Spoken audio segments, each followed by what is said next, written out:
Oh, wrong one.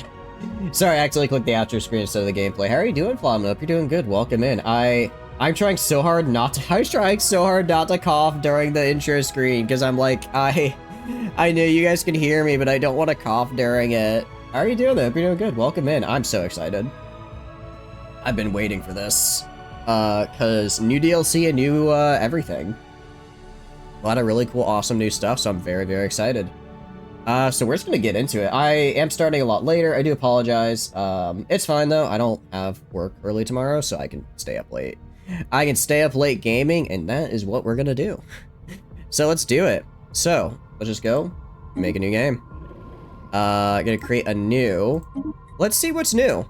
Actually, what does BioGenesis get us? What new starts do we got? Let's find out. Because I imagine it's probably gonna be a couple. Imagine there's probably gonna a few of them since it seems like a pretty big one. I know there's like the Leviathan stuff. Is there anything else? Okay. Ooh, interesting. Yeah, so there's actually a few different guys. Charlotte Citadel, Evolutionary Predators, and Wilderness, which all look very cool. And the new ship set, which looks fantastic. How's it going, Rocket? Hope you're doing good. Welcome in. All right, let's see what the DLC added. Alright, so, overhauled the genetic ascension, and so now we have 3 different ascension paths for cloning, purity, and mutation, and over 18 enhanced authorities customize your genetic ascension by blending purify, cloning, and mutation traditions into a unique path for your play. Actually, that sounds really fun. You have got her. Did you get another vector? Oh no, sorry, you're doing DP12. Nice, very, very nice. Did you get any copies, or are you still just on the first? Infernals doesn't drop for another while or something, so no demon fucking. Unfortunately, correct there. Infernals, I think that comes out Q3, so it's gonna be a hot minute for that. But I think that's just a species pack, right? I think that's just a species pack, so this is... I think this is like the big DLC for the season pack. For the season pack. Not to say it's not cool. I think this is cool. Also, welcome in, Michelle. Hope you're doing well. Welcome in. I appreciate the follow. What's going on? Okay, look, I appreciate it, but that's very bot-like behavior, so I'm not going to do that. Yeah, that is bot behavior if I have ever seen it. So, goodbye. Alright, but no, I like that. It looks like they've added more things you can do for the cloning path, which is very cool. Bots can now follow. I know, right? Like, what? Are you kidding me? Now, when did this happen? I like that there's more stuff to do with cloning because what we're gonna try to do, what can I say? I really like Stargate, so we're gonna try and make the Wraith from Stargate. And given that there's more cloning stuff, I think that's actually technically possible. Since the Wraith use bioships and this whole thing is adding bioships, so I think that's gonna be really fun. Biological ships, so we command living fleets that evolve alongside your empire, which can have genetic marvels for specialized roles from ferocious battleships to adaptable support vessels. I do wonder how this is going to be different from space fauna. I'm guessing that this is going to be a little bit different and that you just flat out grow them instead of capturing and cloning space fauna. So I think it's going to be a little bit different, but it'll be cool. Follows rapidly, types out 2 very copy pasta messages, and yeah, exactly. Been grinding a bit in one of the new event story maps. Ooh, which map? Which one are you grinding on? Is it the, what are you trying to get for it? Also, how are you doing, Silver? Hope you're doing good. Welcome in. Why I'm up so late? I mean, I'm normally up at this time. I just normally start stream sooner. I'm normally up now. I just start earlier. Today, I just had to start later. But we're gonna I'm just kind of checking out what all the DLC adds. There's a T-Doll. Ooh, which one are you going for? Player Crisis Path, Behemoth Theory. Let them fight, breed unstoppable biological monster, and unleash it on an unsuspecting galaxy. I like the sound of this. I don't know. I guess for me, we'll see what other new Ascension perks. I don't hate Becoming the Crisis, but it feels a little, I don't know. I'm not the biggest fan of Becoming the Crisis, so I don't know if we'll do this. We will definitely be doing the other things for the DLC though. Yes, KV. Oh, can you not just build her? I didn't realize you had to grind for on an event stage. You hate Spanish class? No, hablo español? That's literally all I know from Spanish. I did not take Spanish in school. I took French, so that's the only bit I know. You and Rocket are up late. I will say, I do appreciate it. You're gonna. I do appreciate you guys staying up late. I know it's just for the streak, not for me, but I like to imagine it's because I am just that cool of a streamer.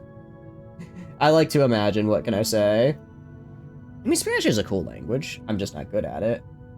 You 2 minutes till it pops and then you're out. Fair enough. It is very late for you, and I do apologize for that. But yeah, so we can basically make a big ol' space beast.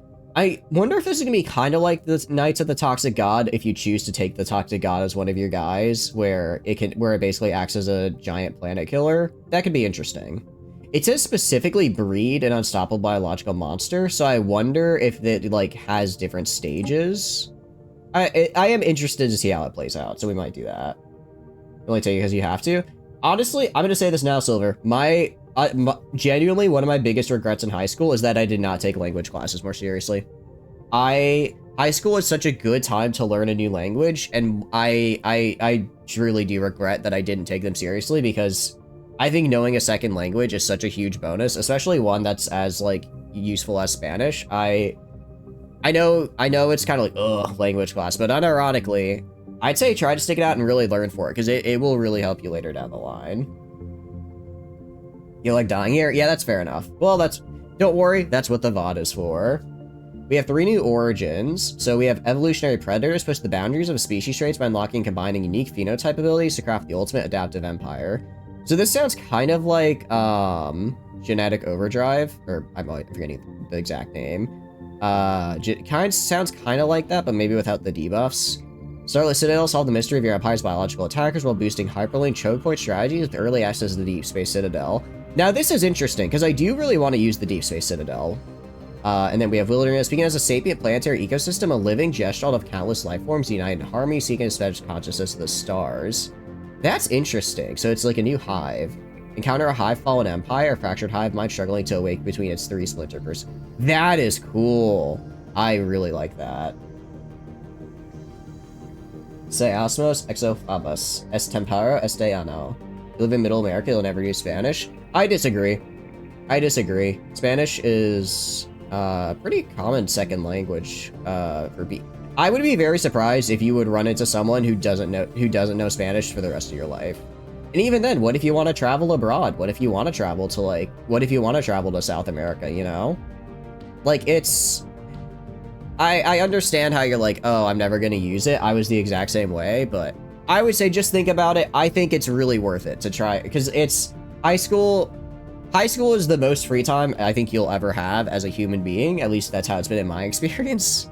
So having that extra time to really nail down a language, I think is really worth it. You will not? Alright, well, it's your life. Alright, we have some new civics crowdsourcing. We produce research instead of Unity. Wait. Interesting. This is interesting. This is really interesting, actually. I don't care all that much for Unity. I guess it depends on how much. This can be really good if you get, like, a democracy run and make it so that your factions really like you. Excuse me, hiccups. That could actually be incredibly good. Especially for the Empire skill bonus. If you can upgrade your counselor level, then you could theoretically get, like, between 20 and 40%. I don't remember how much it is. I guess depending on the size of your empire, early to mid game, this could be a really big research boost. By late game, you're probably producing enough research anyways to where this isn't really that big of a deal, but for early and mid game, I could see this being really good. Fair. Your life and your decision is fuck Spanish. Alright, I suppose that's how it is. Alright, so weird time has been redeemed. This looks really fucking cool. I want to see what kind of fucking applications there are to try and use this with, like, a rapid growth empire in the early game. Like, imagine this with fucking Clone VAT, or Clone Army's origin, and you could get I think you get a really fucking good research bonus early game. Genetic identification, what the fuck is this? We use society research per 100 bureaucrats is 1.5? Wait, that's... Oh, that's right, they re-fucking did jobs, so 100 bureaucrats is not that many fucking jobs anymore. Needs another... I mean, you say that now, Silver, but there's plenty of other places you might want to go. I think it can never hurt to learn a second language. I think it could always be pretty fucking good. That's right. I do not know how the new planet system works at all, so we're gonna have to fucking learn that. And then we have some Empire speed. I do like the biology research speed. I don't hate this. Civil education. Interesting. Replaces all enforcers with educators. What the fuck do educators do? Is there really a fucking difference here? Oh, okay, so educators also give unity. So instead of having to take the fucking what do you call it? The trait where you do the I forget what trait it is. It's under the prosperity path. No, it's under Dominion, which lets your precinct houses spawn fucking unity. Instead, now you can just get that with educators without having to take that. Okay, that's pretty good actually. I like that. Are French, they'll laugh at you. That's actually true. They are French. You're coolish here. Have a good night, Flom. Thanks for stopping by. I appreciate it. Germany, Italy, the Vatican, and Canada. Is the Vatican considered a separate country? I thought it was considered kind of like how we have the Washington, D.C. I thought it was like the Washington, D.C. of Italy. All right, that's interesting. This one's interesting. Aerospace adaptation. Biological ships in orbit of friendly colonies and minus 50% ship upkeep. Friendly colonies, biological ships in orbit get increased build speed. That is really fucking cool, actually. I really fucking like that. In orbit of hostile colonies are actually way fucking cheaper.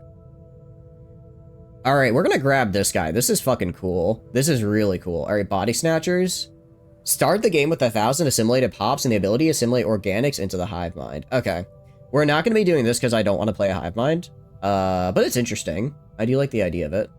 Familiar face. Okay, so actually, trust required to perform diplomatic actions, minus 50. That's kind of huge. That would be really good for a fucking megacorp. I guess swear time is over, so let's stop swearing. Because that way you could just get your commercial packs out faster. Because you don't have to get up to 10 trust, you just have to get up to 5. I mean, 10 trust isn't like that bad, but it's still interesting. It's still interesting. Indeed, it is different. Oh, okay. The map is piss easy. It's kill as much enemies in one turn. Oh, out of curiosity, what kind of team are you running? Also, welcome in, Assembly. Hope you're doing good. Welcome in. Shared genetics. And this is a hive mind, it looks like. Which I'm not the biggest fan of. And Stalwart Network is a... Ooh, that's a machine intelligence. We're definitely going to grab Aerospace Adaptation. This just seems incredibly good. This actually seems just amazing.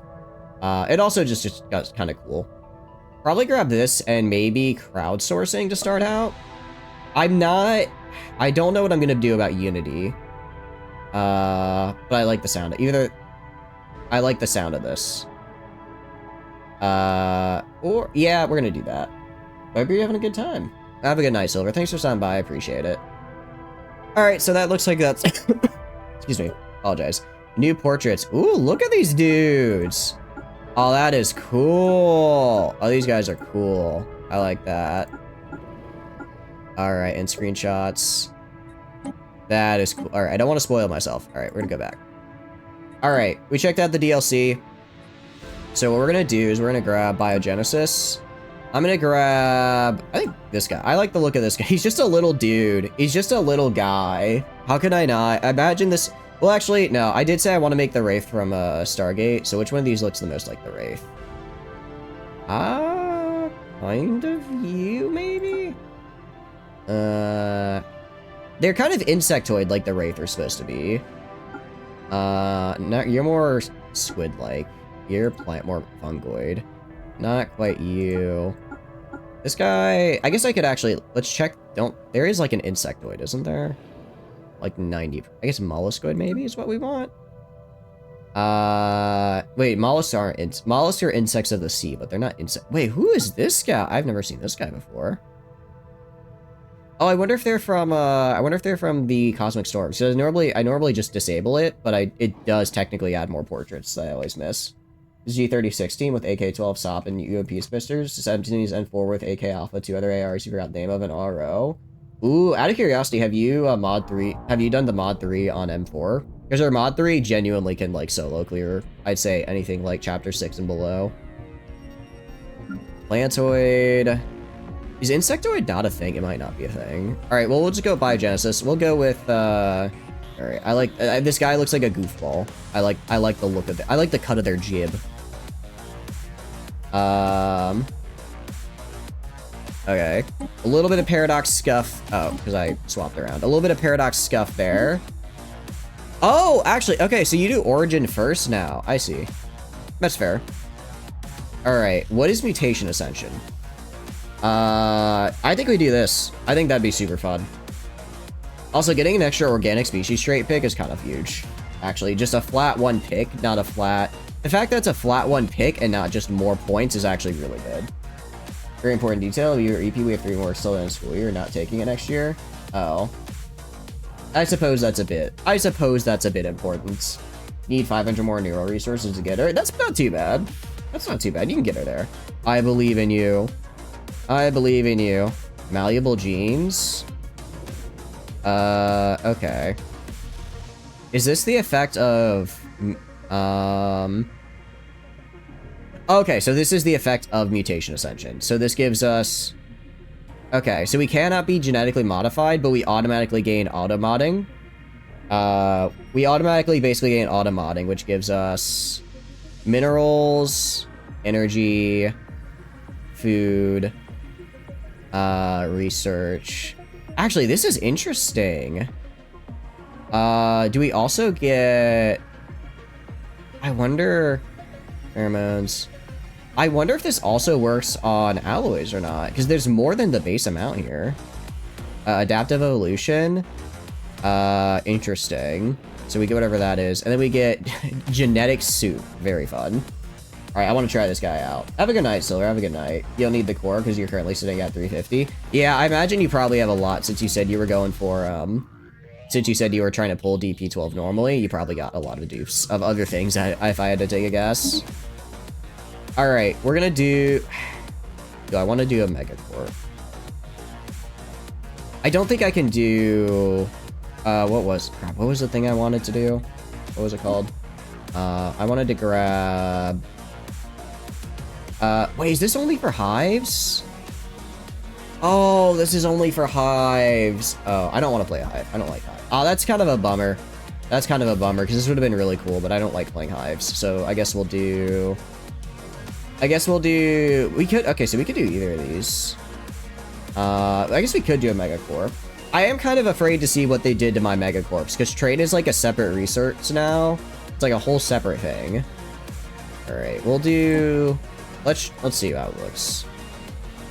Let's see how it looks. And then we'll take... Where is it? Is it not in here? I definitely went past it because I immediately forgot what it was called. I'm sorry. What I'm looking for is crowdsourcing, which is not here. What else do I need for crowdsourcing to pop up? So it requires the DLC. Is it called something different on you? Oh, it's called decentralized R&D for this guy. Interesting. Also, this is actually kind of cool. I like the sound of that. Okay, so for you, it's called decentralized R&D. So I'm gonna have to look for the symbol because it doesn't show what the Megacorp name is. It just shows the same symbol. Good to know. Genetic identification. Yeah, we're gonna do these two. I mean, they're new. Or do we do civil education? No, I can't because I have to do Megacorp ones. All right, so we're gonna do this and genetic identification. They're new. I think they're cool. They're new, and I think they're cool. So let's scroll down until we see that little DNA symbol here, and I can find it. Sequence securities. Private security company, corporate building generates additional trade. Cool. Like the sound of that. All right. Excuse me. Apologize. Apologize for the coughing. Little bit sick still. All right. So, interesting. I guess we can do, what kind of build do I want to do? I don't really know what I want to go down. I guess I don't know if it's worth being Xenophile if I become the Crisis. Let's just do, let's do one. I do like trade. I don't know how trade works anymore though, so I don't know if it's good. Let's just do 2 trade, 1 authoritarian. Simple, easy. Authoritarian for the little bit of extra, for the extra pop, monthly worker pop and monthly resource influence. Fanatic Xenophile for the bonus to trade. Oh, I can't have a Fanatic F. Interesting. Okay. We'll do you, and we could do... I could do Spirit. Let's do Militarist. Easier to claim, shoot a little faster. Every little bit helps. Or I could do Pacifist. Honestly, actually, I did not realize Pacifist reduces our empire size from pops. That's actually going to be huge later on, given that our pop size is going to get to be massive. So we're going to go Pacifist, Xenophile, Authoritarian. Yeah, because we're probably... no, because if we're not militarist, then I can't declare war on people that I'd like to declare war on. Alright, go to next. Alright, we have 5 trait picks. We already start with so we actually start with malleable genes, which is kind of insane. I thought, oh, I actually just straight up start with this. I don't have to go down that's very cool. Oh, but I have to take it, so I do just start with the debuffs. Alright, let's scroll down. Alright. So I can't take these guys. I do like that they have these extra dudes here, though. Alright. What are the -2s I can take? I don't want Unruly. I don't want that.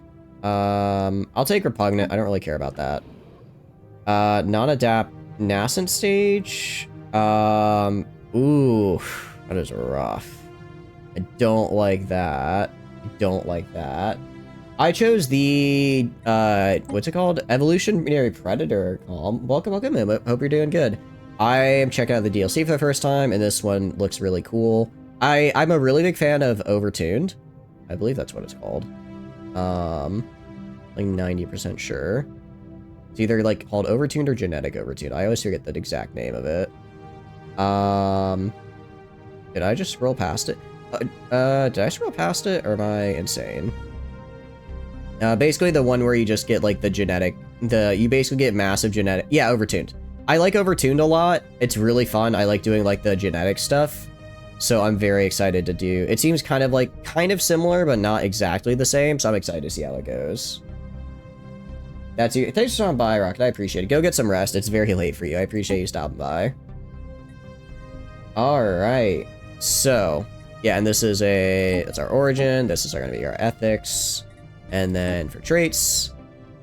So what do we want to do? Slow breeders. I don't like that. I don't like that one bit. This is for the new DLC. Yeah, this is the new DLC. Is A3-1 specific for Leviathans? I don't know, Calm. I think Leviathans is just an endgame crisis, so I think as long as... I think you could just take it. I don't know what the requirements are to get the Leviathan endgame crisis. I just know it's a thing. I can check once we get in game if you want. This is my first time playing the DLC, so I'm afraid I don't know. Ooh. This is... Malleable Genes is really good, but it's really expensive. It's very expensive. I'm trying to think of what I want to take. That won't super... Let's see if there's anything else in here that I really want to try and get on my guys.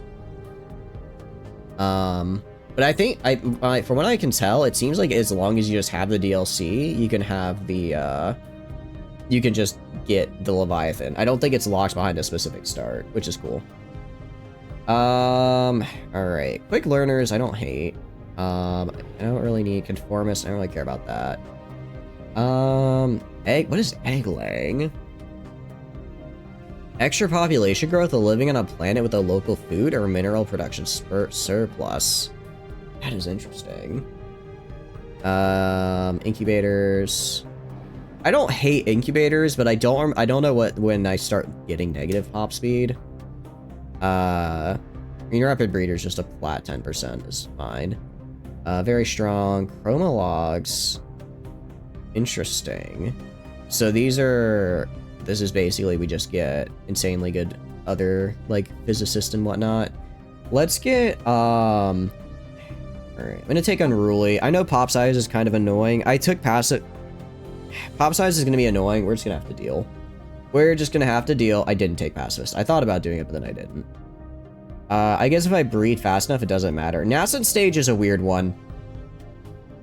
I mean, being a pre-sapient for 5 years is a bit rough. But I don't know how, I guess I don't know how pops work anymore. How's it going, MK? I hope you're doing good. Welcome in. What are you up to? Because it's not like you have like one pop per planet. Now you have like a bajillion of them. So I don't know if this is actually all that bad. I don't really know how the new pop system works. So this could be fine. This could actually just be like totally fine. What are you up to? Hope you're doing good. We were just checking out some new Stellaris stuff. What I think I'll do, I think I'll throw on, not quarrelsome, deviants. I think I'll throw on deviants, and I think I'll throw on, I could do jinx. Jinx isn't that bad. I might also throw on slow learners isn't that bad either. My leaders are gonna live, sure, it takes them longer to level up, but they're eventually gonna hit the max level cap pretty early on, so it's kind of whatever. So instead, alright, I'm gonna take slow learners. I'm gonna drop unruly, because pop size is always my arch nemesis. And then I might grab non-adaptive. Might grab non-adaptive and pick up incubators. Or non-adaptive and pick up egg laying.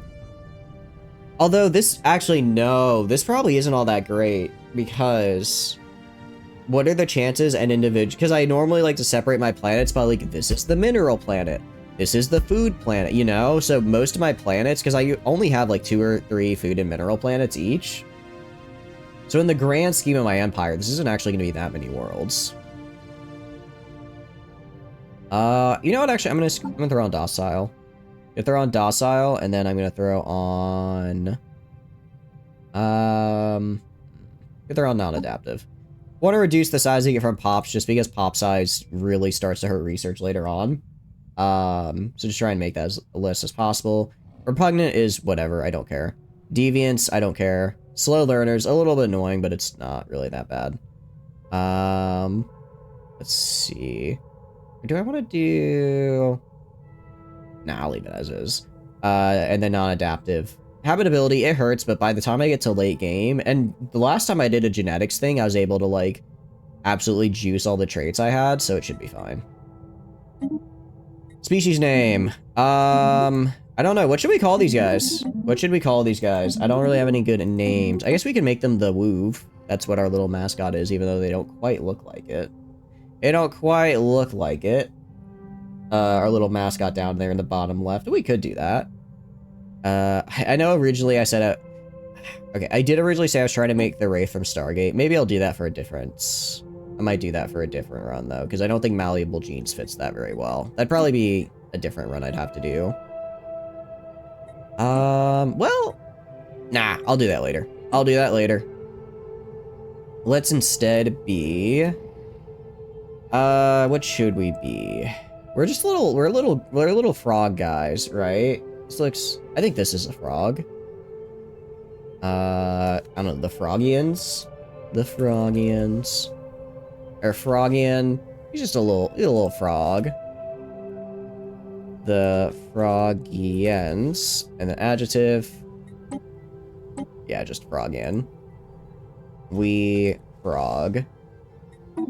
And then... I like this. Alright. Next, name list. Let's see what the new name lists are. What are the new name lists? I'm assuming we've got a new name list. They generally put one in. I'm not... Oh, maybe they didn't. Maybe they didn't. Because I'm not seeing a BioGenesis here. Alright, in that case, we'll stick with... is it aquatic, I think? It might be aquatic, I think, is the fun one. I think it's, one of these guys. Yeah, aquatic 2. Aquatic 2 is really fun because it's like we have Crazy Robin, Crossbones Lawrence. It's very piratey, and I like that. It's very pirate coded, and I think that's very fun. And then Homeworld, sure. Starting solar system is random. We'll start trying to think in terms of what I'm gonna need.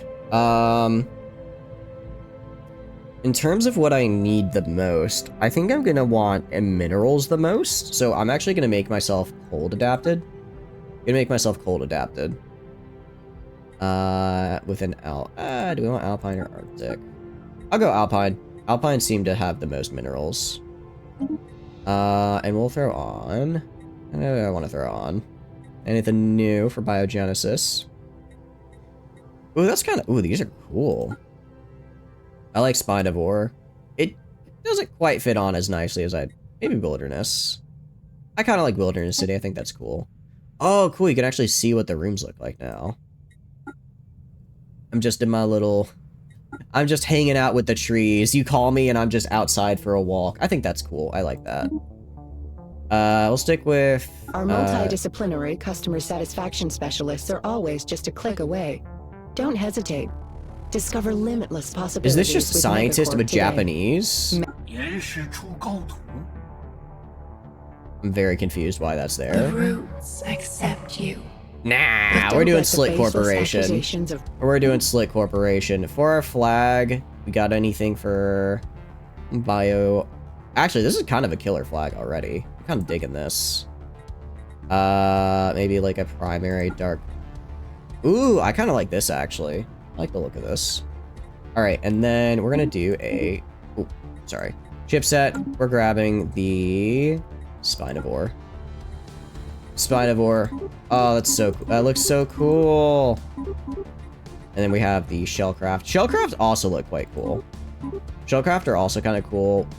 I want to go a bit aggressive with it, though. Going a little bit aggressive. Alright. Next. I don't really care about starting ruler.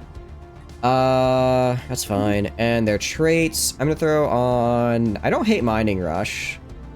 Charismatic. I don't think I can get them, I don't think I can get them, what do you call it? Spark. Oh, I can get them Spark of Genius to start out. Heck yeah. Why would I not?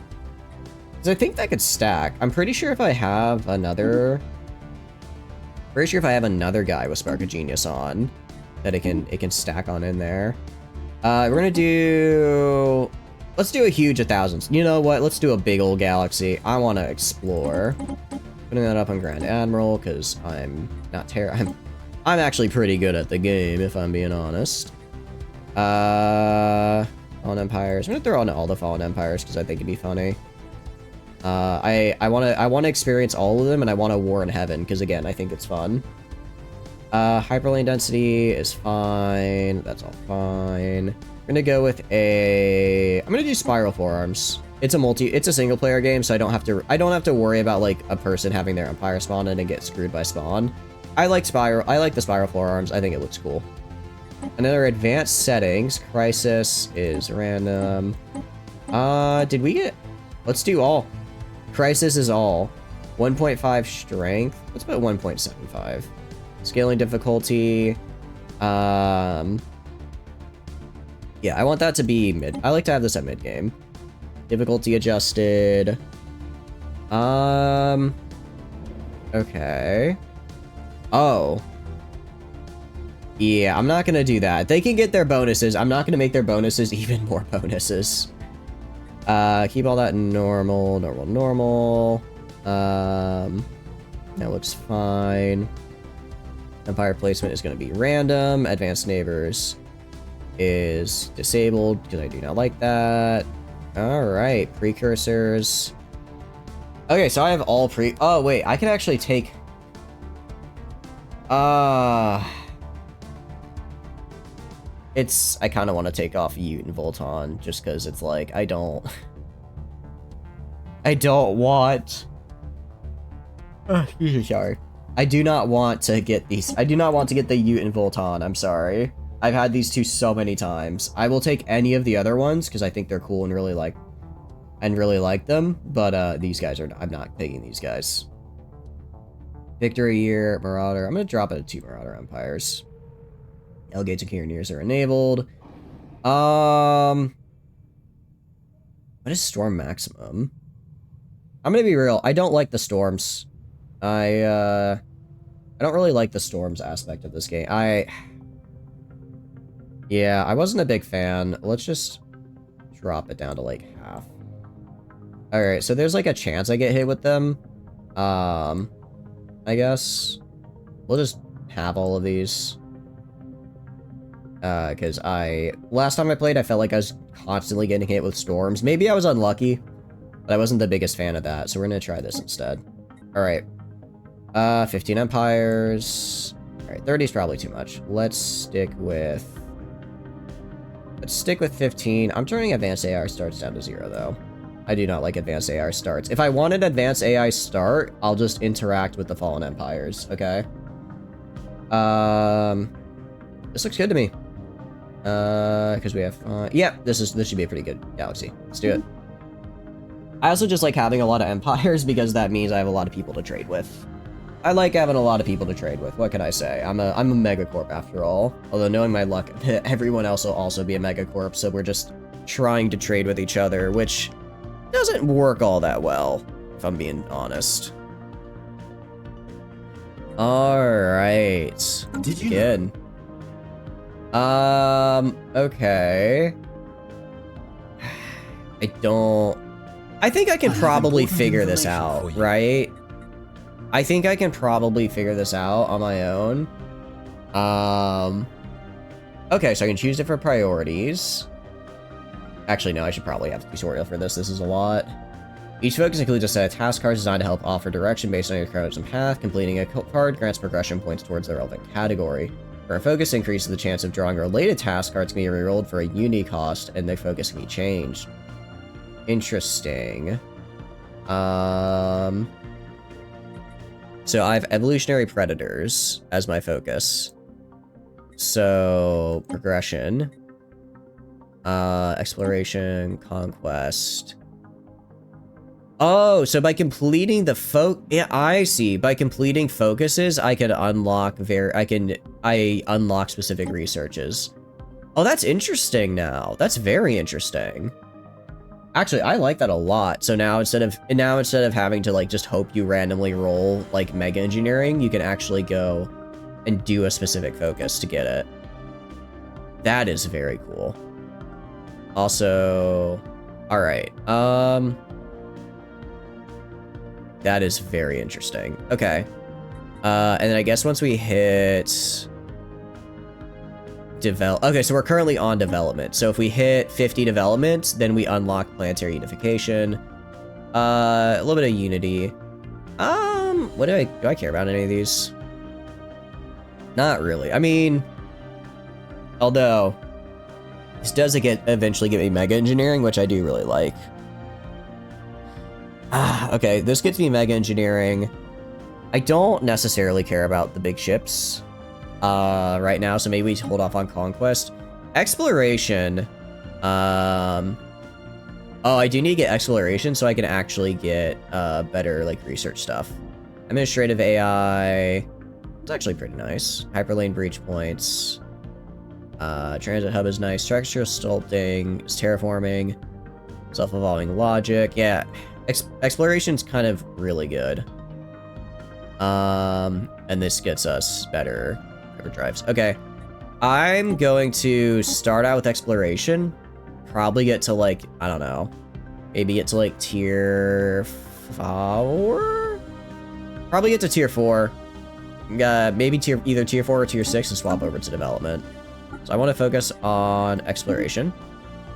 And then if we do any of these, we go towards it. Okay, so if I want to re-roll these, so I can do these and I get bonus to just all of them, but if I do this specifically, then I get these things. Got it. Okay, I'm starting to understand. Okay, very cool. Let's click on a planet and see how this works now. Here is something that you perhaps didn't know. Alright, Service tab provides an overview of a planet's infrastructure and status. The districts and buildings section shows constructed and available buildings and slots in their respective districts. The districts and zones provide housing, jobs, and resources. The automation toggle allows the planet to manage itself based on focuses. Planetary stats bar will show stability, crime, and the assigned governor. Okay, so we have genetic soup, which gets us more towards adaptability, but it makes this planet a little bit hard to live on. We have 4.8 thousand people, 50 stability, 0% crime, some housing, a decent amount of amenities, and cool. Okay, so we have here planetary admin, a stronghold. Interesting. What do we do here? Archives. So can we build all of these? Okay, so adding so if I add a city district, that adds more jobs. Oh, with each city. Okay, so with each city district, I can unlock another slot for, say, archives. I can unlock another slot for, like, mixed industry. Maybe, is that what this is saying? Understood. Okay. Generator districts. Requires okay, so I can't actually do, okay, so, oh, I see. So specializations are text we get that let us unlock more buildings. Otherwise, we just build more, I guess. Can I build more of you? Okay, so I can build more and just get like a flat bonus. And just get like a flat bonus. Otherwise, let's do Empire Capital. Otherwise, and then with the specializations, let me build the funny bonuses. So like for civilian industry, I guess I build in, oh, I guess I don't have alloy districts anymore, it looks like. I just have, like, industries. Because there used to be, like, I'm not seeing a separate district for them, so maybe maybe I'd want to switch this from mixed industry to something else? I guess we'll find out once we start playing. Alright, research. Screen is where we will be directing our this is a lot of stuff. Fusion metabolism. Are categorized into 3 different fields. Okay. With each field typically having 3 available. Understood. Okay, so this lets us... Okay, so this is basically the unique path for bioships. Field modulation 2. I do not care about that. So let's get this so we can actually make our ships. Reload jammer. Interesting. That is actually really cool. Or spore launcher.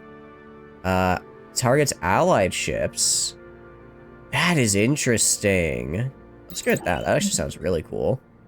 And then let's get the materials workshop unlocked. Alright.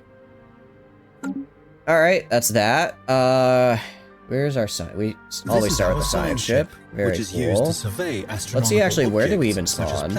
Okay, on the ring, not bad. In order to make its If there's nobody inside here, then I can theoretically cut them off right here and just take all of this. There's a decent chance there's someone down here, but if I cut them off early, then I can also trap them and probably kill them pretty easily.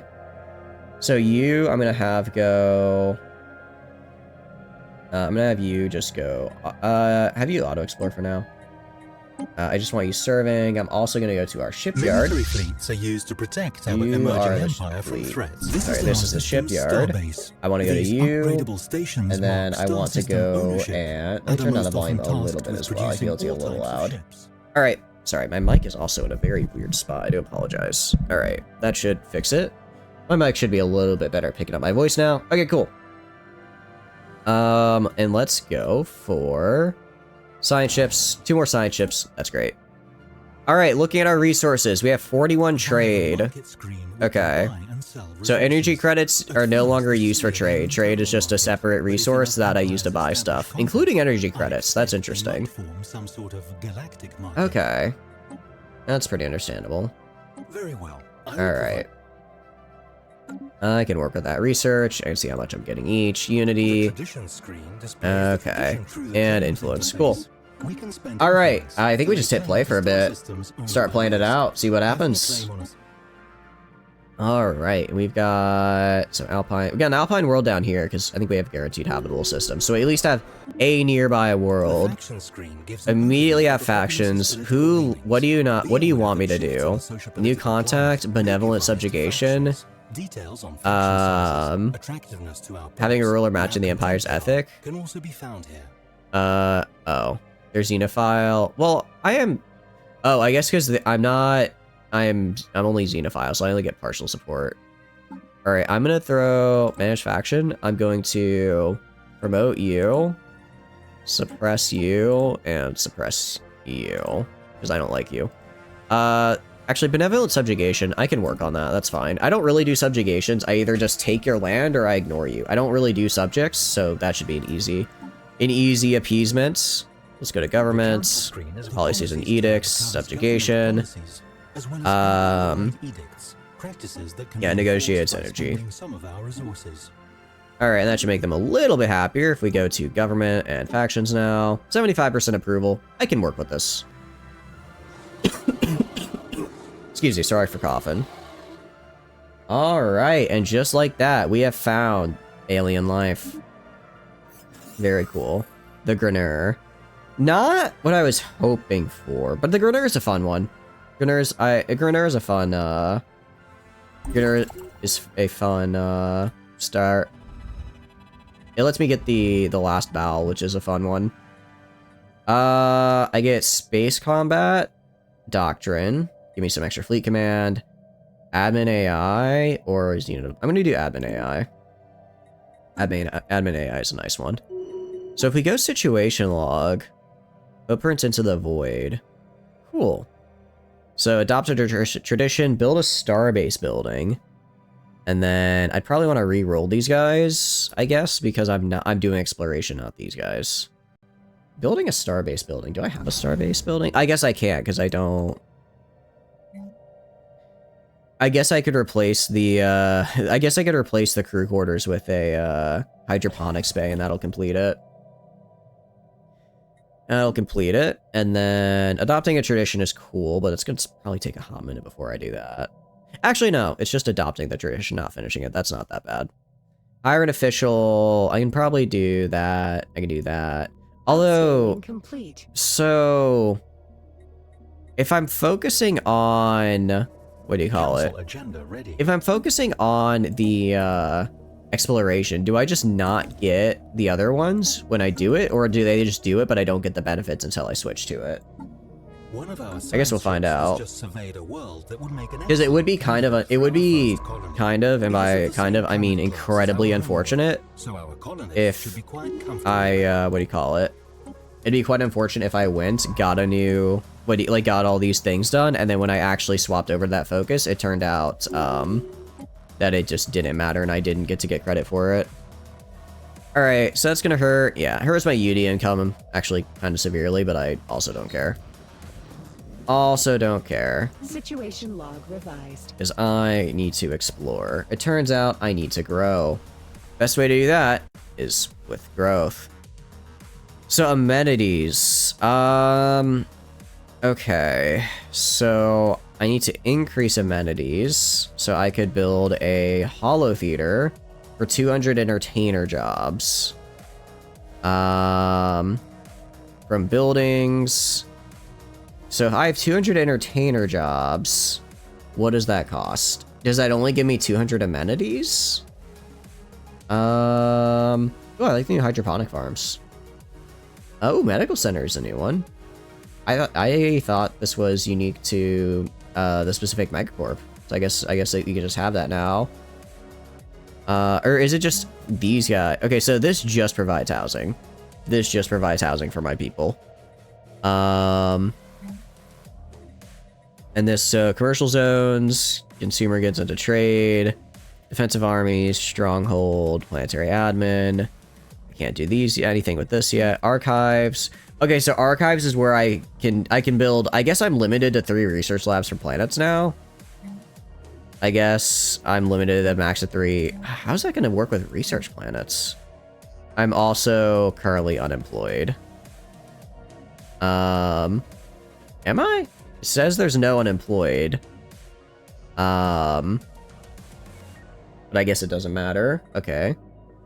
So if I could build a research lab. Okay. Okay. Well, we'll do for now. Let's build a holo theater, and I want to see how that changes things. So we have Outlier identified. 3 of 21 districts. Empire has reached a new skill Volatile level. move. Volatile This mode's will nice. improve upon the bonus. One of our science ships has just Okay. surveyed the world. Very cool. So does this 2 of 6? I guess I'm trying to figure out. Okay. So I think all of these together have to equal 20 or size 21 here is what's happening. You're head of research, so you already have Carefree level 1. I'll give you Carefree level 2 actually. Because some anomalies are really good to research, but they take a while. So if I have this guy do it, Future they'll market go much survey faster. complete. I think that'll be a pretty good strategy. We got fusion metabolism up here. Awesome.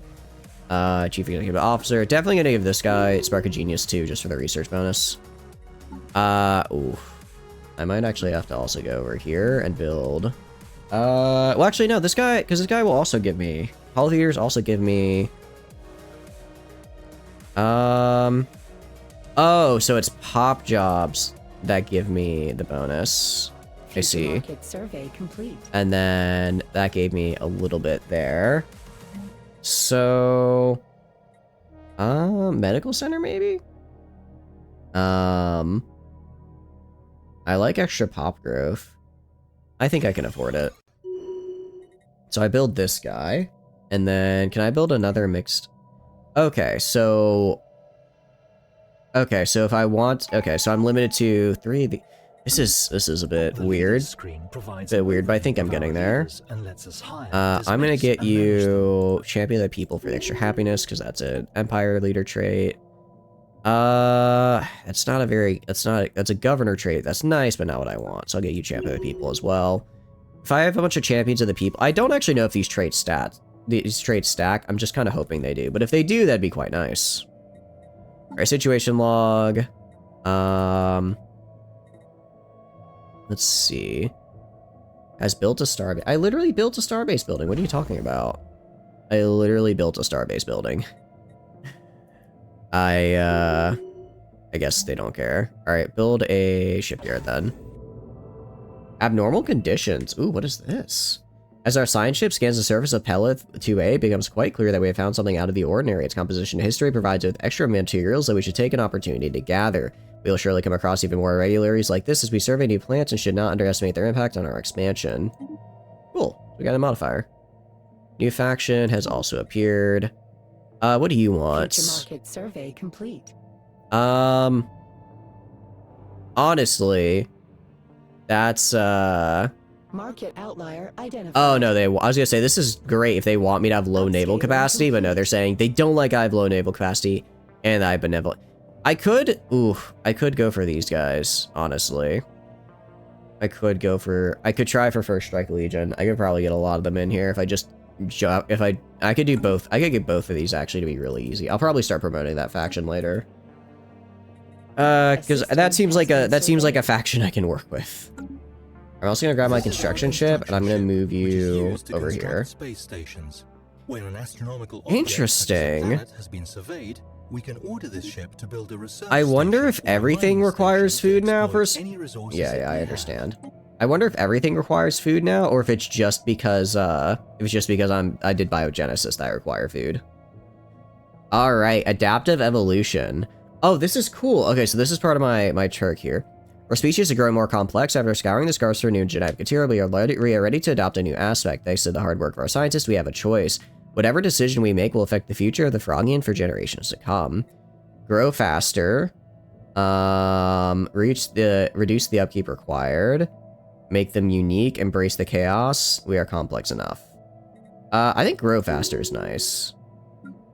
Existential atrophy. Do I just get free traits every once? Do I just get free traits every once in a while? Wait, that's actually kind of huge. Yeah, I just get random traits. Okay, that's actually really cool. Is that in the situation log? Yeah, I guess I just get to do this. Let's see. Increases situation progress from livestock and per pops. Okay, incorporate. Yeah, so I need to do planet colonies because these work if I have like other. So essentially, I can eat other people to steal their species traits, it looks like, which is absolutely really, really cool.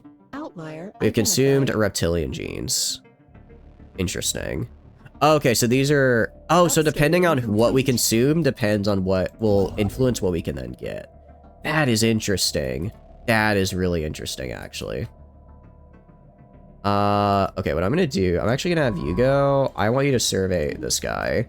Reason being, I could go here, here, here, and theoretically hold off anyone trying to get into my little spiral area. Being in the arm of the spiral is actually pretty damn nice for that, because I can kind of... I can defend myself quite well. I'm sure there's gotta be at least another. If there's no other empire down here, I am 100% gaming. There probably is. Ooh, found a wormhole as well. There probably is at some point, but it's fine. If it's just one guy, I think I can kill them. If it's one dude, I can commit murder. So we go to archives. So I need... What I want to do... I want to do civilian industries. And then I want to do I want to do a research lab. That's what I want to do. And that should be enough to boost my stuff here. I might also have to build another city district. Oh, I'm out of Unity though. Why am I out of Unity now? I guess because my leaders... I didn't realize when leaders level up that cost Unity. I guess it makes sense. I just never noticed that because I normally don't really struggle for it. Identified. All right, actually, I guess we'll do some admin offices then. I don't know what happens when I hit 0 Unity. Unfortunately, I cannot buy Unity, so we're kind of out of luck here. Actually, I'll even go and undo research labs and get 2 admin offices up. I do get bonuses from bureaucrats thanks to one of my perks I took earlier, so it's not that bad. Identified. So districts and buildings. So this doesn't go down, which is good. Okay. And then we have... Yeah, so we are out of Unity, which just gives me less stability. Okay, that's actually not that bad. I mean, it's annoying, but it's not that bad. I'm gonna get 2 of these though, because I do want to get... I would like to get enough Unity so I can start getting the traditions. Up until I get the mercantile tradition to use trade to generate Unity, we're a little out of luck, admittedly. Well, not out of luck, we're just gonna have to try. We're gonna have to actually have like regular Unity generation. Alright. Go to you. You're archaeologist. Ooh, actually that's really good as well. Because I have a site right here for you to excavate. The Greneur. I do wonder... I don't think I can find 2... I don't think I can find 2... What do you call it?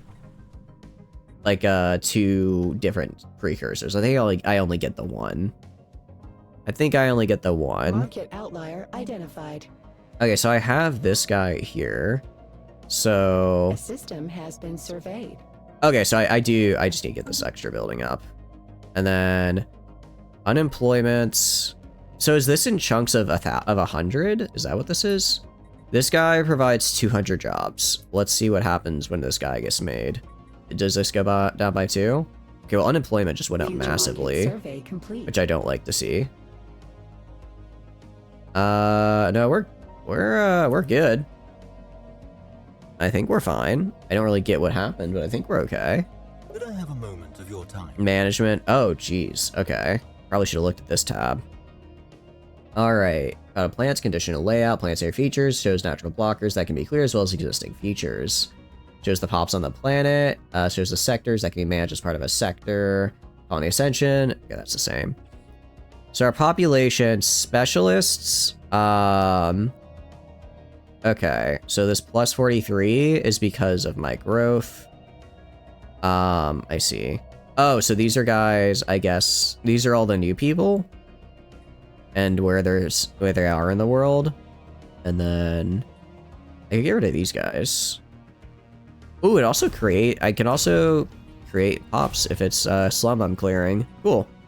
Get rid of that. Okay, economy. So I can prioritize who goes where. So right now, I basically have 1K people that are unemployed. Oh, I guess unemployed people just naturally produce trade and amenities. Cool. Okay. But I can put them in like a specific job to make them do a little bit better. Okay. And an encounter. Let's assign an envoy. Are we a living planet? We are not no. I did not go for living planet. I went for the evolutionary predators. So we kind of just go around and eat people and then take their genes. Their Levi's will be mine. Ah, man, that would have been such a good stream title. Hope you're doing good, though. Welcome in. What is evolutionary predators? Basically, I fight people, and then, from what I understand, I fight people, and then depending on what their traits are, I get to potentially steal one. So, like, if we go to species, I randomly got existential entropy as a perk. I just randomly got it because we go situation log. Blocker liquidated. Basically, whenever this hits the finisher, I just get a new trait, which is pretty cool. I don't, it's probably like limited. I don't know how many times it can proc, because if it's like, it seems to be on track to do it like once every 10 to 15 years. If that keeps up, we're going to get a lot of traits. I'm enjoying it. How are you doing, Gentle and HF? Hope you're doing good as well. Welcome in. I'm really, granted, we are, let's see, and the stream says we've been doing it for an hour. I spent most of that yapping, so we're actually only about 11 years in, but I'm really liking it, which is cool. How are you guys doing? Hope it's going good. Cuter look than the pre-QT to do this. I know, they're such a little goofball. I love the way they look.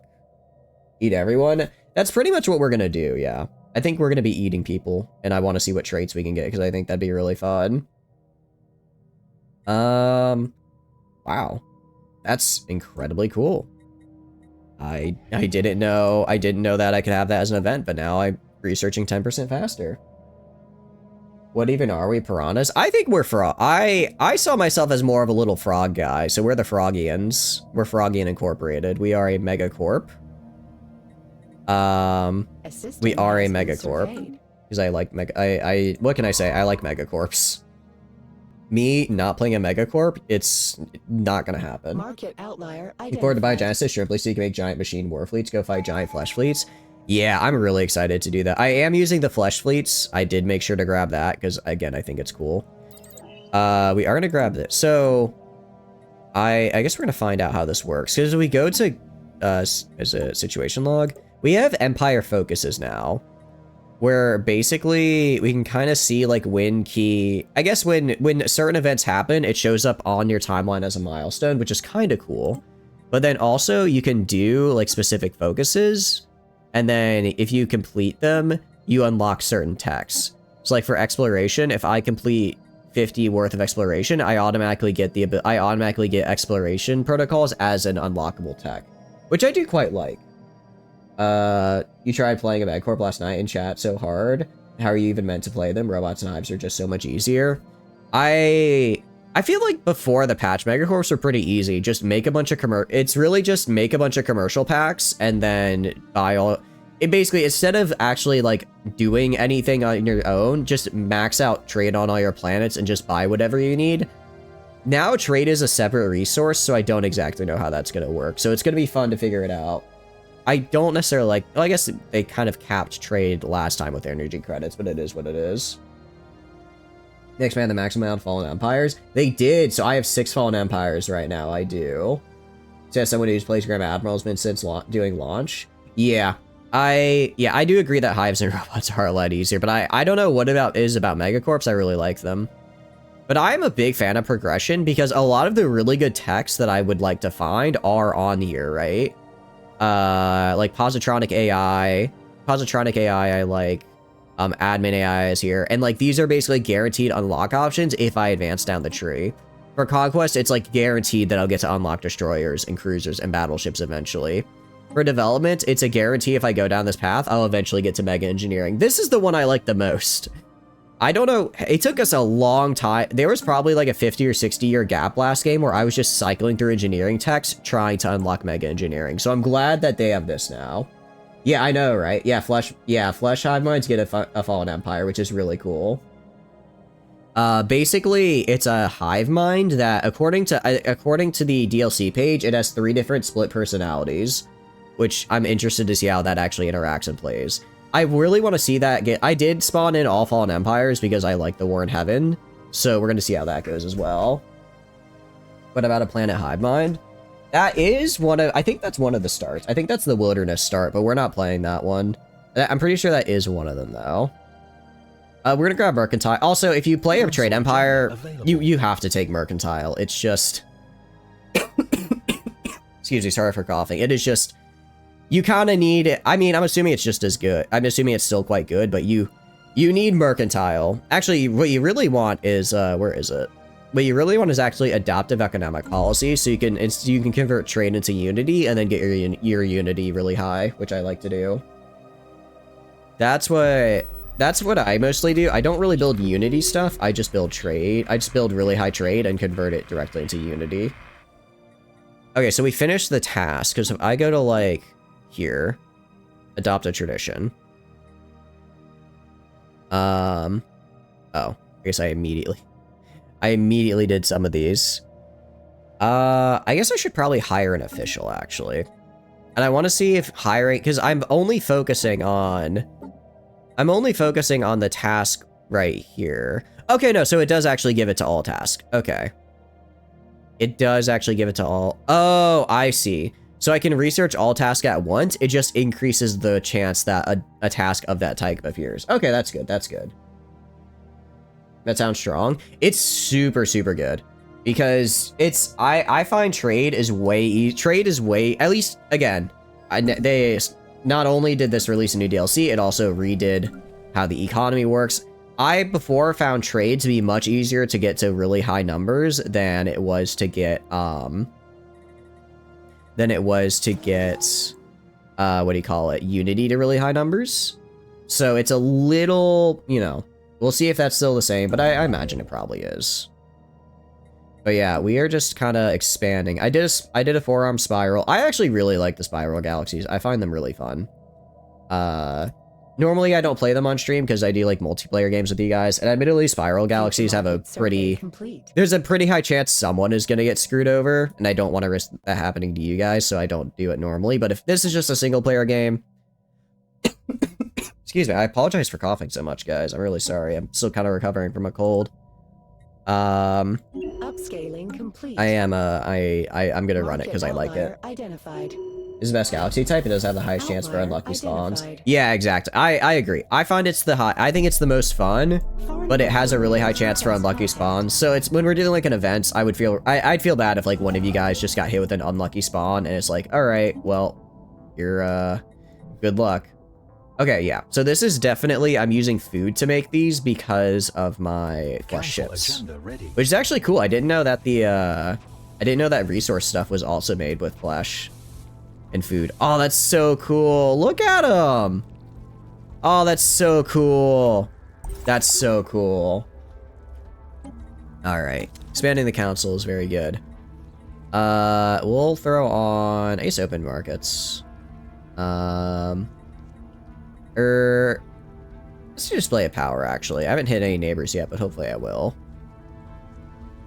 So we can throw on Sequence Broker to get extra biology speed and less manager upkeep, or Empire of Ideas. I don't know if that's supposed to be Empire or Empire. I could take this. I don't hate this. Stellaris event where the player makes sips to try and stop you from devouring the galaxy. I think that would be fun. I'm still trying to, I think what we're going to do, I'm going to do a game like this, and we're going to do this game. We're going to finish this game, and then we'll do a Stellaris event. Probably something like that, because I want to do at least a game first so I can learn how the new econ works. But I think you guys making like a really aggressive civ could be really fun to just try and wipe me out. Excuse me, hiccups, just try and wipe me out. I'd even give you extra bonuses as well, because I can. You like interesting choke points, but yeah, some kind of mechanism allow for balanced start locations for players. Yeah, it's like fun, but there's just a really high chance someone gets screwed. I'm gonna get Sequence Broker because I like the bio research bonus because I have a feeling we're gonna be doing a lot of those. And we got another archaeological site. Cool. Funniest spawn you ever had was shot behind the xenophobe fallen empire with a derelict slingshot. Oh no! Wait, they had the slingshot or you did? Because if you did, that is a I am rushing mega engineering and hoping for the best. That is I will rush mega engineering and hope I can slingshot away. Yeah, so we're gonna go right here to Marketplace of Ideas, go to Government, Policies and Edicts, Trade Policy, and we're gonna swap this to Marketplace of Ideas. Ooh. Well, actually, no, I think that's better. Interesting. Interesting. How many energy credits do I get from trade? Okay, that's, alright. I need to hold, okay. So this is where things get a little different now. You had the slingshot, but it would have been taking so long. Yeah, that's actually a good point. It would have been a fun story to tell, but actually playing through it would have been like, please don't make me do this, because you'd just be stuck behind them for so long. So here's the thing.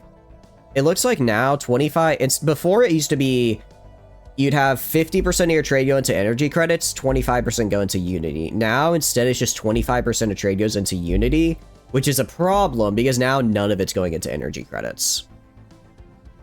So essentially, normally I would use trade as a way to not have to deal with Unity or energy credits. Now I can't do that.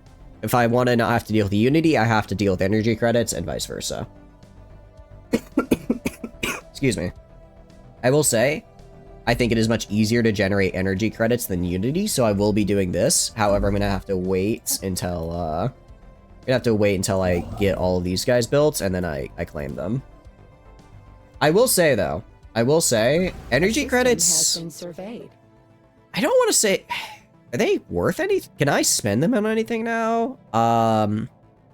Okay, they're used for like upkeep, I guess. I'm just trying to think, right? Like I guess minerals are used for buildings. So like, they're just another, I guess energy credits are close to minerals now because you can't buy stuff with them anymore. That's fair enough.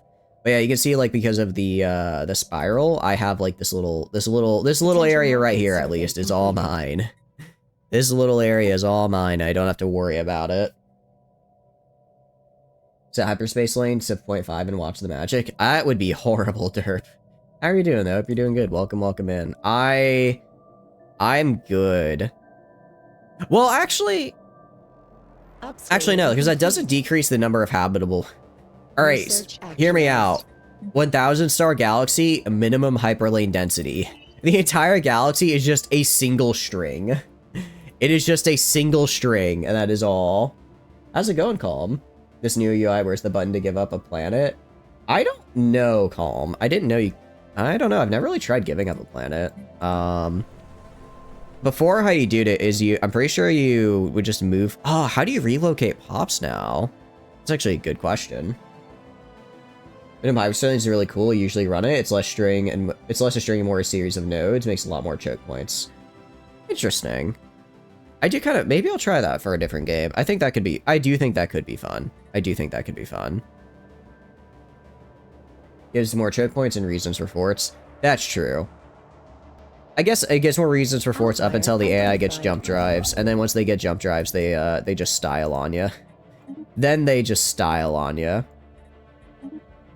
I'm just not a fan. I will say I'm not a fan of... It's like... Conceptually, I like what jump drives do. But...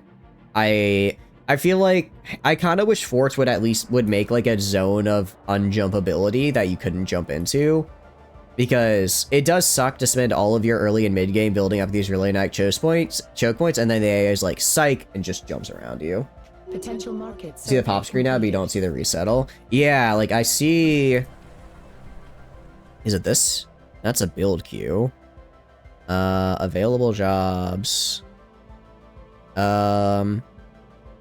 I'm assuming we can it might be under management? This is where population's at. I'm not seeing that. I have no idea. I have no idea. Is it near deep? There is. It's not origin locked. There's an origin to start with one, and I think you can get an extra level out of it if you take the origin. It's either an extra level or you just get more of them. But that's like a mid-game tech. So at least you could get like better, kind of defenses around everywhere, but it's still not perfect. But then again, nothing ever will be. Yeah, I'm not seeing a resettle option. I'm assuming it's possible because there are like traits to like affect resettlement, but maybe you can't, I guess maybe you can't force resettlement now, it just has to happen. That might be what's going on. Which would be a bit unfortunate if that's the case.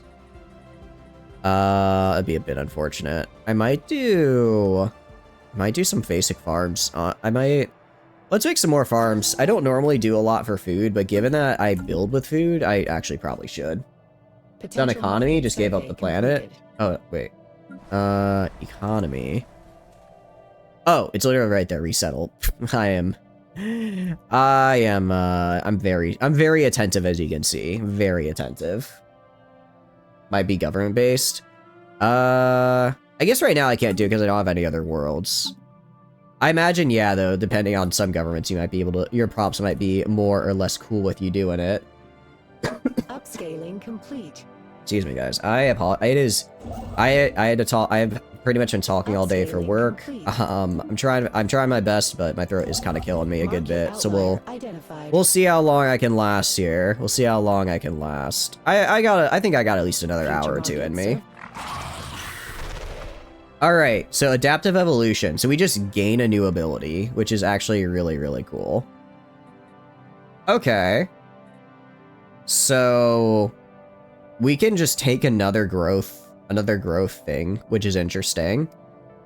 I don't know if these have downsides though. So it seems like I just get random trait points, which is kind of cool. All right, so if I take this, we now have rapid breeders. So we have now unlocked rapid breeders and existential entropy just for playing the game. This has got to have a limit on it, right? Like this has gotta have like I got a situation log. It just keeps going. I mean, I'm not gonna complain. I wonder if at a point it eventually starts adding negative traits. Or maybe it's like a chance. Maybe it's like a chance between a positive and a negative, and I've just gotten lucky with 2 positive traits. That could also be it. Because otherwise, this seems pretty broken. If just every 15 or so years, I get a free trait. Identified. Although I think it's taking longer each time. Because we've gotten, I think before it was only 100 months. That would make sense. That would make sense. I can increase how much I get per month if I take over people. I'm really sorry, guys. I keep coughing. A system has been I really want to play Stellaris, so I'm trying my best to push through it. I apologize. Hives. There is like a new hive we could do. There is a new hive thing we could do. Market outlier identified. Honestly, I'm gonna get a bunch of agriculture districts because I'm also gonna settle this guy. I have important information. I do not have the food to colonize this guy, but I will. Yeah, you can see this guy has... What do you have? Honestly, this planet kind of sucks, actually. It has, like, no districts at all. That's a little unfortunate. Okay. I'll still colonize it because I want it. Oh, maybe if I get rid of these guys, I'll get some more districts, potentially. I guess we'll find out. Research actualized. And more research. I love research speed bonuses. Gonna get automated exploration for the faster survey, because that's very nice to have. Gonna grab Xenological Lab. Do I want to grab that? Interesting. So I can actually buy, I can now specifically get, oh, that's interesting. So I can actually instead of just like a general research lab, that I can get, because I can build just like a general research lab that gets me these guys. I guess I can now also get a specific biology lab if I wanted to make like a biology planet. Interesting, interesting. Okay, for now, let's grab... Terraforming is crazy this early on. Are you kidding me? Are you kidding me? You know what? Screw it. Go for it. It's expensive, but I might as well just start... I do have pretty bad adaptability, so that I do kind of need it. We're gonna do... I'm gonna grab Marketplace of Ideas, just get more... Actually, no, we're gonna grab Trickle Up Economics. Because I do have a lot of civilians right now, because I don't have a lot of jobs. Identified. Terraforming is always... Is it really? I feel like I never get terraforming this early. I feel like I always get terraforming in, like, the 2250s and 60s. I feel like it's not... I do get it early game, but not, like, this early game, you know? Survey complete. Early game, but not this early game. I'm gonna have you go up here. Oh, sorry, actually, no, I'm not. I'm gonna have you... I'm gonna go right here. Colonize. Colonize. I'm gonna have you move up here to start building on this. Actually, you can already build the star base, which is great. It's slightly RNG. This has a few... It has a few gate techs. Yeah, it might just be that I maybe I just don't research the gate techs very often. That could also be it. I apologize. Future market survey complete. Alright. Why are we running out of Unity again? What is the Unity cost? It's my leaders. When my leaders level up, I guess I didn't realize leaders cost Unity. I did not realize leaders cost Unity. Okay. Can I build a materials workshop here? I can. Okay, so this is like a general. So I could theoretically, instead of having all these guys, I could place a materials workshop there. I don't think... Oh, no, I can actually... Okay, no, I can still build... So archives, I guess, are specific... Interesting. So this is, like, I guess, for specific types of lab... Excuse me, labs. You just might never research those texts in order. Oh, okay. That just never came up and you never need the gate. Yeah, exactly. No, I do the same. I find it usually comes up, like I said, 2250s and 60s, because I think I just don't do the needed gate text for it early enough. I'm probably gonna go... I don't want to lose the pop growth speed. Trade. I don't need you. I'm gonna replace you with another precinct, or another hollow feeder. A system has been surveyed. You'll often try not to level up your mill leaders or people have crap upgrades early on and prevent them. That's the thing, though. I'm not even... Oh, I guess I kind of am leveling them up, actually. That's incorrect. I am. Alright, I don't really care who gets the new chief executive officer. Unfortunately for them, I do not care. Alright. And we're gonna see if I can get all the way up to here, like bang, bang, bang, bang, bang. That would actually be huge. A system has been surveyed. What happened to you, pal? Oh, I think they become a leader. I think they became a leader, so they swapped out of the saddle there. Complete. All right. Well, as far as this is concerned, congratulations on having colonized a new world. I am still. Colonists are now in the process of building their first settlement. All right. I'll get a little bit of unity from this guy. I think I'll get enough unity to just barely be able to hold on. I'm gonna go to. All right, I'm gonna go to this guy. Okay, this guy. Oh, this guy's my head of research. Let's go to government. Head of research. I'm gonna swap you out for this guy. And then you are going to grab anomaly discovered. I'm gonna grab you. I'm gonna change your job to automate investigate anomalies. That's what I want you to do, because there are a lot of anomalies and I want them done. Yeah, you love being wide, tall. You're very smaller than other empires, but have almost twice the inhabited planets. Isn't that just playing wide? How is that not playing? How is that? I guess wide, tall, as you put it. That to me just sounds like playing wide.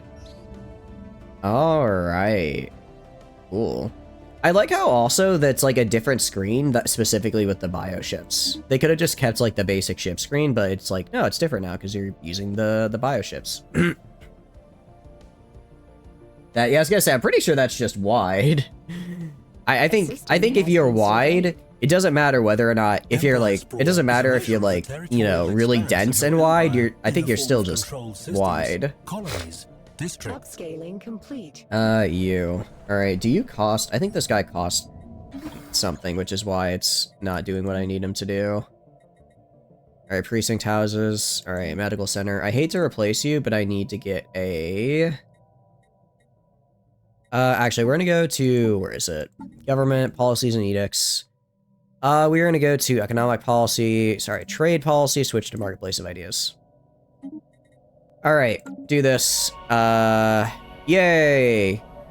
Yay, we have, pursue this Grand Archive. Situation log. We have revised. Unity now. That's fine. I can just build more generator districts. I'm fine with that. Playing Whiteys usually involves taking up wide swaths of system, hence the name. It's about maximizing output, where Tall is maximizing efficiency. Really? Oh, I thought it was just, I thought wide was just having a lot of territories with not much stuff built up on them, while playing Tall is having very little territory, but having it, I guess, kind of like really efficient, kind of like you said. All right, I'm gonna go to you. And then that's fine for now. My resource generation is like abysmal though. And I also need to get another civilian industries up here. Also need to get another civilian industries. Would be just a lot of planets and stations. I could see that. Let's go to you. I'm gonna build here, here, do Outlier 1, 2, identified. 3, 1, 2. It doesn't really matter. I'll go this way because I want to get the pre-FTL built and watch them. I want to look at them. Mostly irrelevant in the grand scheme of game outside of early to mid game. Yeah, I agree. Like the rare resources can be kind of nice, but by the time you get mid game, you can make them all yourself. Complete. I'd say they're good in the sense that you need them to you need to first find them to then be able to use them. But once you like find them and can make them yourself, they're kind of just like, oh, okay, cool, Situation log neat, revised. very nice. So I can claim these guys. Again, I'm doing the what do you call it? I'm doing the classic, trying to maximize the amount of space I can claim by forming little pockets of what do you call it? Forming like little pockets down here of planets that I cut off that I can get back to later. Early game tech rush and build expansion. Yep. Colonial enterprise established. Yep, I would agree with that. All right, we're gonna grab insider market survey trading completed. actually, so that way I don't have to pay as much of a market fee. If I get lucky, ooh, ammonia biosphere, very cool. If I get lucky and I also get the galactic market, which I hope I will, I'll probably change this to a trade capital. Yeah, I'll probably change this to a trade capital when the time comes, and I'll offload my my other things elsewhere. I mean, I guess I could kind of do that now, actually, couldn't I? To help our new colony along, you should consider the recruitment of a planetary governor to Yeah, I don't care. I forget. Do traders generate amenities? Do traders generate amenities? They produce trade. Is it in the Ascension tree? I could have sworn traders generate amenities. Because if I can have them do that, then yeah, I'll just make this a massive trade world and we'll be good to go. I don't have to worry about like amenities, or I don't have to worry about like anything else. Caught in the eye. Okay, who is on this ship right now? I don't know who's on that ship. Fine. All right. Long term, I guess I'd rather have. Situation log revised. I guess I'd rather have a good scientist. All right, you. Where's my other guy? Oh wow, you're all the way down here. You're closer. I want you to go research. Move. I want you to move to right here. Actually, can he even do it in time? Interesting. Hopefully we can. Hopefully they just sit there for a year and they'll be fine. Go to you. Okay. I see. Oh, I can choose what I want them to be. Okay. Oh, I see. I see. So I can choose what kind of districts I want them to be, and then I get like extra bonus. That's interesting. Okay. Oh, so I could actually go to like this guy, and I could change this to like a. I could replace this. If I click on the archives, do I replace it with? No, that's not what I want. I guess. Do I swap it? Okay, so that's essentially how it works. I'm starting to understand. I'm starting to understand. Excuse me. Alright, what I'll do for you then, I'm gonna make you a... I want to make you a civilian industry. Civilian? So this basically just gets me like an per district, that gets me just an extra... Oh, I see. So for every district I make, I now get bonus. Okay, I'm starting to understand how this works. Starting to understand how this works, I think. We'll do mixed industry. I'm essentially gonna move these guys over to this guy. Market outlier identified. Because I want to start making this guy really big into trade. Really big into trade. Oh no, am I boxed in by the Holy Guardians? Oh, please tell me this goes somewhere. Please tell me this connects up here or I'm screwed. Oh, please don't tell me I'm boxed in by the Holy Guardians. No, no, no, you can't do this to me, Stellaris. You can't do this to me. I swear. I swear. I don't know what I can do. If they're out there, I don't know what if they're right there. Actualized. Okay, yeah, so I can actually, commercial enterprise is great, because then what I can do is I got the empire capital instead of these guys. Okay. I just replace them all with commercial zones. They don't produce as much amenities. They do not produce as many amenities, but that's fine. I am okay with that. Rush for wormhole tech. Honestly, I think you're right, Calm. I was thinking of maybe just restarting the run, but if we do have a wormhole we can use. I just have to get it. Okay. Alright, just do cheap text, I guess, until I find the wormhole. Upscaling complete.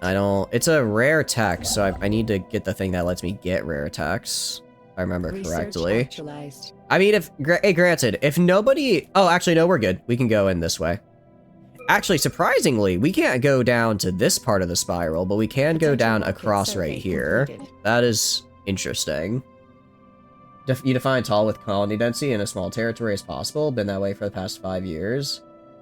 I mean, that's kind of how I feel about tall, where it's like, if you have... I see tall as having a very few colonies, but they're all super optimized. Actually, I guess you could have a lot of land, but only a few colonies, and then that definition still be... I don't know, I'd have to think about it. I have to think about it. The world is bleeding. That is not good to know. The surface of Corinth Prime is exhibiting an unprecedented reaction to our construction efforts. An unidentified viscous substance is beginning to ooze out from the foundations of a key installation. The ooze is some kind of crimson liquid, gelatinous in appearance, but extremely adhesive to the touch. Our scientists are eager to study this discharge further. Currently, it is a mere inconvenience, but it would be prudent to ensure the safety of our colonists. Is that a special... Is that a... Okay, ooh, research that. I guess it's not a thing, so I guess it's just whatever. I do need to do this, and then... Oh, we met a fallen empire. So hiring an official and commander. I guess I could do both of those, actually. Go to officials, just hire you. I just throw you on the, throw you on this guy. And I can also hire... I don't think I have a commander, do I? I technically do have a commander, but I just kind of want to get the XP. I kind of just want to get down the point tree. So I'll go to... leaders, commanders. I'll get a military guy for my army. Let's hire a guy for the army. Nice. It's always been about resource efficiency, which is what colony density is, but Stellaris, you cannot increase your max pop planet past a certain point, so Tall and Stellaris is more about maximizing your output per output source rather than just vertically stacking stations, because width is defined by empire size, which is determined by pop, not resources. Ooh, that's actually a good point. That's actually a good point, since it's... I mean, technically empire size goes up with how big you are, but it's not that much. It's mostly pop size that increases how big you are. rather than the, what do you call it? Rather than just the amount of, I can do words. It's like the pop size is going to raise your empire size rather than just pure territory. Corinth Prime reports troubling developments regarding the strange crimson ooze. The substance is becoming unmanageable, emerging at a greater rate throughout the afflicted areas. The ooze is not without its benefits. As it coagulates, its adhesive properties become more pronounced, effectively forming a natural cement that can be used to supplement our construction efforts. Worryingly, though, the substance proves nearly impossible to remove from any colonists who come into contact with it. Attempting to treat and study those affected would allow us to gain more information, but also slow construction progress. Interesting. I want to study. I want to treat and study the afflicted. It's gonna hurt my immediate building. I don't really care. I don't actually. Am I even building anything on here? I'm not even really building anything right here, right now. What I can do for the moment is let's just clear blockers. And I can't do that because I don't have the tech. Okay. Let's build that then. Fluctuating shield frequencies. Nice. Back to work. Back to work. And I got a little bit of electricity out of it. I want you to go up. I mean, I guess let's survey up to here and see what happens. Meanwhile, I want going down right here. We have a decent food stockpile now, so I can also have my construction ships go and start building more of these stations, because I quite like having more stations. Especially in here. That's a +12 to minerals. It's not bad. That's not too bad for early game. I quite like that. I actually quite like that. It's a parasite. After intense study and treatment of the afflicted workers on Corinth Prime, our scientists have isolated the root cause of the problem. What initially presented as a viscous gelatinous substance is in fact a collection of parasitic microorganisms that form a symbiotic relationship with the planet. The parasites decompose organic matter beneath the crust of Corinth Prime and recycle it into new material. The disturbance caused by Corinth Prime's development disrupt their natural life cycle, causing them to reject the foreign substances we introduced into their ecosystem. Given more time, our scientist team is confident that we can find a way to work in harmony with these life forms, integrating their unique biology into Corinth Prime's production pipelines. Oh, I thought this was like a little wall. This is actually a massive mountain. So this is entire mountain ranges just filled with gelatinous goo. That is very cool. That is actually very cool. I like that. And an abandoned gateway. Alright. Hopefully we don't get Grey Tempest again, or I'm going to be a little sad. Gonna be a little upset if we get Grey Tempest again, because that... Gonna be real. Opening that up was not, Opening that up last time was not great. This is amazing. Through extensive research, our scientists have engineered a variant species of parasitic microorganism on Corinth Prime. Their mutation is designed to recognize RN materials as harmless additions to their natural ecology, enabling us to resume construction with no further issue. After introducing them to the plant's biosphere, our engineered parasites have successfully integrated with it. Furthermore, by repurposing the microorganism's original decomposition effects, we have managed to harness the substance's adhesive properties to boost our own plant's productive processes. In other words, a lot more resources from jobs. I quite like that. There's no actual playing tall according to your definition, it's only playing wide with extra steps. I wouldn't necessarily say that. I could see a build where you spread out a lot, Scaling complete. and maybe only have like 5 or 6 pops per planet, and then just get the most resources off of those 6 planets instead of having like 1 pop that's super big. Focusing more on research. Really? How so? I thought it was all about pop though, or am I misunderstanding now? Ascension perk available. The Ascension perks list shows the So, perks that we what can do we potentially want to unlock. grab? Universal Some transactions is Ascension cool, but I'm not special using it right now. like technology, Behemoth or having Theory. a certain number of already unlocked Ascension perks Oh, slots. you're kidding me. I can't be Xenophile. I can't... See, I wish they had put this somewhere on the screen ahead of time. Maybe they did and I just missed it. So I can't do Apex Predator. I guess I'm gonna have to move away from Xenophile. That's fine. Alright, move away from Xenophile and pacifism. I can do that. You think you might be on your own with that one? I don't know about... I don't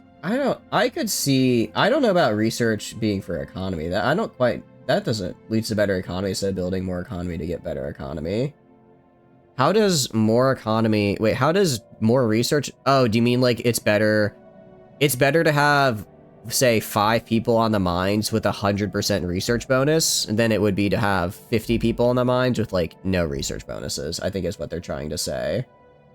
Because you can theoretically stack, if you hit endgame, you can just keep stacking research bonuses so you're constantly getting more stuff while also keeping it with the minimum amount of pops. I can see, and since pop growth is the biggest driver of increased research cost and just increased cost of techs and stuff in general, I think I see what they're saying. Basically, because the game has repeatable researches that just straight up boost your output.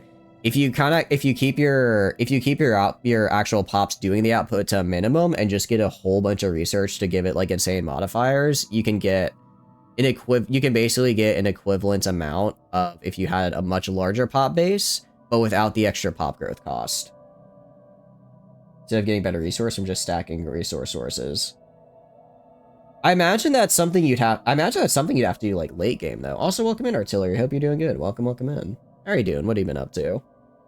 I imagine that's something you'd have to wait for late game for though, right? Because it's like you don't really get repeatable. I feel like you don't get a lot of repeatable resource techs until, well, actually no. I mean, we've already seen a few. I guess I just normally ignore them. If you don't, I suppose you could get like, you probably could get like, you know, energy credit output 10, you know, by 2300. Just writing suggestions for a mod dev for Ethics and Civics Classic. Ooh, what is that mod? I don't think I heard of that one before. Which one is that? What does that one do? Xeno compatibility. This is interesting. Interesting. I'll admit, I'm a little... Oh wait, actually, sorry, no, I don't do this because I want mutation ascension. Actually, it doesn't matter. Is it I think it's biomorphosis. My start here, I have to take a certain ascension. Is it situation log? I'm trying to see where is a victory screen. Important information for you. Government maybe. I go right here. Evolutionary predators. Okay, yeah, we have to take mutation ascension anyways, so it's fine. I don't know where mutation ascension is, but it's there. Does muddy the waters between wide and tall because of how their pop system works, but ultimately the idea behind wide versus tall is having a lot of low-grade resource inputs versus having few very, very high-grade. That makes sense. I kind of see what you're saying. Wide for more, tall more for less. The main mod dev is integrating civilian trade fleets. Ooh, wait, what is civilian... How does that work with the new trade system, out of curiosity? I haven't heard of it, but it sounds cool. So if we want to do, I'm assuming, mutation ascension, is that biomorphosis? An available tradition. I'm not seeing anything called mutation in here. So I don't know if I already technically get it. I don't exactly know how this works. We'll find out. It's basically trade ship fleets that spawn and conduct trade automatically. Oh, that's kind of cool. I like the sound. That's actually pretty cool. I like that. Let's take technological ascendancy. It's just a good perk. More research is always nice. Research actualized. That's a very interesting way of playing. I haven't really thought of that before. Alright. If we just grow even faster... Incubate. I'm just taking all the traits that grow my species. Although maybe that's not what I want to do. Because then if I grow really fast... Okay, so like I would do this guy. I would just do field modulation a bajillion times, essentially. Withering Scourge gonna come rolling in. I mean, they might try. I did set Crisis to all, though, so they should all spawn, I believe. But trade out to move performance won't be an issue. Oh, that's true. Because now... Was performance really costing that much under the hood? Or were trade outs? Because it's like, I never really thought about them, but were they really costing a lot? Thank you for follow, Artillery. It's very kind. I appreciate it. So... Alright, admittedly, I just said, oh, it could be fun to try playing tall, and then I immediately took things that increased. You know what? It's fine. We're gonna get basic combat rolls. I guess if I have a lot of population on a few planets, technically I'd have a lot of pop, but I could probably still maximizing it roughly the same thing. Don't you dare.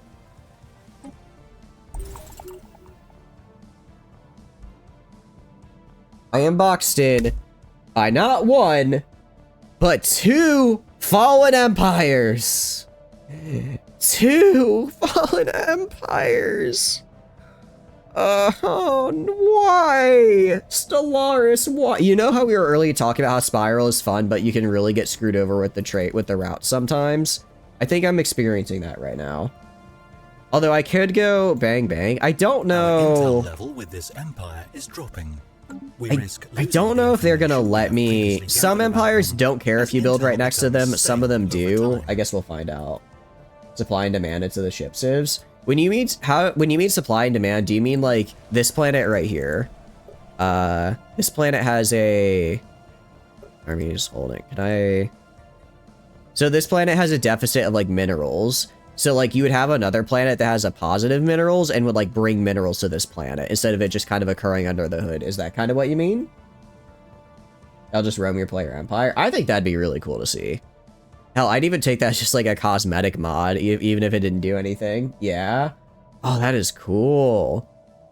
That could actually be really cool because there's a lot of perks now that there's actually a lot of perks that are like, hey, if you have that are like, hey, if you have this, ooh, actually, is there a way to increase amenities? Because right now, I have a lot of pops, and then I have all of these guys, but I have, like, no amenities. I don't really know how to fix that. Like, I could build all of these into hyper-entertainment forums, but that would be... I'd have to have an entire planet of, like, hyper-entertainment forums then. That's kind of not great. The devs yearn for the old planet system. It does feel like it does feel a little bit like they yearn for the old planet system. It does kind of feel like that, I agree. If I go to econ, maybe I just need... Oh, it's because I built them, but I don't think anyone's actually doing those jobs. Oh, wait, no, I have traders prioritized. They're only producing 6.6 amenities. Huh. For ethics and civics. I appreciate it. It's in the... We have a community Discord. Although we have a community Discord and we have like a channel called Game Stuff for like mods and all that type of stuff. If you want to drop, just make sure you say this is for a Stellaris mod if you want to keep up with it, or else it'll get flagged as like just bots. Other than that, I'll also go and I can also probably find it on my own as well.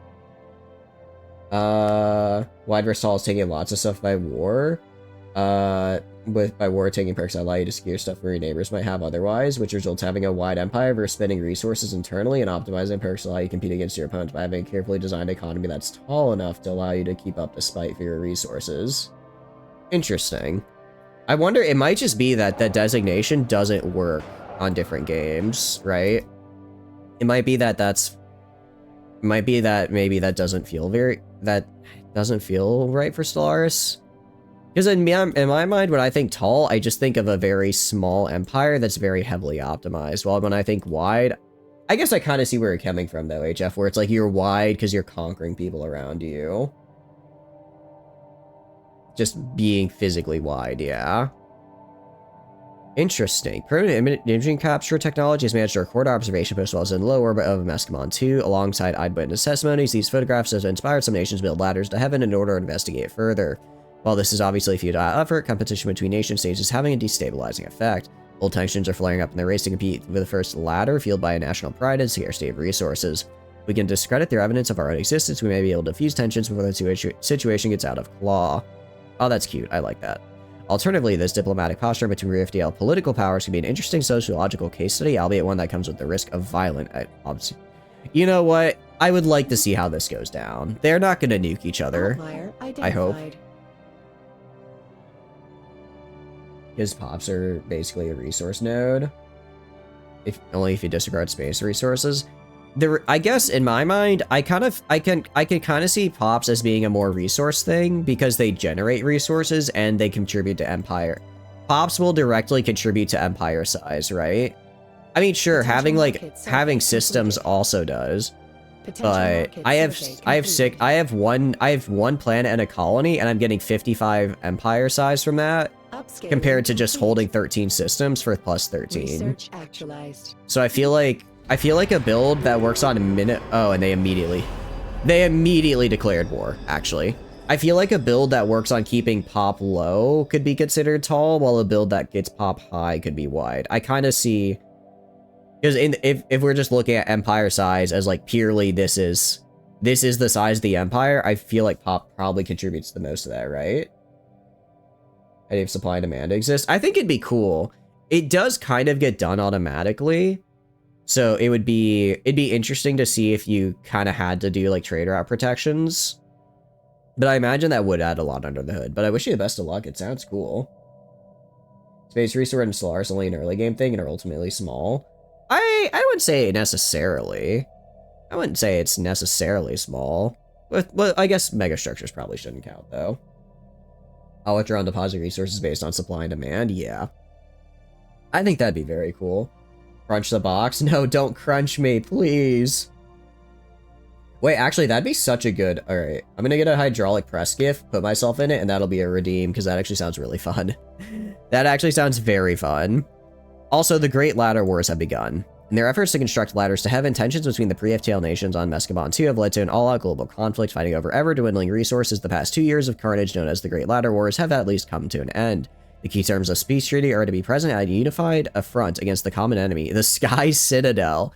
As the Pidocs rebuild their war-torn world, their increased paranoia and hatred of the unknown will make future interactions with them more challenging. So, I may have accidentally started a war. In my defense, anyways, moving on. Love to see a dynamic trade. I feel like that'd be really cool as well. Kind of like, if you guys have, I don't know, I know I've streamed a couple times, so if you guys have seen Star Drive Black Box, they have a similar system like that. They only have like 2 resources, just food and industry. But like you can go and like you physically send trade ships between worlds, and if like you run out of one on one world and then that world gets blockaded and can't send in more trade ships, well, then you're in trouble, right? I also think on the Jug feature, since they had no logistical upkeep for Juggernauts and 75% logistical upkeep reductions, that could be cool. Make one of your Star Sector ships. What do you mean make one of your Star Sector ships, Derp? I would love to make a Star Sector ship. That sounds super fun. Are you kidding me? I'd totally be down for that. You don't even need to redeem for that. Oh, you're saying to redeem to stream a game. I'm gonna do a Star Sector run. I want to start a Star Sector run probably in the next few weeks. I really do, because it's such a fun game. It's such a fun game, and it's been too long. It's been too long since I last played. So if I go to, like, you... So... Okay. Okay, this guy is producing 30... So this guy's producing 36 trade, essentially. If I go to Society Management... Okay. So... Every 100 traders gets me 200 amenities with this guy. With trade here. I go to... This... Okay. So that means I'm producing 2,700. Why am I producing 2,700 from these guys? So 300. So this is 1,200 trader jobs. 1,200 times 200. So that should be... Okay, so that's 2,400, and I think I have other random things that give me amenities as well. Meanwhile, if I replace you with a Holo Theater... I don't know how much amenities I get from a single entertainer, but probably a lot. Let's see. Oh, make a blender bottle. Oh, yeah. Oh, that's fine. Yeah. No one's done that one for a while. That'd be fun, though. That'd be fun. I'd be down for that. Basically apply the same features the Juggernaut has, except more balance since it's a civilian trade fleet. Does the civilian give bonuses like that? Or sorry, the Juggernaut give bonuses? Like, I have not used Juggernauts for a while, and I only used them like once. I don't remember much about how they work. Is that like kind of how they do stuff? Interesting. That'd actually be really cool. I guess, yeah, you'd have to make like a special cap. All right, yeah, we're not going to take this. I am in fact not going to take the Holy World. I think that would be a bad idea.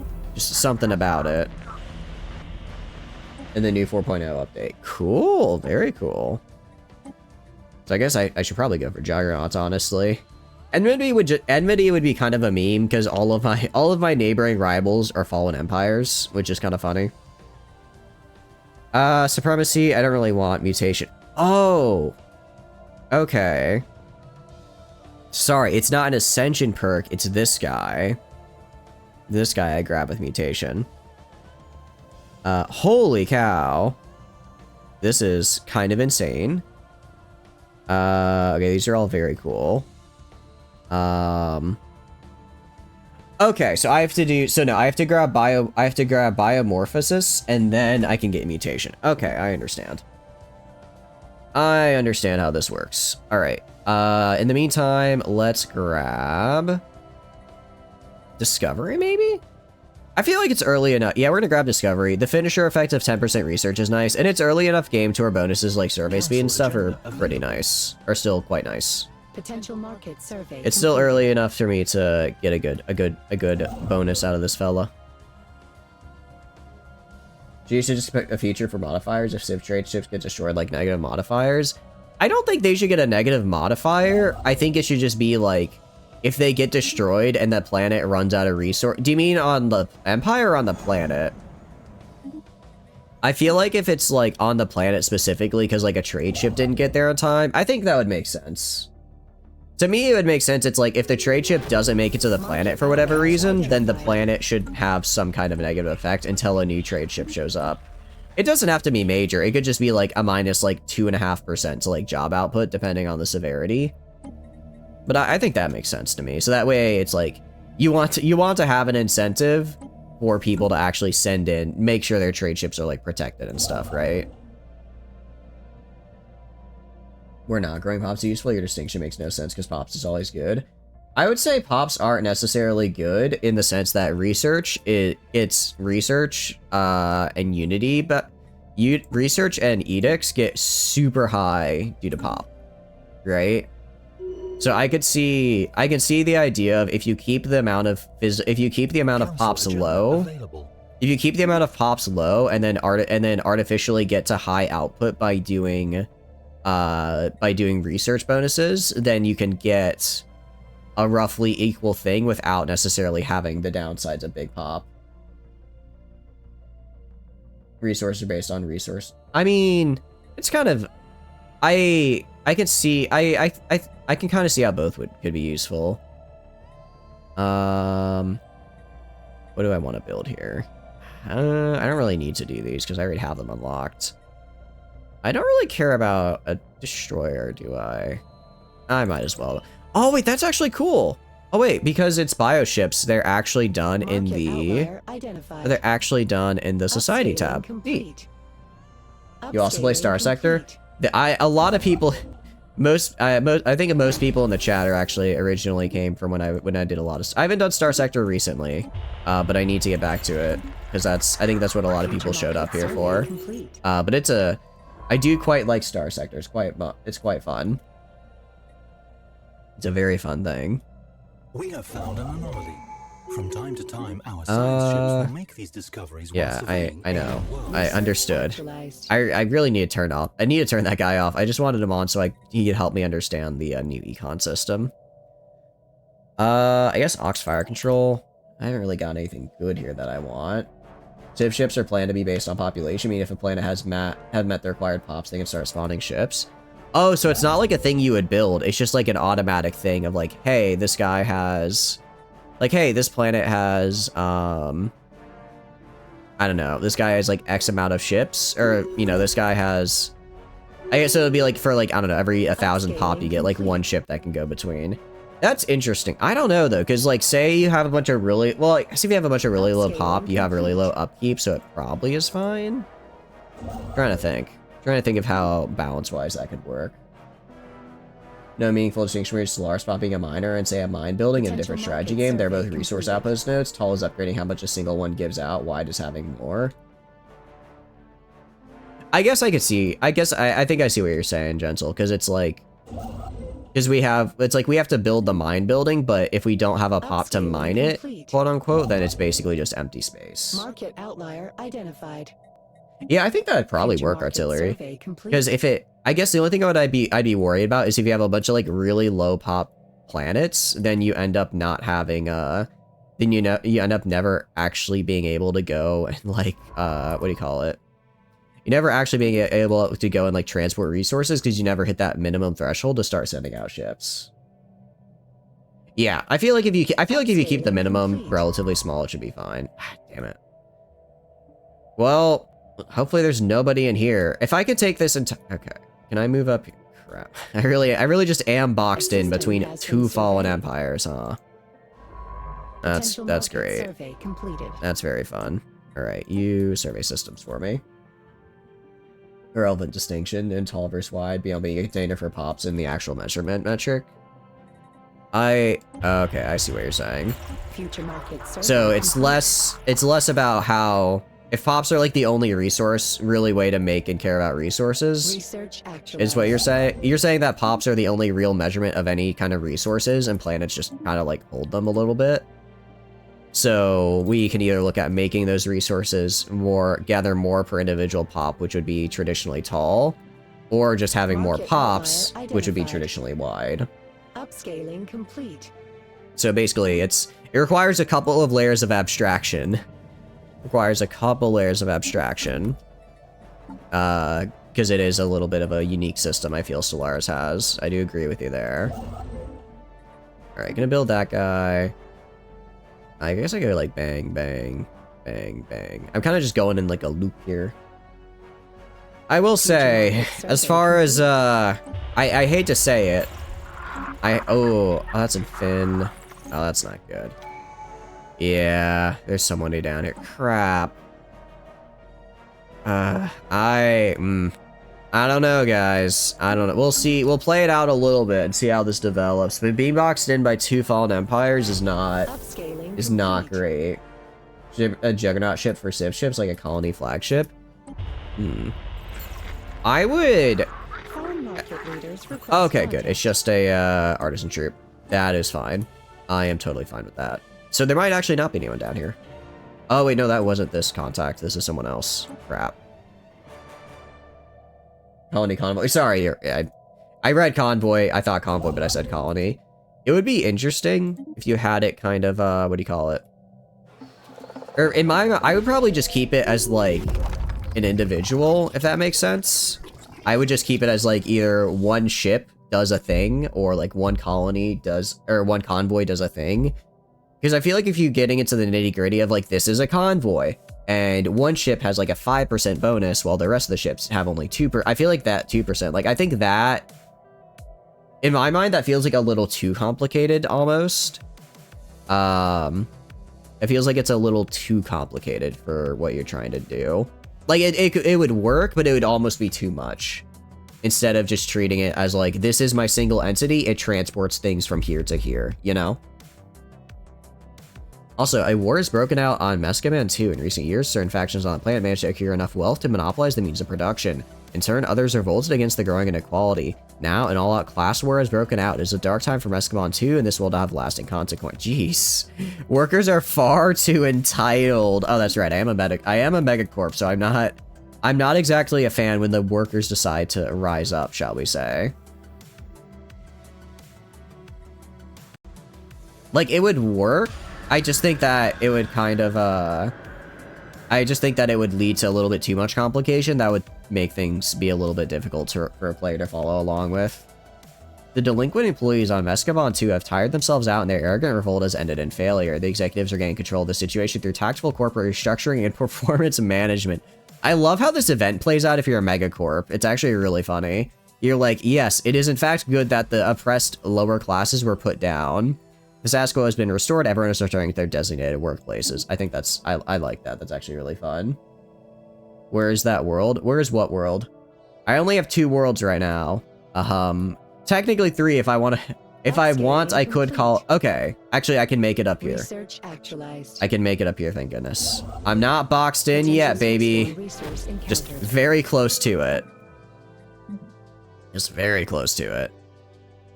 I'm gonna do this guy. I want to have better biotransmit. Oh, there's a storm down here. Huh. That's kind of cool. Interesting. Yeah, we're gonna display. Ooh, and we found Tianki Graveyard. I didn't actually notice that. Tianki Graveyard is actually fun because we can get the Tianki Matriarch, and I think that can get us to Leviathan Transgenesis eventually. Where in the world is that thing from? Was what thing from? Oh, the world where the event happened? It's this guy, it's this observation post right here. It's just an observation post. It's not a dude. Wait, who am I leveling up again? Who did I click to level up? All right, Chief Executive Officer. I guess you're my CEO, so I should probably give you statistician for the research boost. You're Minister of Defense, so I want to give you, we want to, basically anyone that has the econ, I want to give the, or the Empire-wide boost, I want to give them an Empire-wide boost. Can we eat them? I don't think we can eat pre-sapients. I don't think we can. Because it's like, they're too, because I don't think you can declare war on like a pre-sapient race. The trade ships will have the jug bonuses, just balance way more and removing of the logistical upkeep. That makes sense. We can try. Observation posts I mean, diplomacy. with this empire, Reveal our so have presence. access to a lot more information about them. Yeah. I mean, I guess I could. I kind of want to let it play out for a bit. I know we could eat them, but I want to let it play out for a bit, Tano, and see how it goes. We still do. We are still getting adaptive evolution here. We do get it without eating people, right? I think we get more if we, I think we do get more if we,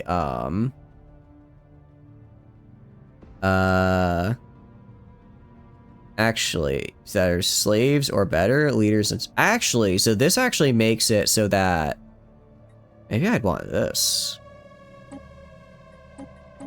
No, I want this. Okay. Synthesize is still the best way for me to go. Build a spy network. Can I build a spy network on a pre-sapience? The espionage tab shows how our envoys are building spy networks within Okay, empires. so I could like, I could do all these things. Procure DNA. Ooh, that's actually really cool. Actually, I quite like that. All right, build a spy network. Build a spy network and then try procuring some DNA. That could be fun. Spy network on pre. Holy cow! Wait, I've never done this before. This is such a banger art. Holy cow! Wait, this is amazing. This is amazing.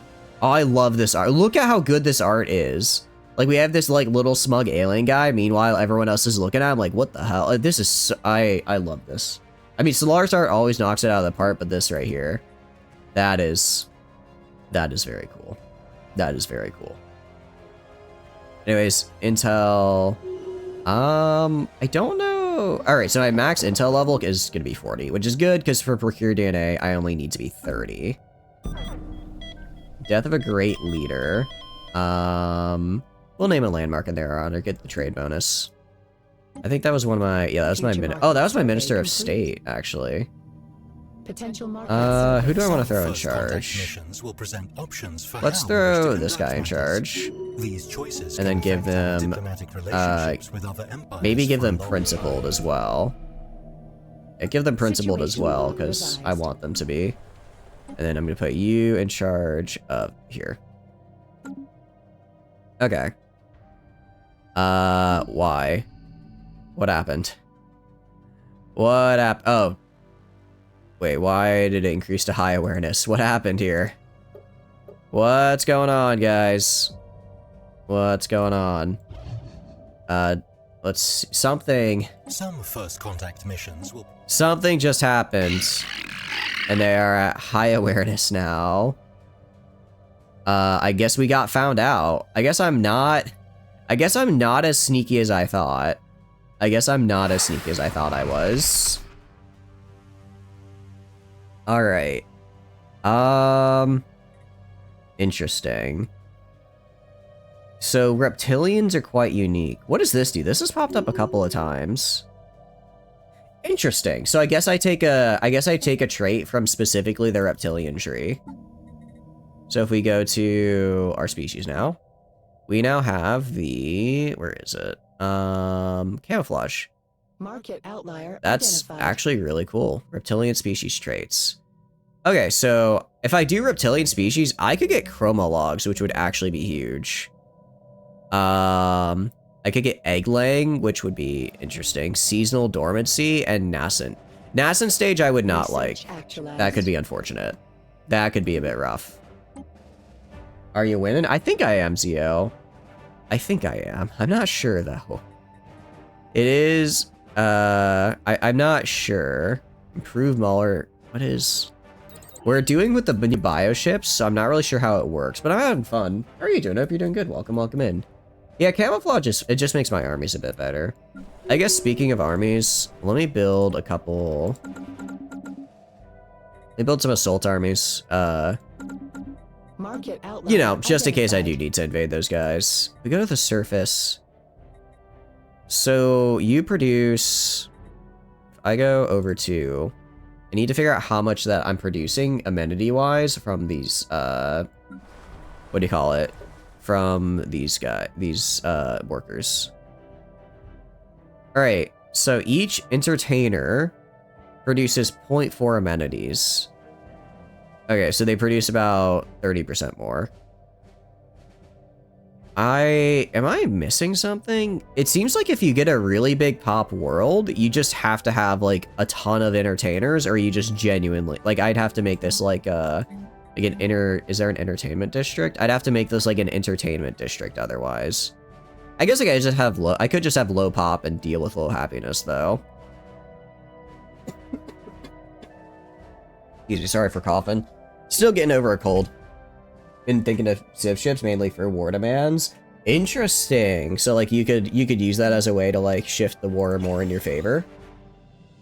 You could do a culling. I cannot cull my own pops. I can't transfer them to a different world, so that's likely what I'm gonna do. Replace you with commercial zones. Go to the industrial world here. Let's do that, and then I'm gonna do. We have mixed industry. I'm gonna have my mixed industry here be civilians.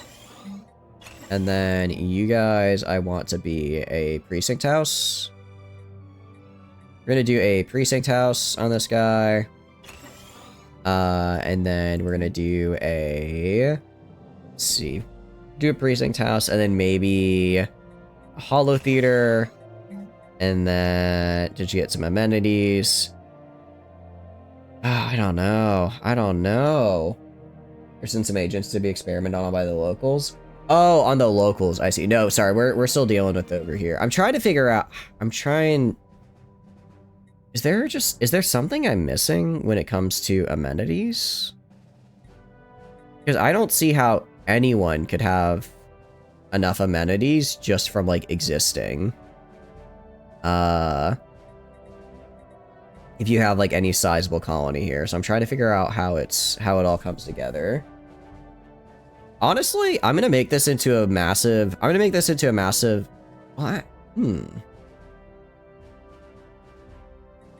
Let's see, resources from jobs. Is trade considered a job resource, actually? I think it might be. Approximate job production is 48 trade. Meanwhile, if I go to a commercial zone here, 40, yeah, it is. All right, we're actually gonna make Corinth Prime our trade area. Reason being, because of this parasitic production, I get massive trade bonus. I get a really big trade bonus, actually. So we're actually gonna go to, as a management, econ, where is the builder? Instead, we're gonna go to mixed industry. I'm gonna swap you out for a trade industry. commercial nexus. And then in you, I'm going to, I guess I can't build it yet. War demands is in civilians getting tired of being raided, wanting new strategic resources and whatnot. Oh, I see. So it's like the civilians are like, hey, you've been raiding me for a while now. Could you, I don't know, stop? Could you maybe not do what you're currently doing? Thank you very much. Yeah, sometimes if you're being raided, you just gotta ask, can you not do that? And maybe the AI will abide. A system has been surveyed. I'm still Market outlier not sure what I'm gonna do about amenities, especially because, like, for instance, the way amenities worked before as well, you could, instead of using, I guess it is probably, balance-wise, you don't want to be able to have commercial hubs be the exact same for producing amenities as something like a holo theater from a balance perspective. I get that. And that, I don't think it was entirely like that before. But it's like, if I have an entire planet full of, you know, commercial hubs producing amenities, I feel like I should probably be able to have enough amenities to not have people be upset with me, right? Are these the guys down here? Yes?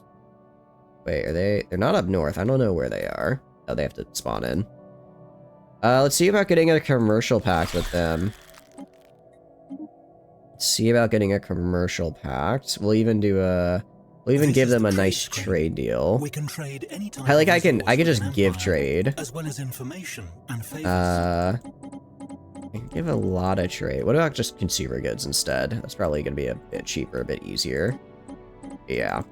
Way cheaper and easier. That what you intended? You meant civs demanding for war. Oh, really? Interesting. So actually the other way around as well. Oh, thanks. I mean, I'm not gonna turn it down. I appreciate you doing that. I'm gonna do a non-aggression pact just because I don't like how close they are to me. They are at protective, which means they might demand I get subjugated by them, which I don't want. That's interesting. I hadn't considered that, though. Like, civs are like, hey, they have volatile moats over there. I want that. So let's go fight those guys. That is an interesting way of looking at it. Upscaling complete. Okay. So we have... Okay, so I think we have those guys because this was originally mixed industry. So once this is... I guess once this is finished being switched, and then management... Can I see where the building is being done? Where can I see my... Where can I see what my current build... Where can I see my build queue? That's what I would like to find. Is it under econ? Future market survey. No. It's under econ. Holdings. Council agenda. You're kidding me. Where are you? Alright, they're down there. That's fine. I don't know why all the fallen empires are, like, right next to each other. But I suppose it is what it is. Smuggler weapon trade. Oh, that is not good. That's actually quite bad. Oh no. I might have to do a military intervention on these guys. I'm gonna be completely honest. They are I could try to spread disinformation. And then I guess that will maybe make that'll lower my awareness, maybe? I just want to get to 30 and I want to steal their DNA. That's all I want to do. I want their DNA.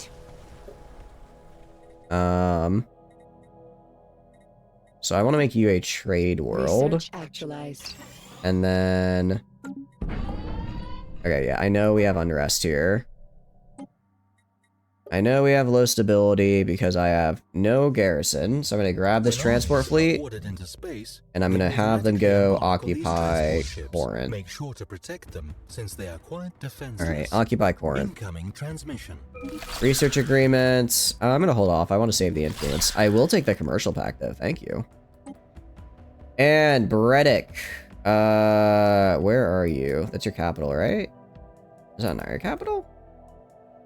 No, oh, that's the planet that's on the capital, I think. Yeah, okay. Holding, establish a branch office. Yes. Okay, so we could still... I thought we couldn't have multiple planets anymore. I mean, we're in 3 Fallen Empires will cluster some of them simply because of how they spawn. That makes sense. I see that. I thought it was just, I thought it was more... I was just getting unlucky. But I guess if they help... I guess because it's like you want the opposing Fallen Empires on opposite sides of the galaxy. So if you have 3, you're basically going to have a line of 3 that don't mind each other, and then a line of 3 that do mind each other just across the galaxy. Which is kind of interesting. So, this produces consumer goods. I don't really care about that. You produce... What do you produce? Actually a decent amount of Unity. I will say, I do hate how this costs influence now. I don't feel like these buildings were exactly super... I don't feel like these were super broken to begin with, so the fact that they now cost Unity to... that they cost influence to build is kind of like... Why? Why would you do this to me? Sure, but sure. Alright. I guess we just try to get more trade out of it. So let's just build a commercial forum. I feel, so I guess the, what do you call it? I guess we've been hit with a little bit of a nerf for trade, for Megacorps. We'll see how it plays out. I'm hoping I'm just being a negative Nancy. I'm hoping that's not actually as bad as I feel like it is. And it's like, it's a small thing. It's not like a big thing. It's just kind of like, oh, it's slightly harder. I guess I don't make as much. I only make 5,000. I only make 5,000 trade per month instead of 6,000. Woe is me, right? I'm just being a little bit of a negative Nancy about the whole thing. Incoming transmission. I'm not gonna do a defensive pact because I have, well, yeah, I'm not gonna do a defensive pact, not unless they try to annex me. Migration is interesting. I'm gonna hold off on migration for now. Because I don't exactly know how my genetics stuff works, and if I like maximize my genetics to where I only want to be using my species worth of dudes, then I definitely want to make sure that I, what do you call it? Upscaling complete. Oh, did you die? You're not dead. I don't know why you just stopped working. Interesting. Upscaling complete. Alright, you, interesting. Oh, it's this. Man, Mescabon Prime has had such a rough time. They've had 2 wars, and now one of my people has come down from the sky and proclaimed themselves God. They're not doing too hot, I'll admit. Oh, I see. When I put him as sequence broker, he left the science ship job. I see, that's how that happened. We got a Gaia world? No, The Fallen Empire has a Gaia world. I have a very nice look out the window. I will not be taking Prophet's Retreat, because taking Prophet's Retreat, well, I die.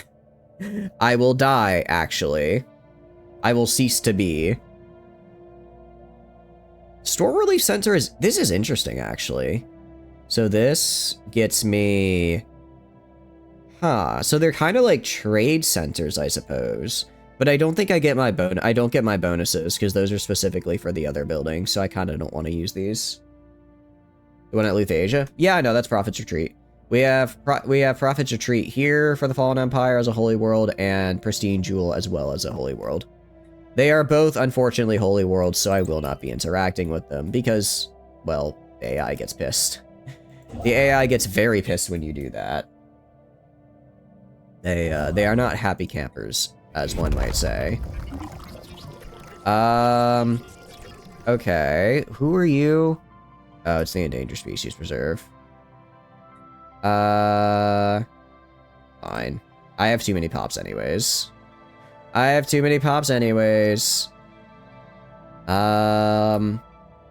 Wow. They almost have planetary unification. This is highly uncommon. Let's see what happens. I wonder if they'll just become a hive. I don't know if they can. I don't know if they can just become a hive. All right, commits when ready. Oh, I need to wait till I have enough influence for that. I think that would be cool. I think that would be very cool. I want to see how that works. I want to see how that works.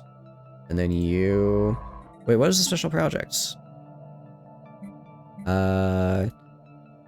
Oh, sorry, that was saying this guy got actualized. I was about to say, I thought I hadn't done all my special projects. Here for this tundra world, I could live on this. It just wouldn't be great. That's a lot of... That is a lot of criminal jobs there. Oh no. How are we doing here?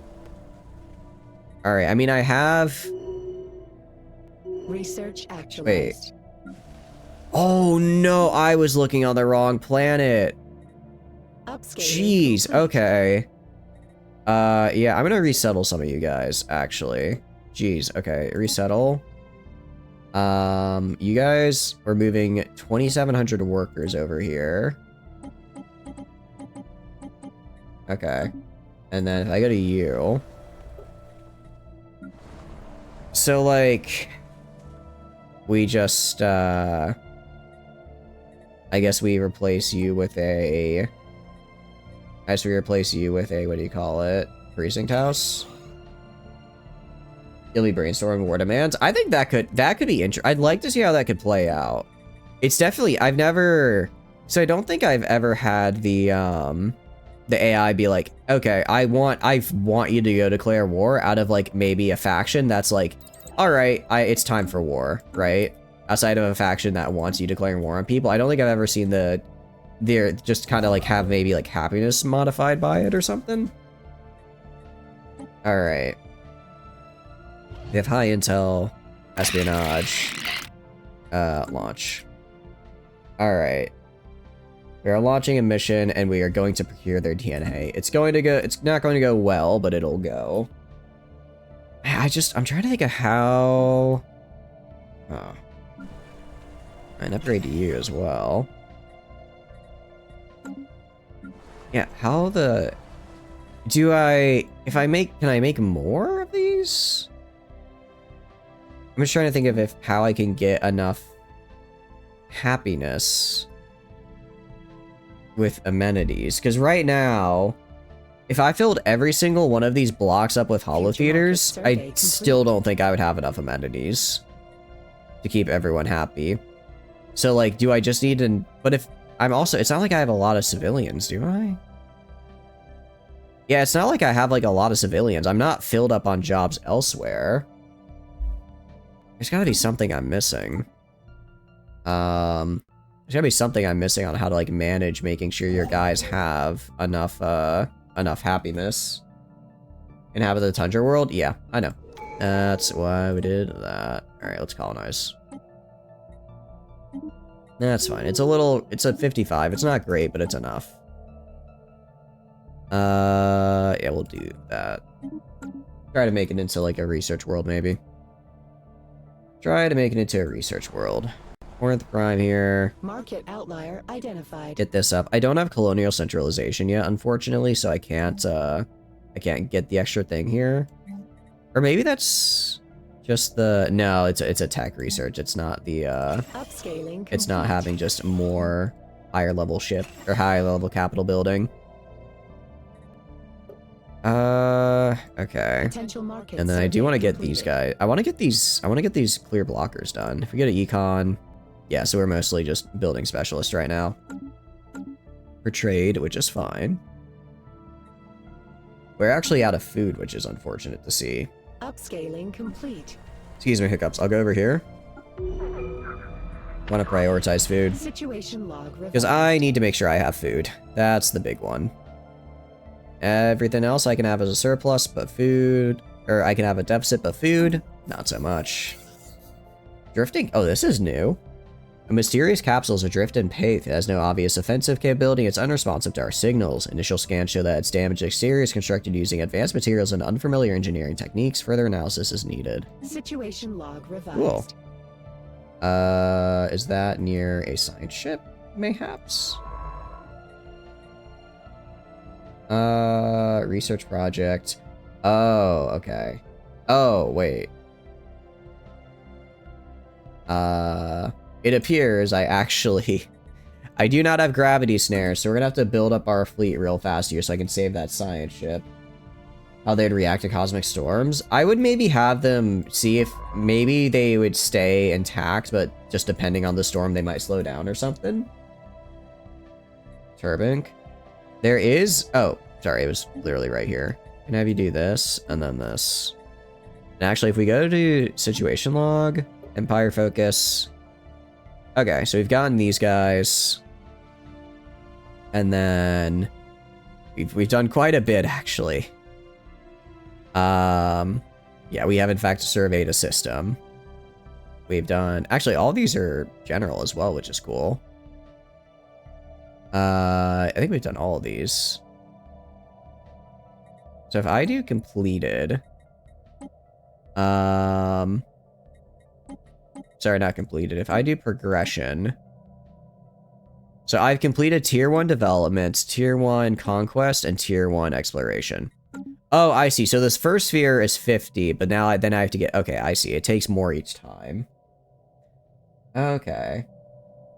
Okay. And then... So establish a branch office, build a mining district, starbase module, starbase building. I've already done both of those, but I suppose I can do it again. So I'm gonna upgrade you. I'll go down to you, and then, I don't know. Do you have... Are you worth building a thing on? Holdings, branch office. What can I get from you? Literally 0 trade. I'm good. I'll find someone else to do it with. We should upgrade Starbase. Yeah, that's what I'm doing right now. Also, we're going to go to the shipyard. I'm actually going to go to fleet management, ship designer. And then we can grab the Weaver here. Oh, this is... Oh, wait, this is super cool. Oh, this is super... Okay. Interesting. So... Oh, wait, that's actually really cool. So... Juvenile, mature... Okay. So actually, depending on, like, what you research, I guess they eventually will grow into having more bombs. Oh, that's so cool. That's really, really... So is it I grow them like that, or how does that work on my starbase? Shipyard. Okay, so I can choose to get, like, a mature one, which takes more time. That is interesting. That is interesting, actually.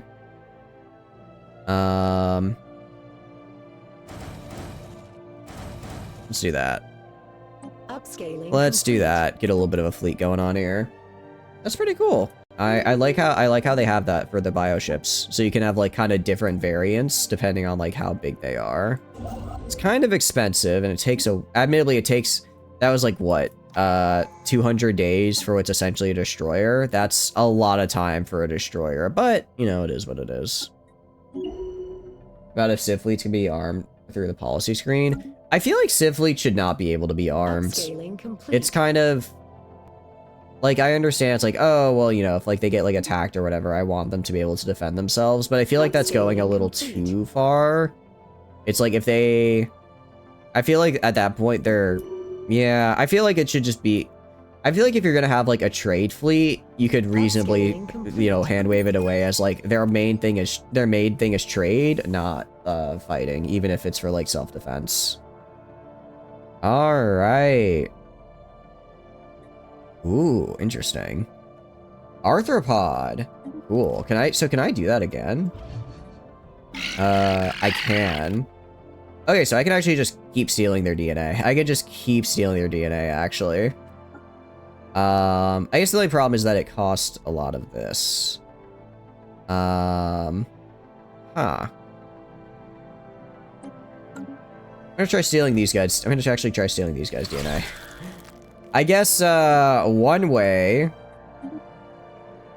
around it is, I guess one way around just eating people is just, you know, yoinking their DNA instead. That'll also work. indoctrinate society. I mean, that would just basically make them pop up as like a vassal, right? If I remember correctly. Yeah, so this would just make them my ethics, which I don't really care about. I don't really care about them being my ethics or not.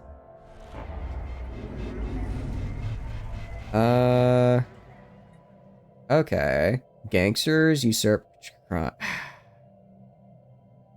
How am I... Okay, I only have 6% crime.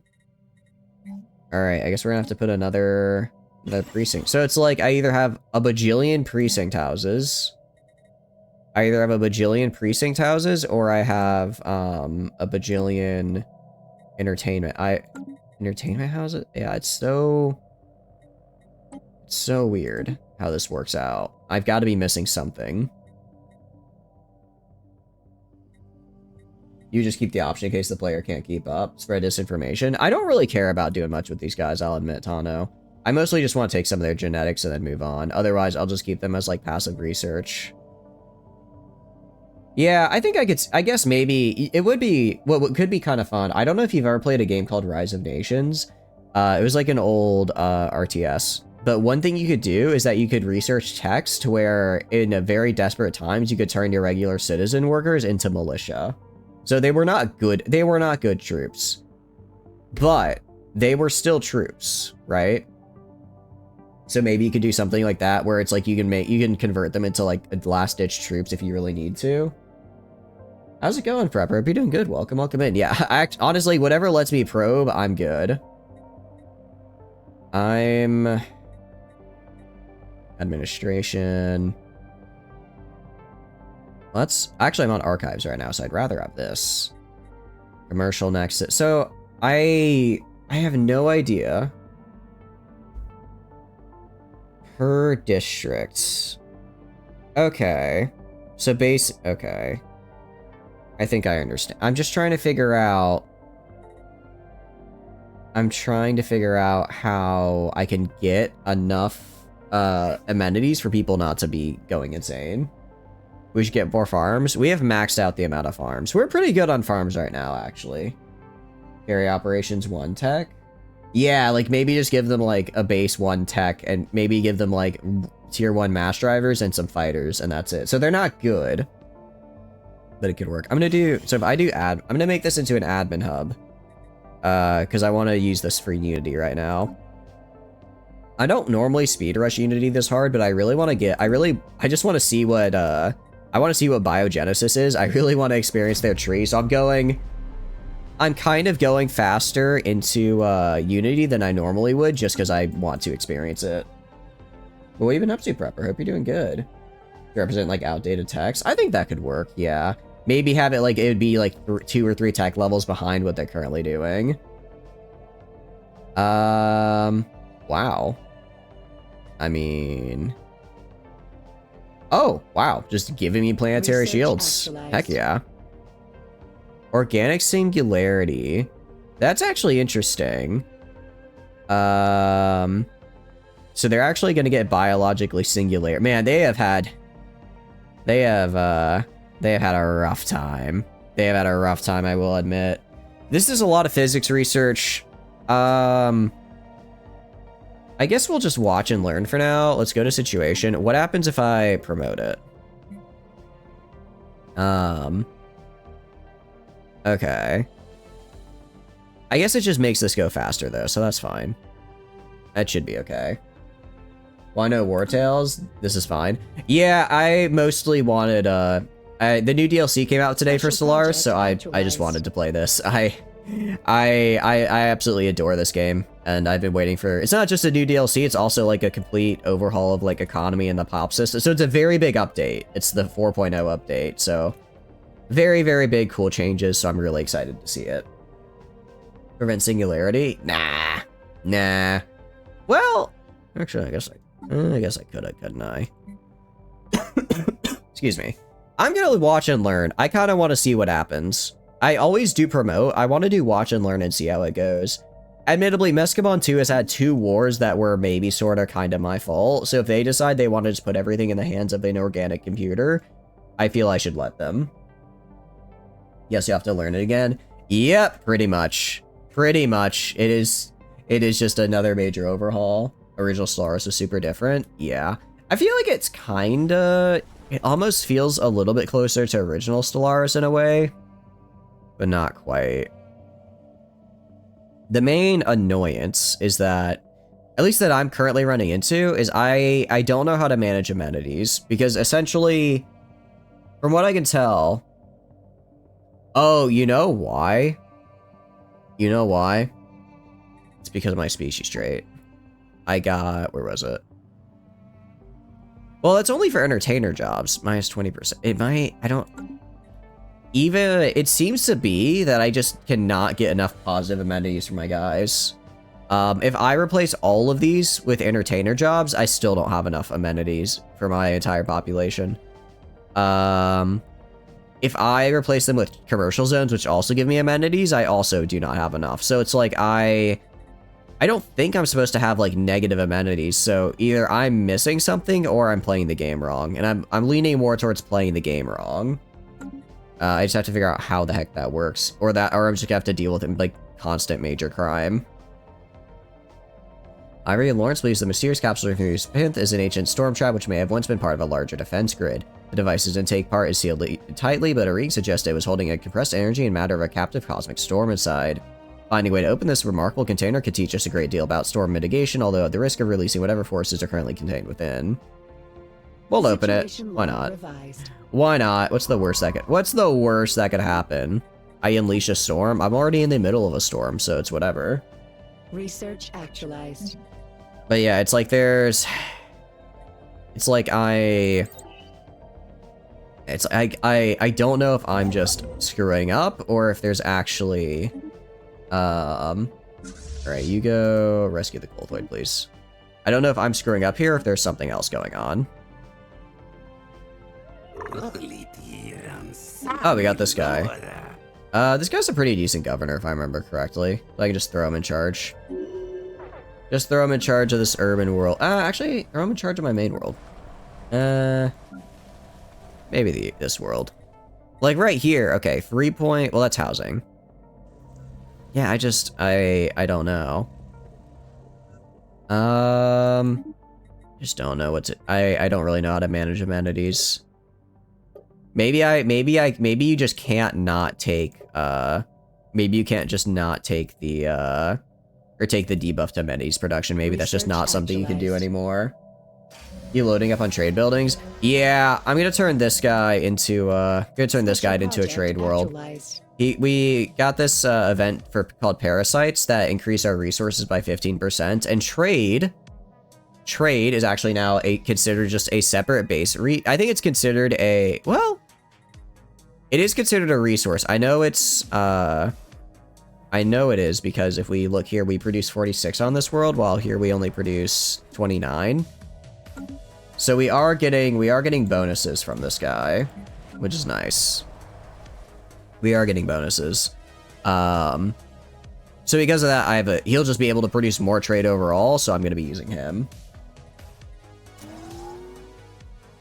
Okay, sorry, that's a city district. I don't need that. Is there any district specialization that gives amenities? That's what I was checking, yeah. I checked that earlier. Doesn't look like it. If I click right here. I was looking at that earlier. And calm, and we have urban, which just gives housing. Mixed industries for industry. Archives gives extra research. Then we have, gives research and unity. This gives a little bit of extra research. And then these are just bonuses to research. Admin gives unity, so nothing to do with amenities. Planetary defenses, and then just base materials. Should build mines. We're doing okay on mines right now, but we'll probably build a few. We're gonna build these. Actually, we're gonna build these guys first because I'm used to trade correlating to energy credits, but that's actually not the case here. Because now it's its own separate thing. But yeah, I'm using trade, and I'm mostly using it because I can use it to boost my unity through marketplace of ideas, and I would like to have a high mark. I just want to go through the unity tree ASAP because I want to experience it. Excuse me. Sorry for the coughing. Alright, so Storm released, though. Ivory Lords completes analysis of the ancient storm traps workings is able to unlock the intake mechanism. As the ports open, the magnetic storm held inside was released into the void of Haith. Study of the trap's complex engineering has produced fascinating insights into storm-resistant materials and structures, though we will still not understand how the device is capable of containing storms entirely. This knowledge will greatly aid us in weathering future cosmic disturbances. Cool. Alright, so we are going to be hit by this guy for, 6 years. Wow, that is a lot. Monthly devastation 0.2. Okay, that actually kind of sucks. Yeah, it's literally just the amount of pops. So it's like, but it's like, okay, so have less pops. So if I look at my economy here, I've not completely filled up all of my jobs, right? I have not filled up all of my jobs. So it's like, what's going on, right? I haven't filled up all my jobs, so there's plenty of pop space left. I have plenty of housing. It's just, I don't know if I just need to instead just do precinct houses, so I'll have really low, happiness, but at the very least, I won't have crime. Yeah, I don't know. I feel like I'm missing something here. I feel like I'm missing something. I mean, maybe I'm not supposed to build this many it might just be I'm not supposed to build this many buildings, right? Maybe I just don't build these guys and then have it be more of the basics down here, and then I just have enough amenities over here and then move the excess pop elsewhere. Yeah, before I maxed out amenities and I had enough people in it and it still wasn't enough. From what I could tell, each block, if I replace this, each hyper entertainment forum produced 400 amenities. So if I had 1, 2, 3, 4, 5, if I had 5, that would be 2,000 amenities. That'd be 2,000. So it'd actually only go up by 1,000 total because I'm already producing 1,000. So I'd still be like 2K short. You'll be online tomorrow. I appreciate you stopping by, Artillery. Have a good night. Have a good night. I wish you the best of luck with your mod. I think it's gonna be. It sounds very cool. It sounds like it'll be very cool. Yeah, I might have to. I'll probably look that up after stream because I feel like I've got to be missing something here. I've got to be missing something here. I'll hold off on that for now. Autocannons, yes please. You have a strange policy set? We can check. Policies and edicts. Mercantile is fine. Or philosophy. Economic policy? I mean, we're on military. I'll swap you to mixed. Swap that to mixed, because I don't... Well, now I'm actually out of everything, huh? Yeah, that's fine. I can go to, if I go to species, set species rights. List allows us to customize the citizenship and living standards. No, we have stratified economy. I was gonna say maybe this is... let's see. Oh, maybe we need to do social welfare? Maybe we need to do social welfare to get our happiness up? If we do that, it's expensive. It is expensive, but civilians will start producing unity and they'll have decent happiness. Alright, let's try swapping that on and see what changes. And then, I guess, utopian abundance. So we'd have to get to egalitarian. That's actually pretty insane, honestly. I guess I can't do that because I'm a megacorp, so I can never get to egalitarian. Wait, no, I can be egalitarian at a megacorp, actually. Alright, let's see how this changes at the end of the month. Be that the pops on the plane are not filling the amenity jobs that are already there. I don't have any amenity jobs right now because I got rid of them because it wasn't enough. It was not enough at the time. That's not good. Alright, that did not change amenities at all. It barely changed it. Yeah, I don't like this. See that one, but I mean, I tried using all, I tried, all right, I'm gonna try, all right, we're just gonna try all holo theaters. I'm gonna try all holo theaters. I'm gonna dedicate all of my guys to that. I just want to see if this works. Maybe it will. Hopefully it will. That's not good. And Situation log revised. clear the pipes. I do have to ask, does Cosmic Storms, this is gonna sound bad, but does Cosmic Storms ever get good? I feel like I wanted to give Cosmic Storms another chance. Okay. I guess I kind of see what this can do. I guess it gives me more agricultural districts. Because I feel like alright. You know what? Let's let him do that. That's whatever. I feel like Cosmic Storms is just getting hit with debuff after debuff after debuff, and it sounds bad, but like when do I get to do things that aren't just a debuff with Cosmic Storms? It's when it gets plus 1600 amenities. Upscaling complete. Well, okay, hopefully that works out. Hopefully it does. Special project. Well, because we are already optimized. producing a decent amount from here. All right, we'll see how this works out. Hopefully we have enough to just not have crime. I guess if we keep this up high enough, we technically don't need these fellas. That might be the best way to do it. All right, and what are we gonna grab now? One vision. Is there anything that increases amenities? Nihilistic Acquisition is actually incredibly good, but I probably am not going to be using it right now. Use the storms to significant advantage, but you did never go that route. I wonder if you have to like go down like a storm chaser path. Excuse me, hiccups. Like with like go down their specific ascension, Upscaling or go down complete. like go with their specific start on like the ascension path. Because like right now it does feel a little bit interesting. Oh no. It appears that they do not like having a nodal conscious hive mind controlling everything they do.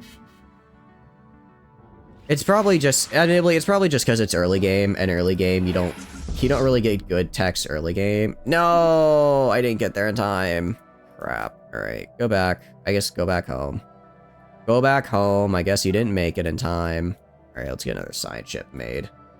Get another science ship made. Because I want to start surveying some of these archaeological sites.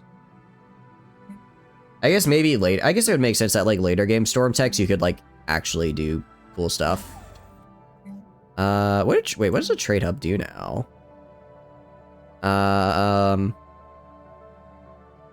So I guess trade hubs don't really do anything. They just like produce extra trade, but I don't actually care about that given I have a massive trade world below.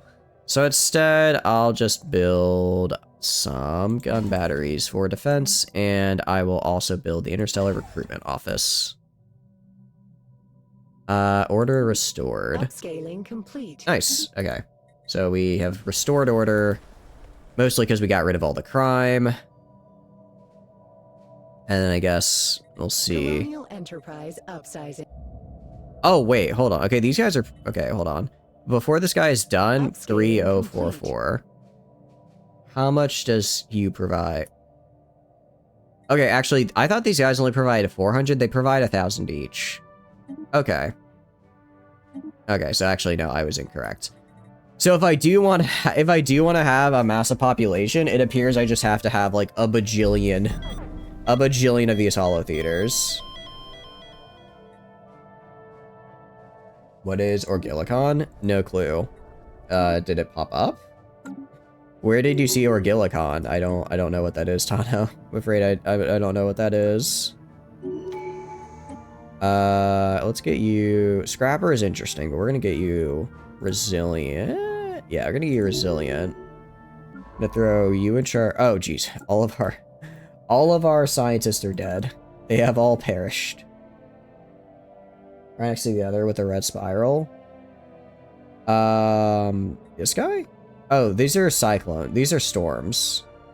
Oh, it's just a wormhole. It's just saying it's a wormhole district. So there's a wormhole there. There's a wormhole there, so the game is letting me know, hey, you have a wormhole that you can do stuff with. Go to you. I have so much trade, it's not even funny. This? Utils with a red spiral. Yeah, this is just the denotation that there's a natural wormhole in the system. That's the only red spiral I see on the screen. I'm not quite sure what else do you think it could, or is it not this Tano? Alright, we're also gonna go to this site.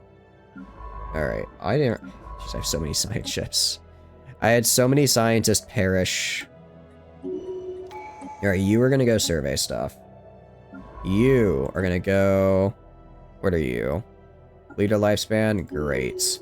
I want you to go start doing these digs. I want you to start at Tianki Ort, because that's a fun one. There's another planet you build spy network. I know. I'm building a spy network down here. Actually, I could... Let's see if I can steal their DNA yet. Can I steal your DNA? Not yet. I almost can. In 30 days, I can. So 30 days, I'm gonna yoink these guys' DNA. Actualized. Procure DNA. I do find it funny that I can just walk up and be like, mine. Mine. No, another pre-civ? Where? I don't see any other pre-civs over here. I don't see... Oh, these guys. This is where the Oh, wait, there's also these guys. That's right. Good catch. I'm gonna grab the Mauler here. Alright, so my guys should build the outpost on them.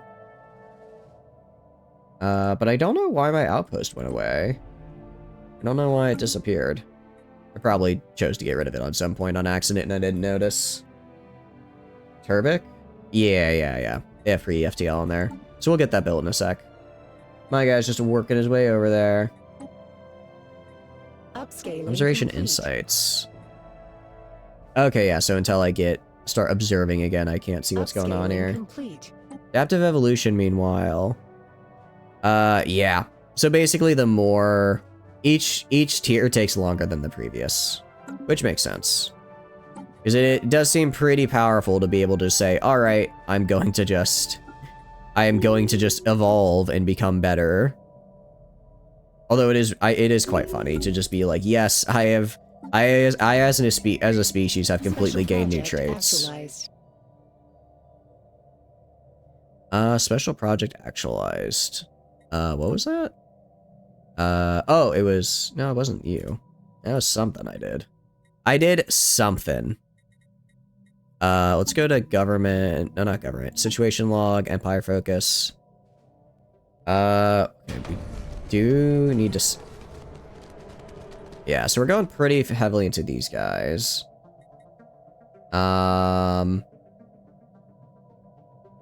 Oof. Oh, I don't care, though.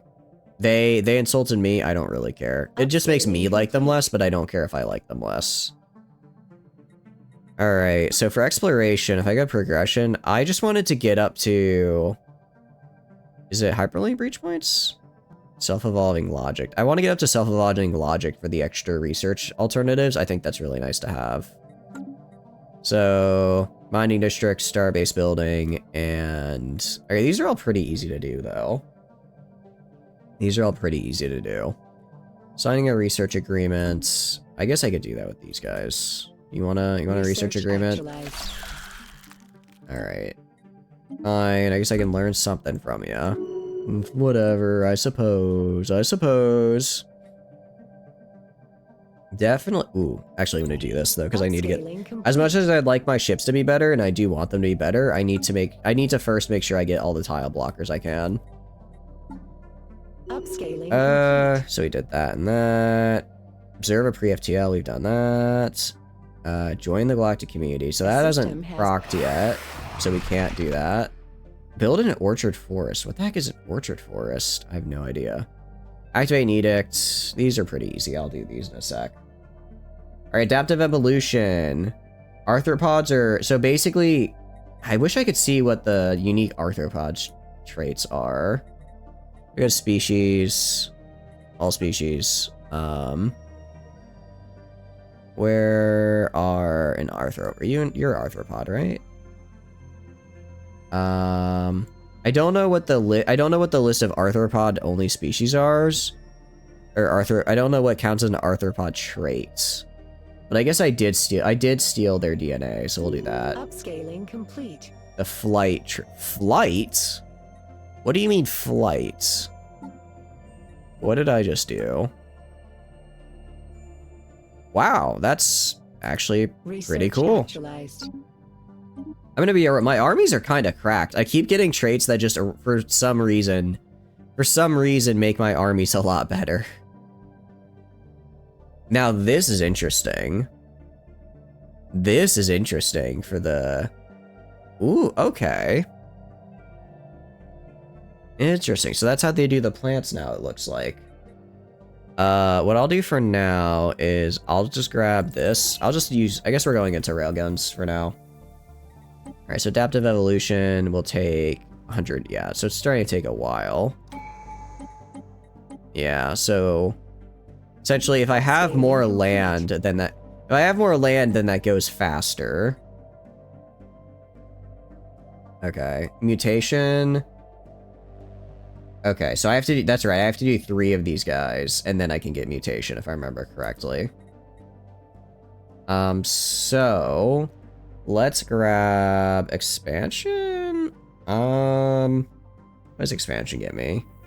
I don't know if I necessarily want expansion right now. I like the pop growth speed, but other than that, it's kind of meh. Adaptability. Not bad. I do like adaptability, actually. It's a pretty nice one. The, what do you call it? The enhanced recycling I find is really good, especially late game. Habitability bonus I kind of need. I'm gonna get adaptability for the habitability bonus, especially because I get more later on. I will get more bonuses from higher habitability, so I kind of want to get that up. Yeah, so I guess I just need to. I guess I need to keep stealing people's DNA. Thanks, pal. Appreciate it. Appreciate you doing that for me. And a tile blocker is what I want. What? Slave army. Oh, wow. I, didn't know. This is new. Orbital slave processing hub. That is certainly something. You want your DNA, you just have to ask. How's it going, Slip? I know I could just ask for your DNA, but for these guys, they're a little bit of a prude, so it's a little bit harder for me. If I want their DNA, I have to be a little sneaky about it. I do wonder... Admittedly, I am just taking their DNA. What does that entail? What does that entail? I wonder. Alright, so if I go to you, can I build an observation? I want to build an observation post on this guy. Build an observation post. Alright, so far so good. We're getting the research alternatives, which I'm very happy to see over here. High gravity. Okay, that's not great. Docile fauna is interesting. I might make this into a research world. Ooh, fresh biosphere. Oh, that's cool. Stardust storm. I don't really like that. Alright, gonna build the classic. Build some city districts. If we go to here, I can get rid of the swamp at least. And then let's focus on making, I guess maybe a bunch of hollow theaters. Although this is a bit smaller, so I might not need as many. Speaking of, if I go to you... Alright, so it did just take like a bajillion hollow theaters. But I did eventually... It did take a bajillion hollow theaters, but I was able to make the population stable. You have made mistakes? What have you done, Derp? What mistakes have been made? Like 300 years? What do you mean by you have slurped through 300 years, out of curiosity? There's a couple of different ways to interpret that, I'll be honest. So I guess I would like go to you and I'd be like, all right, you, I'm gonna make you, well, I want to make the, I mean, I could make it a society research world specifically. I could make it specifically society research. But I think I'll just do general research because I need general research. I do kind, well, yeah, I just kind of need general everyone research right now, admittedly. Maybe later on when I have other research planets, I could start specializing. Now, for the moment, that's just not feasible. I can also go to them and throw on this guy in charge. 300 reals might as well be used for your cursed algorithm. Oh no. What did you do to the algorithm? Derp, no. Actually, I need to... Can I just remove him? There we go. I forgot that this guy causes major amenity loss, so, probably shouldn't put him on anywhere right now. We can also do, do this guy. I do like colonial bureaucracy. What can I say? I like the bureaucracy. Keeping D's and Huz slipping in. I don't know what those words mean. What exactly did you just say? I'm hoping it was stream appropriate. All right, nice. Gonna grab this guy, get research complexes. I'm not gonna be able to have many buildings, but the ones I have, I'm gonna have to make count. All right, nice. I'm gonna have you go, and now I want you to build the observation post here. All right. Meanwhile, you are excavating the site. Nice. Heck yeah. Love to see that. And we encountered somebody over there. I'll go to Turbic, go to espionage. Gonna throw this guy in. Interesting. So let's try and get a sample. What's the worst that could happen? Potential market survey. Smuggle population. Interesting. I could just steal their pops, actually. I could just steal their pops, like, in a more direct manner. I'm realizing right about now. Also, oh, right, sorry, those are Gaia worlds, which I cannot take, because, again, the Fallen Empire will slap me into oblivion. Fallen Empires aren't usually a fan of, you deciding that, they're not usually the biggest fan when when you decide to take their land. In fact, they usually murder you.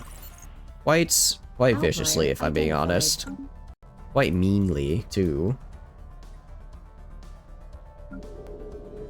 So this guy is just kind of building over here. Yeah, so we just kind of have to wait till these city districts get built, and then... I guess some hollow theaters? Council agenda ready. I guess what I could do, so basically, what I would do now is instead of, I would just not build anything down here. I just wouldn't build these guys, and I only build in the city district. Because this will cost pop that I can't afford to have, is how I'm understanding it. Displays of power, conquer nature. Let's do preserve the order. So, like, for instance, right here, I have both agriculture and all of these guys, which take a lot of pop for here and here, so I have to use these city districts. Crime. Yeah, crime's gonna be annoying as well. So instead, I can either have the city district just completely filled and have buildings, or I can have these guys doing stuff. I don't really think I can do both effectively. What edicts can we do? Good question. Fortify the border, research subsidies. I'll take research subsidies. It's a little bit more expensive, but I like it. Excuse me. Research A little bit of extra food for a couple months. I like that. And then... oh, we actually did the technology. And colonial centralization is also really good. Jeez, how long until the 17 years for this storm? Are you kidding me? That is, did not realize it was that bad of a storm. Did not realize it was that bad of a storm. My goodness. Oh no. Yeah, you better give me some money here. Your Give me attention, some money to please. make up for what just happened. I see what you're not slick. You're not slick, you embezzler. Or you are a little bit, because you did get away with it a little bit. But in general, I'm on to you now. I'm on to you now. I'm gonna go build a starbase here and then build here. Ooh, 5's row. Okay, so this is probably a Witches of the Shroud, if I had to take a guess. Interesting. Where is that? Just a free orbital complex. Ooh, that's actually in a really good spot, because I could turn that into a fortress world and then make it so that anyone coming from down here can't break through. That is very interesting to see. That is quite interesting. Alright. Okay, so I'm starting to see some of the benefits of the orbital storms, I'll admit. That was a pretty nice benefit. I quite liked that. Alright, meanwhile, you are doing that. That's great. Let's get these rail shard accelerators. Okay. So, Corinth Prime. So I'm gonna go to you, and I'm just gonna rename you Trade World. Just rename you to Trade World. And then, can I unbuild you? I can. I think I demolish these guys. I think I demolish these districts. Demolish them. And then to have the remaining pop go into these fellas. Or go into trade jobs. And that should hopefully be enough. Hopefully being the optimal word. Liquidated. Alright. Also, how are we doing down here with our espionage? Oh, did I lose my spy network? I guess I did. Okay. I guess I'll have to do another mission to steal their DNA. Well, do not worry about it. Kind of like DNA, did not. It's like if I said DNA as a word. You know, I know it was so clever, you guys are stunned into silence. Just another day in the stream, you know? This is the kind of wit you're here for after all. Yeah, need to get this for the planetary FTL inhibiting. You know what it could also be, actually? It could be my happiness is also low. I'm assuming the storm devastation isn't I wonder if I just flat out die, actually. This storm is going to be here for what, another 17 years, the game said? 15 years. Okay. We can get, how much? Monthly devastation, 0.2. So, 15 times 12 is 150. That's 180. 180 times 0.2 is 36. I'm gonna get to over 50% devastation on these worlds from this storm. Very cool. Oh, hello there. Hello there. I guess they found us. Hey. How's it going, dudes?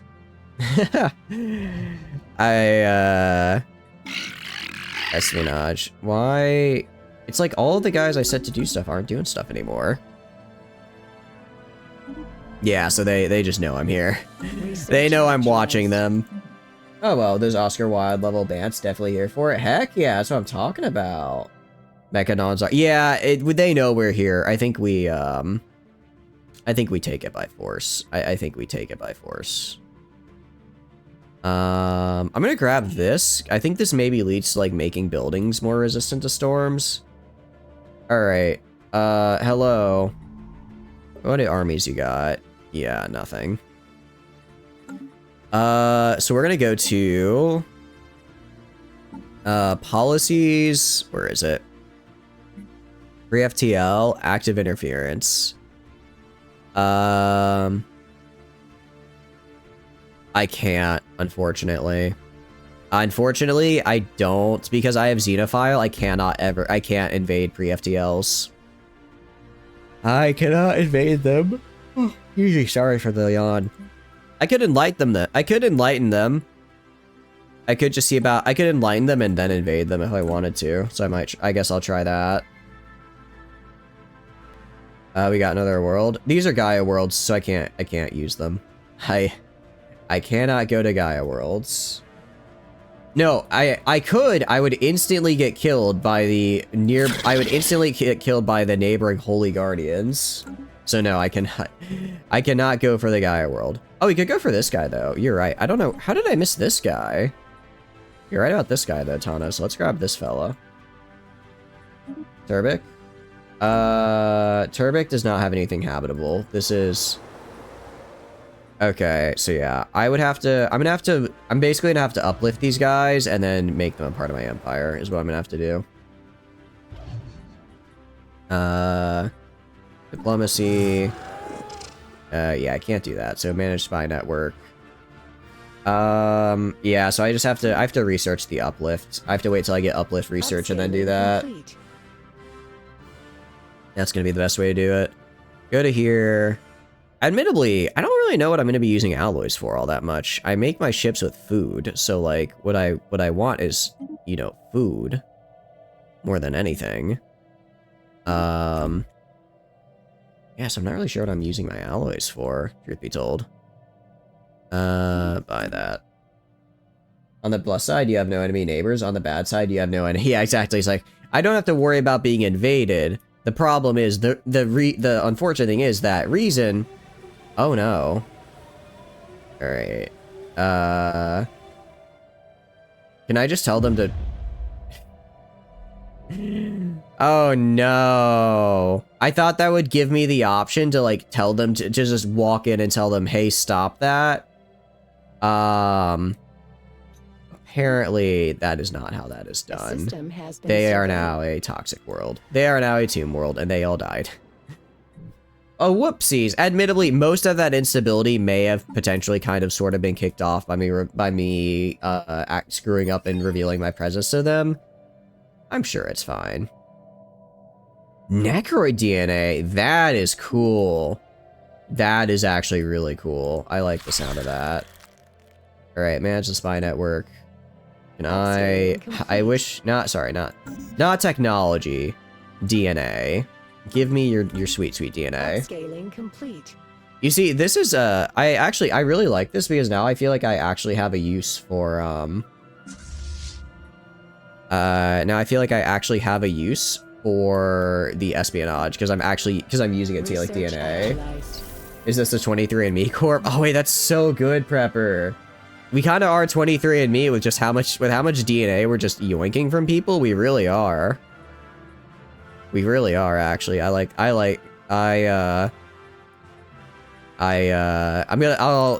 that for the next stream title, Prepper, but I'll give you credit. I'll give you credit in the stream title name.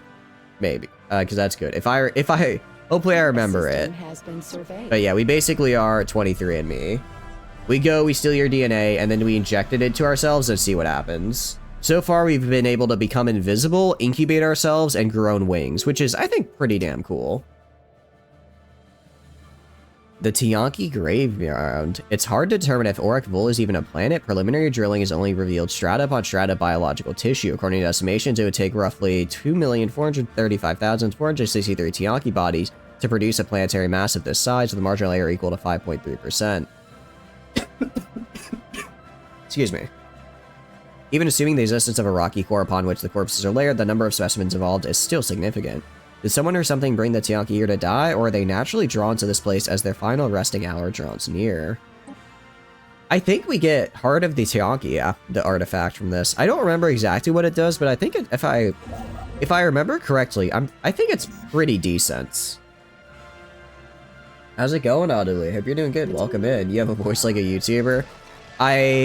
I do hate to disappoint. I do hate to disappoint. Unfortunately, I am currently sick right now, so my voice is a fair bit deeper as my nose is all stuffy. It's normally a bit higher, a bit more tinny, but I appreciate it. How are you doing? I hope you're doing good. Welcome in. It's yeah, I don't normally sound this good. I normally sound even better. Incoming transmission. Although I'm also trying to speak a little quieter because it is 1 a.m. and I'm trying to not wake my roommates because that would be I don't want to be like I don't want to be a bad roommate. Interesting. Okay, so also upgrading the planetary capital gets you more amenities, which I like. You have a gnome in your habitat. A gnome? No, he's not a gnome. This is me. This is my little guy. I'm just a little dude. I'm just a little dude. Interesting. I have a moral obligation to help here. I'll just drop food from the sky and see what happens.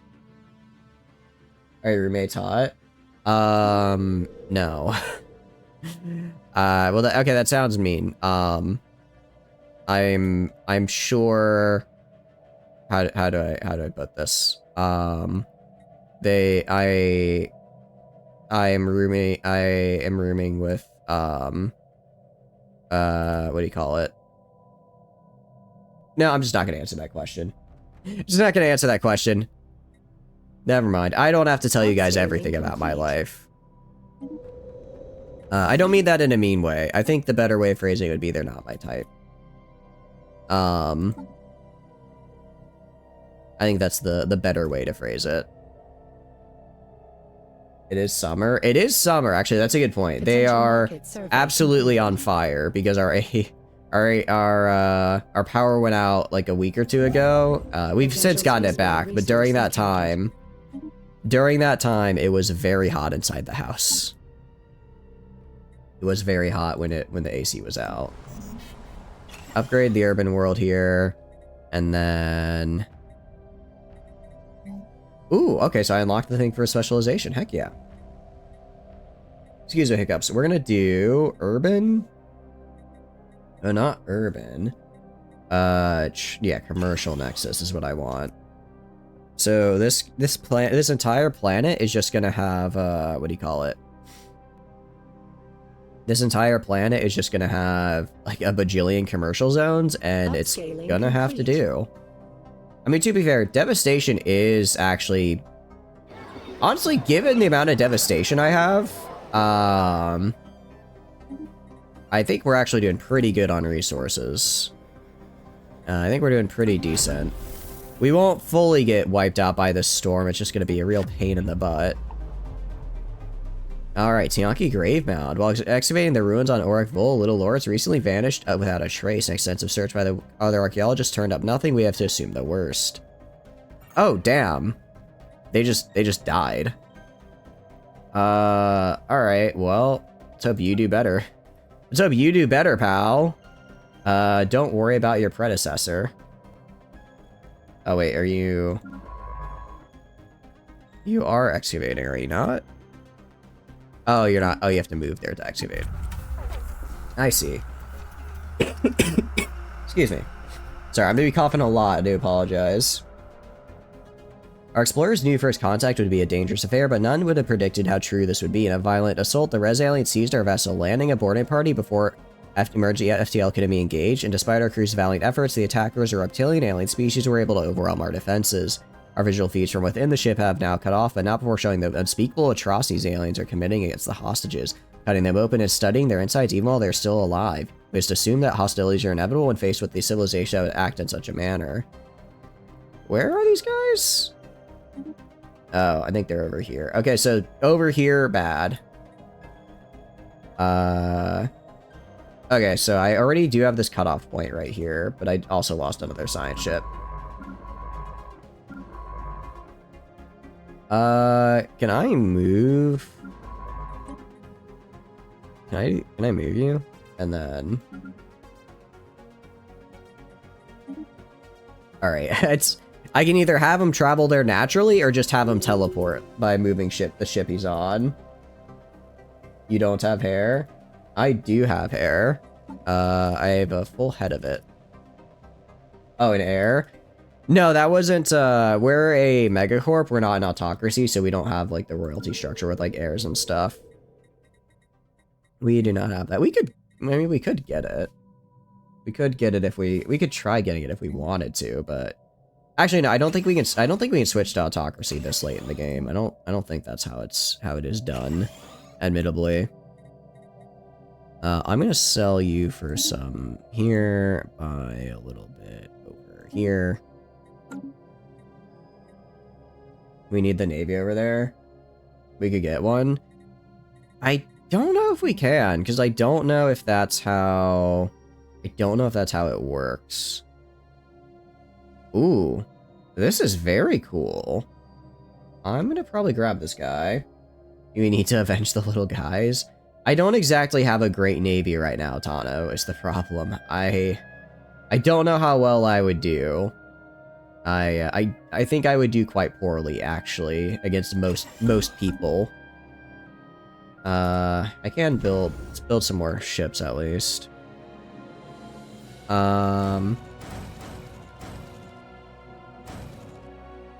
Alright.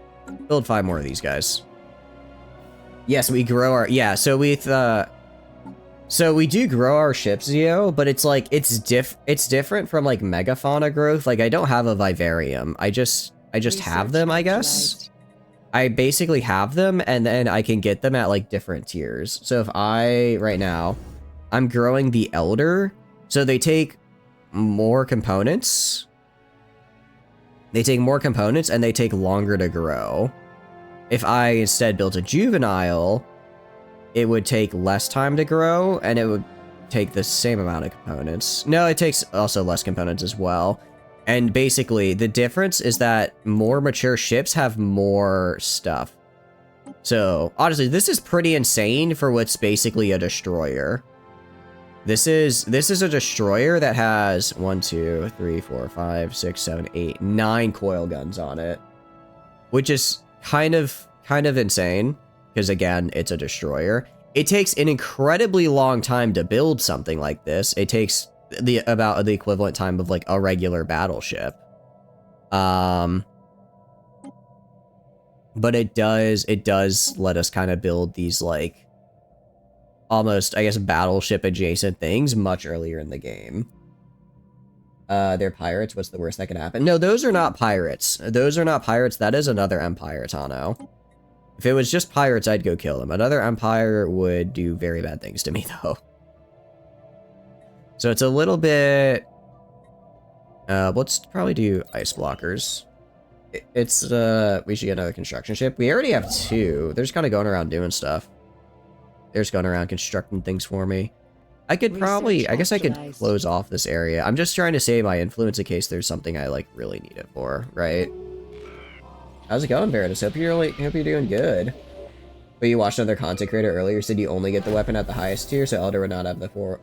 Oh, okay, I see. No, I appreciate Veritas. I've just been testing out and play it. I do not really know how this works. So you're saying if we go ship designer. So we have with Elder.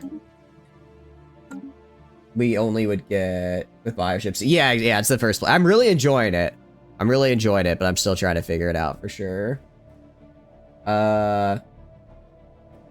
Okay. So basically, because these are the tier 3 weapons and they're the highest, I would only get these guys. I wouldn't also get the point defense. Interesting. That's cool though, I like that. You basically just get Elder tier stuff. Oh, okay. I think... Oh! I understand. Okay, so it's not that I have 1, 2, 3 of these guys. It's just I have 4 weapon slots and all of this point defense instead of... Okay. I understand what you're saying now. Yeah, I thought you were saying that I only get, like, I get the most advanced weapon, so PD is the most advanced weapon, so I would have PD here, coil guns here, coil guns here, coil guns here, but no, I see what you're saying in that. When I do Elder, I would just have the 4 coil guns and then these guys.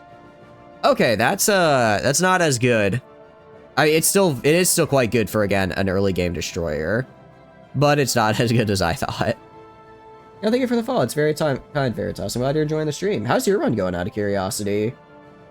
No, you did good. I got what you mean. I got what you mean. Yeah. So we only get what's under the Elder. That makes sense. That does make sense. Admittably, they could have.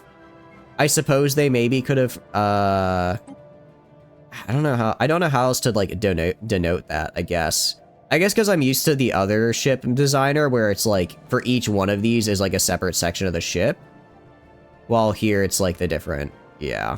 Okay, I like it. New plan management is different. Yeah, I'm doing it's not engineered evolution. What's it called? Evolutionary predators.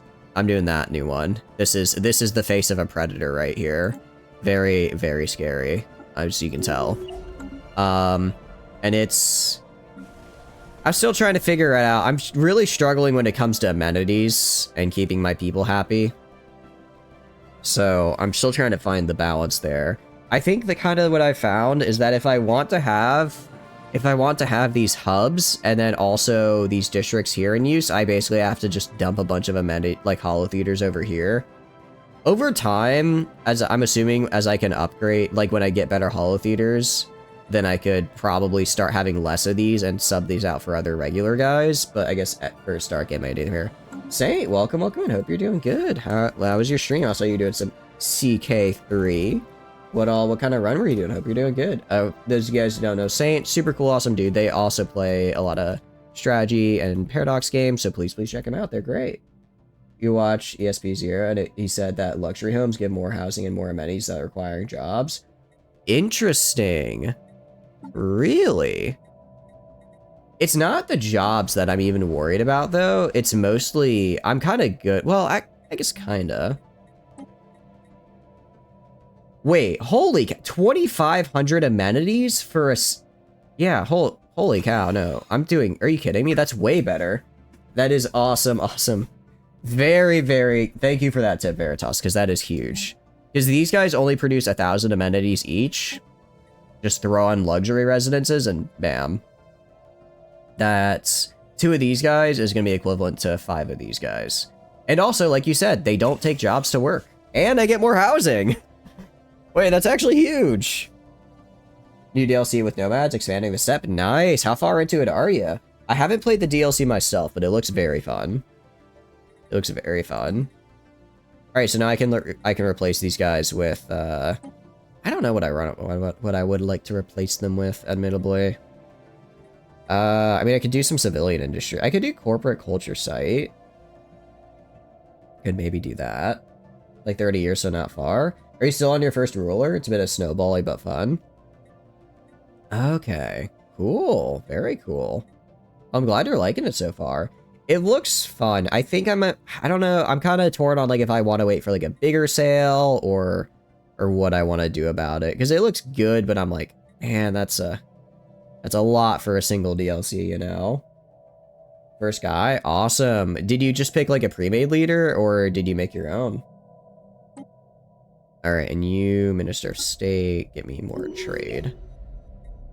And then I guess I guess honestly, maybe swap it to a factory capital. And then let's make it a factory capital and then just put on a bunch of civilian industries. No matter what game I play, I always struggle with consumer goods. It seems to be my curse. Is in 2 days. Wait, as in EU5 releases in 2 days, or the announcement is in 2 days? Because I know it's been in development for like a while, but I figured they'd probably give it a little bit of build up first, right? The announcement is okay, cool.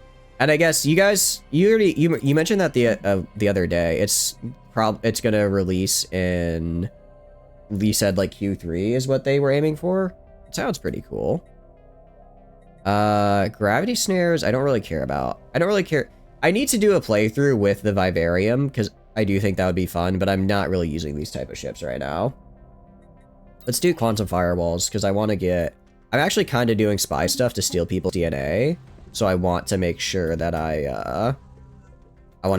have the, what do you call it? The encryption and stuff to do that. Q3, probably maybe Q4. That's pretty darn close. Well, because I guess it's like been sort of pseudo released. if that's even a word. It's been already kind of, because like I remember, because EU5 is Project Caesar, right? Just so I'm remembering the right thing. Because they revealed Project Caesar like, what, a year or so ago? So like it's been kind of a year, but I guess it's like the official release. Or are those two separate? Is Project Caesar a separate thing? Also, the 3 parts dead. The unusual liveliness of the dead Tianki covering the surface of a wrecked Vol seems to be the byproduct of their regenerative capabilities. Even if technically dead, the bodies are still reassembling themselves. This system is unusually rich in nourishing substances typically found in the gas giants where Tiankis graze. Perhaps that explains why this behavior hasn't been observed before. This discovery does not explain why the dead seem to move as if controlled by a single mind, extending their tentacles to encroach upon the new carcasses falling on the planet. Further excavations will hopefully reveal new insights on the inner workings of this place, or being. Our scientists are still divided on the exact nomenclature.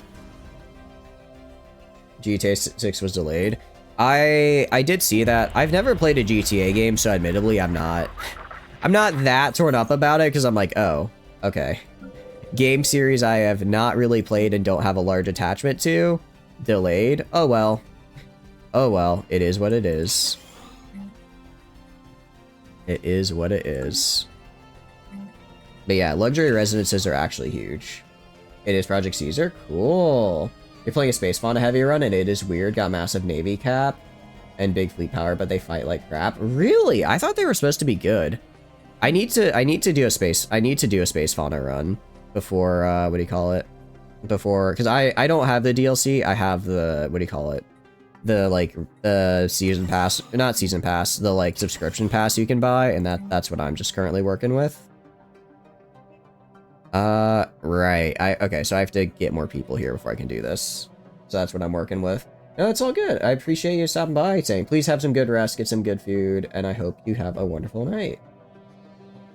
Last GTA came out 12 years ago. Has it been that long? Dang. Kind of insane given how big it is, but I guess they update it pretty frequently. How much better luxury residences over holo theaters? Yeah, I'm with you. The facts, I feel like it should be flipped. Also, thank you for the follow, MFX. I really appreciate it. Thank you. I'm glad you're enjoying the stream. Are you a talking chest? I mean, I'm more of a mimic. I like to think of myself as kind of like a hermit crab, where this is my nice shell, and inside is my big, massive brain. Don't worry about not being able to see it. It's just really dark and they're hard to see. I definitely fill the entire chest with my massive brain. I definitely don't have a small one. Don't listen to him, no brain. I have such a big brain. Have you seen me play any game? I'm so good at them, aren't I? Aren't I? But I agree, Veritas. I feel like it should be flipped. I feel like holo theaters should provide 2,500 amenities, and then luxury residences should provide 1,000. So that way it's like you have that way, because it's like, why would I ever build a holo theater? Why would I ever build a holo theater when I could just build a luxury residence, which gets me extra housing and more amenities? Like, I guess holo theaters technically produce like 2 Unity, but that's genuinely nothing. So why would I do that, you know? No, I'm not. You didn't realize a key component of Hoi 4. In my defense, Hoi 4 is a hard game. You're playing Stellaris? Ooh, are you playing the new DLC out of curiosity? Must be something wrong with the amenity supply. There's gotta be either that, or I'm just sending everyone to live in, like, the Ritz. That's... I guess if everybody lives inside a luxury apartment, they don't feel so upset. I mean, to be fair, if I was living in a luxury apartment and not the slums, I'd feel pretty happy. Alright, Galactic Community. Alright, we're about to meet a lot of...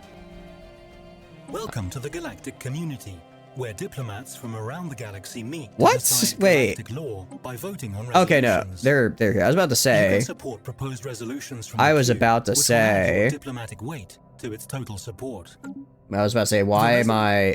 do I only know one person? Is it the entire Galactic Community just me and this guy down here? I hope not. No, you're not? Ooh, what kind of run are you doing then? Making the US from Halo? Ooh, very cool. I think there is a UNC, actually, one of the packs that you can do that has legally distinct naming scheme that's very similar to Halo. I don't remember which DLC it's from, though. How's the run going? I hope it's going good, though. Alright, what I need to do... You are my trade world. You are my... Capital. You are going to be my... what are you going to be? You will be... I'll have you be... What should I have this guy be? Probably... I'll make you a... what do you call it? Consumer goods. And then you are gonna be my research world. I'm just naming them so I can look at a glance and see what they are. Leader's 106 years old. Dang, wait, that's pretty good though for a leader. That's pretty good. Have you had them since the start of the game? Consumer goods or generator? We could do both. We could probably do both. Let's do generator though, I agree. I guess consumer / generator. And then, first things first, gonna go to surface. Well actually, first things first, we're gonna build luxury apartments because they are very good for maintaining amenities. And again, 3K housing is nothing to scoff at. That's the equivalent of like a whole district. And then get a bunch of these guys. And then I'll just go and specialize and get a civilian industry up here and build the rest of civilian industry. Oh, and also, out of curiosity, Tana, which key component of Hoi 4 are you referring to? Because there are quite a few. There are quite a few that I may have, shall we say, misunderstood. Let's grab this guy and have him... I want you to go around and actually investigate anomalies for me. How's it going, Yuna? Hope you're doing good. Welcome in. How are you doing? What have you been up to? I saw you... How was your stream earlier? I saw you were streaming. It was very fun to... I was lurking, lurking for a little bit while I was supposed to be working. Hope you had a good stream. In fact, you go off of horses and supply hubs. Okay, that is technically, yes, is a core game mechanic. Counterpoint, it's like I think it was a little bit of a hidden game mechanic. It felt a little hidden to me, truthfully. It was not easy to find out. Alright, we're gonna do that to make it so I can build my ships faster for sure. Work stream was fun as always. I'm glad to hear that. What all did you guys get up to? We're just doing a little bit of Stellaris right now. And so far, it's... Oh, I will say, we are in a little bit of trouble. We are boxed in by 2 Fallen Empires. We have a Fallen Empire right here, a Fallen Empire right here. And right here we have... We're gonna probably have to kill these guys. The block of Shiraka, which is... Hegemonic Imperialist Military Junta. So, you know, easy peasy to fight, nothing to worry about. You know, nothing to worry about. Alright. Let's go to you. I guess I'll just wait for the trust. Incoming inquiry. I'll just wait a bit for trust to build up, and then we'll get a bunch of commercial packs going. And we'll just get commercial packs going.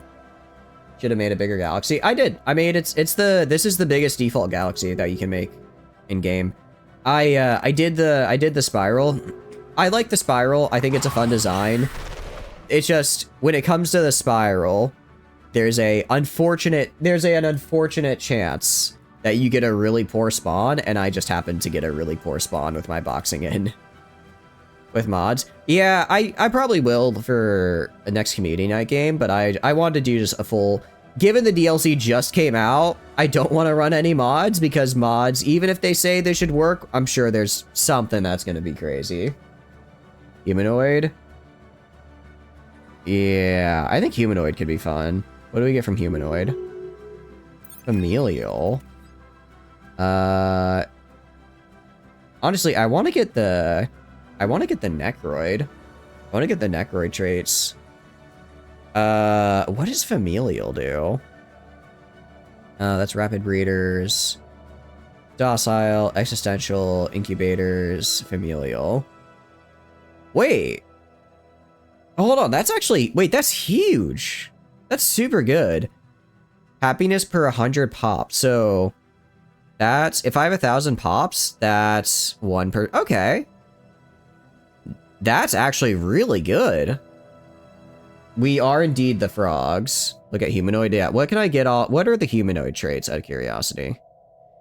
So humanoid are familial, genetic memory, habitability from colony. That's interesting. That's interesting. So essentially, the longer I am on a colony, the more habitability I gain. That would actually be very good because when I go down the biogenesis tree, it looks like I get bonus like job production depending on my habitability if I go above 100%. You don't understand the Fallen Empire? You had a different leader, you start with a fleet admiral? Nice. So a Fallen Empire is basically like a mid-game crisis. Basically, they have a lot of, they're a very small empire that covers a very small amount of land, but they have really, really powerful fleets and a really, really powerful economy. So they will never expand and they'll pretty much ignore you. They don't care. They'll just do whatever. The problem will come in that if you try and attack them in the early game, they will probably kill you. And there's actually an event in the mid to late game where, in fact, two fallen empires go to war with each other, and then as a result, they might also attack you as well. So then you have to fight them. Good head off some cat duties. All good, I appreciate it. Good luck with the cats. I hope you have a great rest. I hope you have a great rest of your evening. Two front war. Who you fighting out of curiosity? How's it going, Dictator? Hope you're doing good. Welcome, welcome in. Sometimes fallen empires get angry when you colonize. Oh yeah. Also, depending on the fallen empire, if you see a fallen empire and nearby you see this thing called a Gaia world, don't colonize that. It's how do I put it? You're not gonna have a good time if you do that.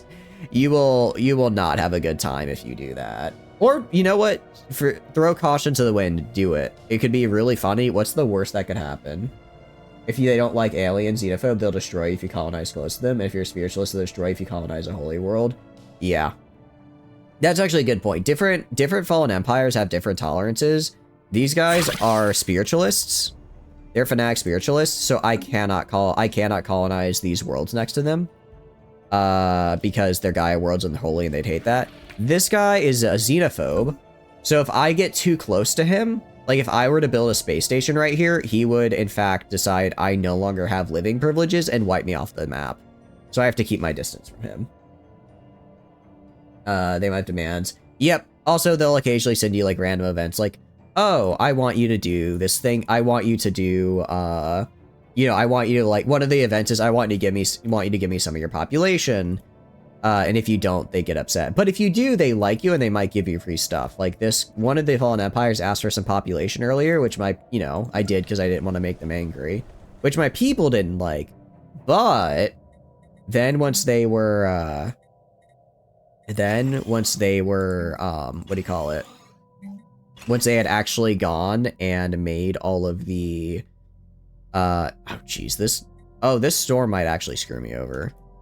Because my devastation is so high, there's a chance that this storm makes it so that I don't get the galactic market because my devastation is high and I lose my output. Send us 1 billion people, pretty much. That's essentially what they'll do. I don't know if it's like 1,000. I didn't actually see how many I sent. I just know I sent a lot. But then later they were like, hey, thanks for doing that, and they just gave me a bunch of free research. So like it kind of evens out. But it is indeed a trap. Saxy Tribunal, your custom empire, the Krogan Republic. Ooh, cool. And the Ifrix Amalgamated Fleet.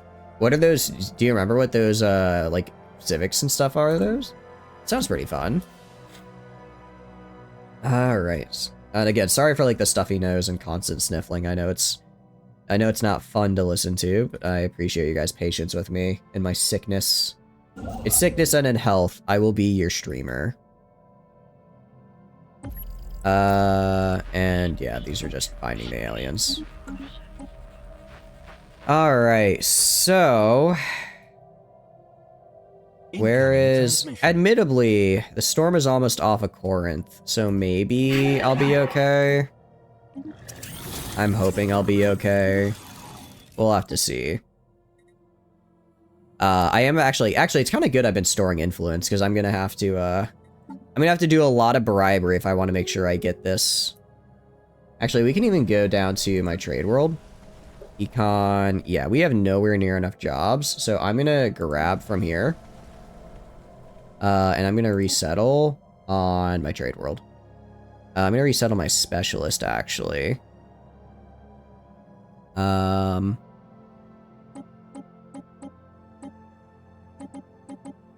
Let's do that. And now, so I may have lost a lot of specialists, which isn't great. We'll see that update here in a second.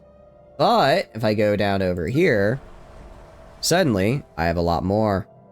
And my trade value for this planet is 391, which is good. Which is good, but it should be a lot better. It's just this storm is killing me. Urge yelling of a migraine. I'm sorry to hear that. How are the birds doing on this fine morning though? Are they feeling yay or feeling nay? Ooh, alien spacecraft. I don't know if I've had this one before. How long till I'm out of the storm? Research actualized. Planet crime. I guess I get rare crystals. That's kind of nice. That's a little nice.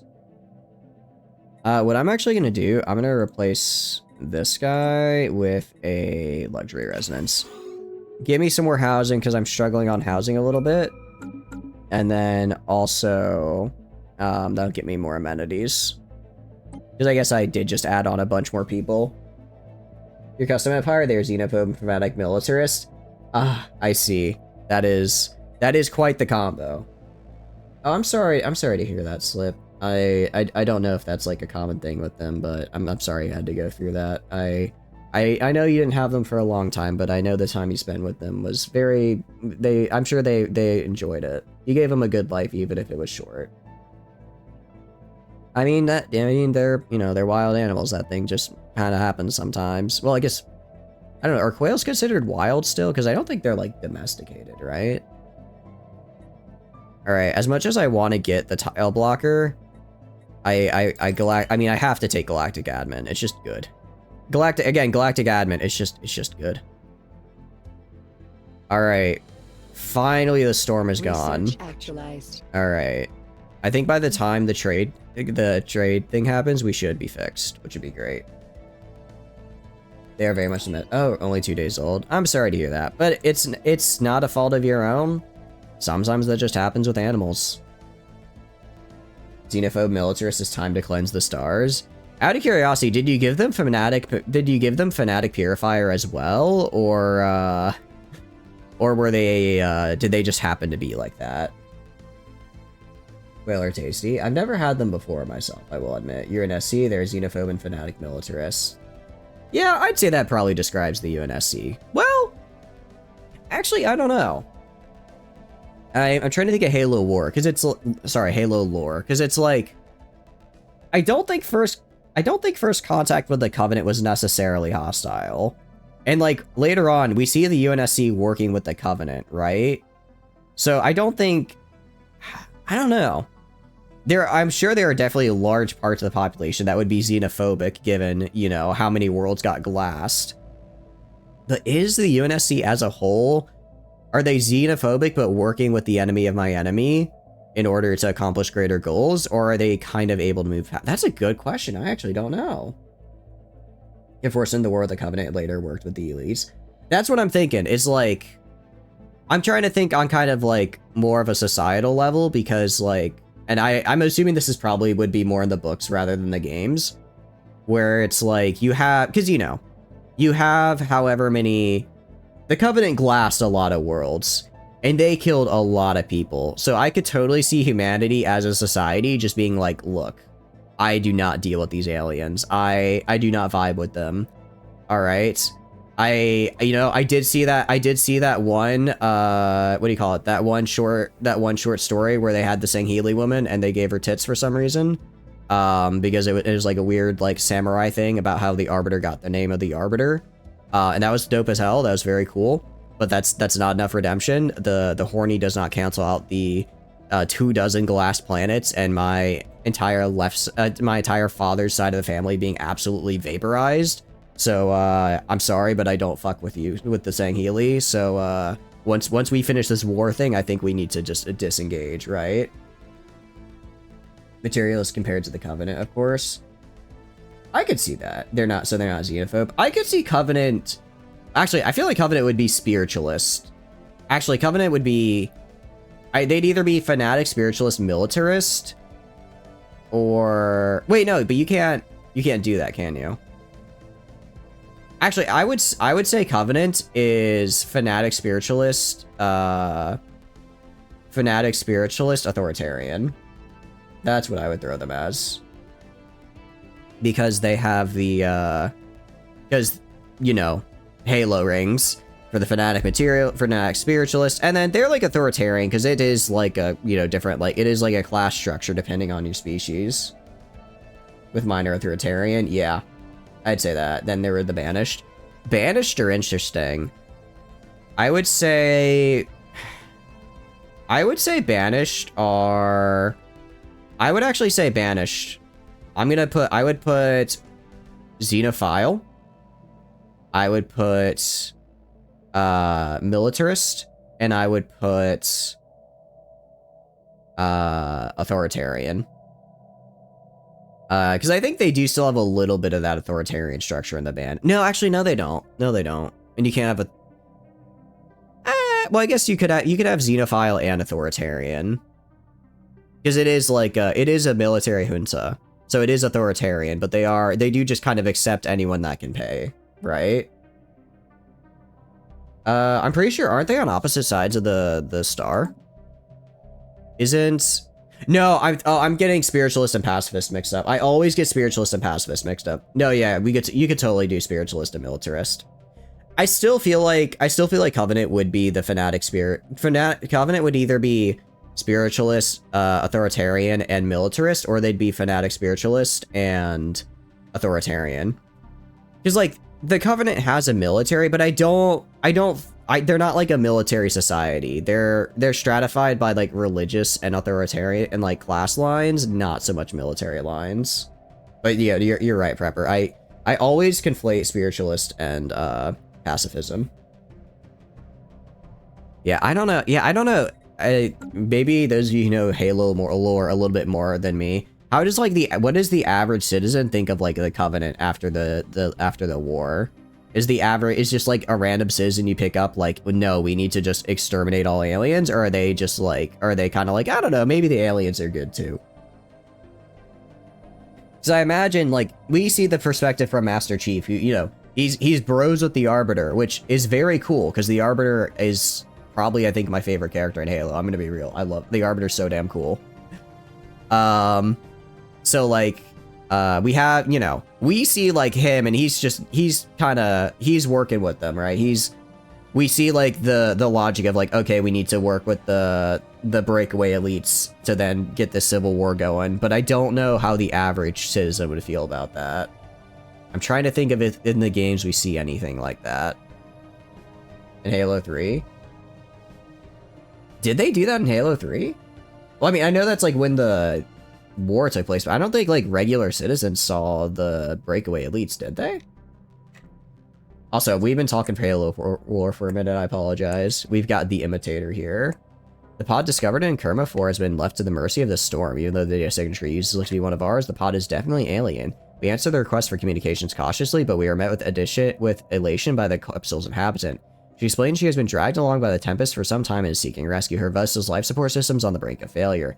When asked to identify themselves, the stranger bizarrely claimed to be a member of our own crew. The lie is painfully obvious, if for no other reason than the fact that everyone on board our ship is accounted for. Let's bring the pod. I think... Oh, wait, I remember this event. If I remember correctly, she hacked... This gets us... I think it gets us a tier 3 scientist. She basically hacked our systems, hacked our manifest, and is trying to claim to be someone on board.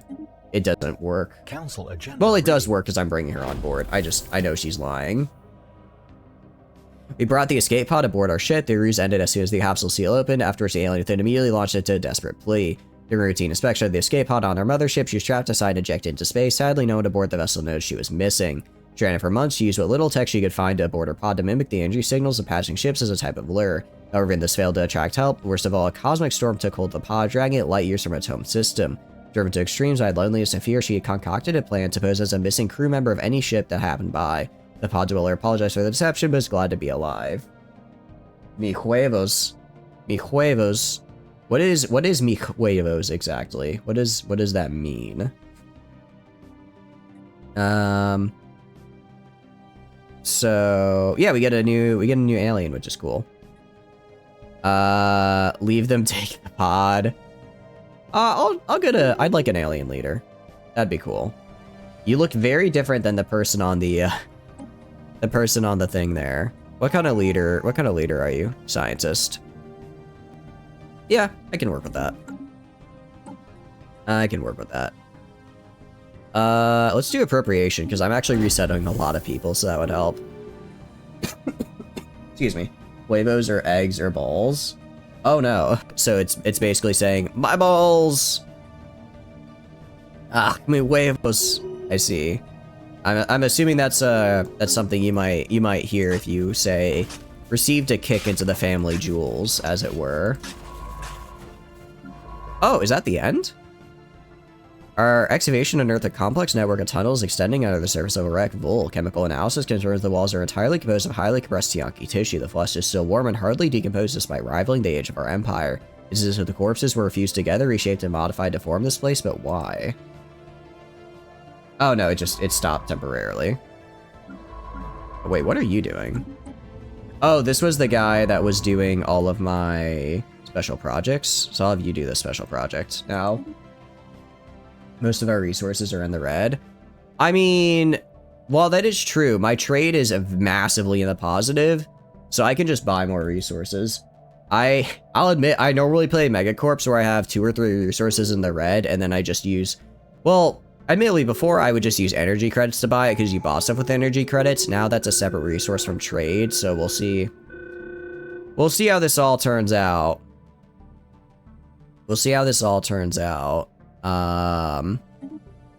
You know, I think I'm gonna let the extinction level event happen. I always stop it, but it could be kind of fun to see what happens when it hits. Oh wait, do I have a construction ship nearby? Crap, I need a construction ship ASAP. I need you to actually build. Oh, are they already building there? Spacefaring entities. Oh, okay, we're fine. Never mind. And maybe even initiate first contact. I was gonna say I don't know who these guys are, but I want to build in here so that I can protect them from getting purged by the xenophobes over here. But it turns out they have the what do you call it? The just rendering seismic icon here, so they'll be fine. They'll be fine, probably, maybe. I mean, at least a little bit. Alright, so our trade world is looking pretty good for trade right about now. Alright, and 0% crime from pop jobs. What jobs are reducing crime? Is it just if I have jobs? Starbase under assault. Interesting. Rubicator! Oh, I love the Rubicator. I love it. It's such a fun event chain. Situation log revised. It's such a fun event chain. Admittedly, I'm not gonna be able to take on the dragon for a very long time, but I love it. It's so cool. I think Rubicator might be one of my favorite events in the game. For the what do you call it? For the like archaeological sites. I think my favorite one is the one where you dig a hole and you dig a hole and you keep on digging a hole, and it turns out you were always digging the hole was always there and you were always digging it. Oh god, I'm stuck in a time loop. Oh god, the screams, they won't stop, and then you die. That one's a fun event. I've gotten it a couple times. I've only ever gotten to that ending like once. I don't actually know if that ending is like still around. It might just not even be around anymore.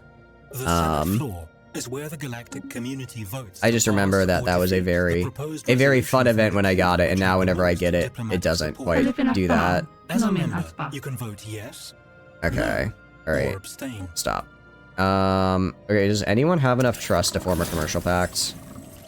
How much do I need? I need 20 oh, I need a lot of okay. Alright, let's look for people who have really good economies. Alright, you have an overwhelming ooh, BioGenesis. Cool. Alright, overwhelming economy sounds pretty nice. 15 planets also sounds pretty nice. I'm going to offer you a trade deal. You take, a couple thousand alloys. Actually, just about 1,000. You take 1,000 alloys, I get a commercial pact. Yeah, we're gonna give them the energy. There's no reason not to give them the energy credits. If I fail, whatever, 200 isn't that bad. If I succeed, good things happen. Yeah, failed the terraforming. Oh well. Alright. They are almost at the point where I can ask for a commercial pact.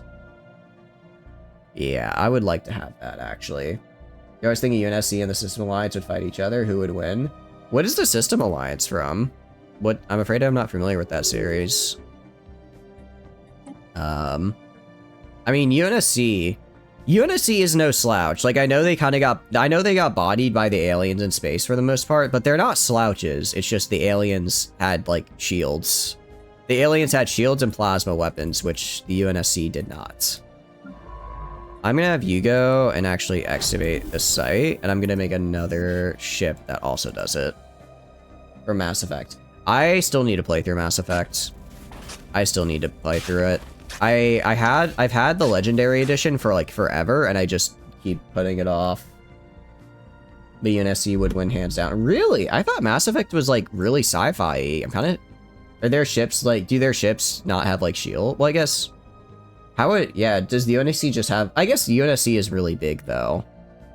UNSC has a lot of colonies, so is it just like a size thing, or why would they win? After mapping the extensive underground network of Orakvul, our scientists realized the tunnels naturally close to the structure of the Tianki vascular system, but on a planetary scale. The pulsating walls emulate a soft warmth, the temperature slowly increasing as the expedition approached the planet core, when our scanners have picked up a faint life signal. Yep, so we get the heart of Tianki, which is fun. It's actually a really fun one. It's actually, I want to say it's a pretty decent relic from what I remember. I want to say it's a pretty decent relic. Alright, consumer goods. Alright, factory capital. Yeah, so I kind of need to have all of this. Alright, and we're actually...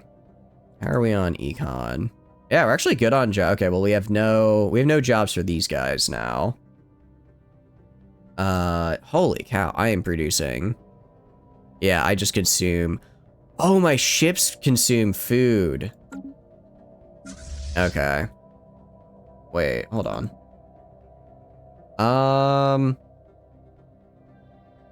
My naval capacity is 20. Why? I have 30 ships. Why is it saying I have way more than that? Do these guys count as bigger than size 2? If I build these guys, do they count as more than a size do they count as more than just a 2 size? The System Alliance do have allies. The Systems Alliance can dictate the fights, but they don't have the numbers for it. Okay. So the Systems Alliance has the tech advantage, but they just have nowhere near the numbers they need. Can I see the ship cost? Okay. If I click on this guy... I did not mean to do that. 1, 2, that's 8. These guys... No, these guys are mature. If I go to like an elder, here, your ship cost is 14. 1, 2, 3, 4, 5, 6, 7, 8. No, I think it's just a cost 2. Most certain of it. Juvenile, lamprey. All right. Yeah, no, they're all the same cost. So why... I'm trying to figure out why it says I'm at 48 naval cap when I should only be at 30. Mass Effect FTL is the least far better than what the best Covenant FTL can bring. Oh, okay. UNSC would stomp the Alliance hard. The difference in naval power is enormous between the two. An Alliance dreadnought would be about the size of a UNSC light cruiser. The UNSC carrier battleships are many times larger than the Alliance dreadnought and more numerous. On the ground, Alliance would have more of an edge because their armor and shields seem to be more powerful and numerous than UNSC Marines carry. That and biotics that the UNSC has no defense against. Out of curiosity, are the Alliance ships like really maneuverable though?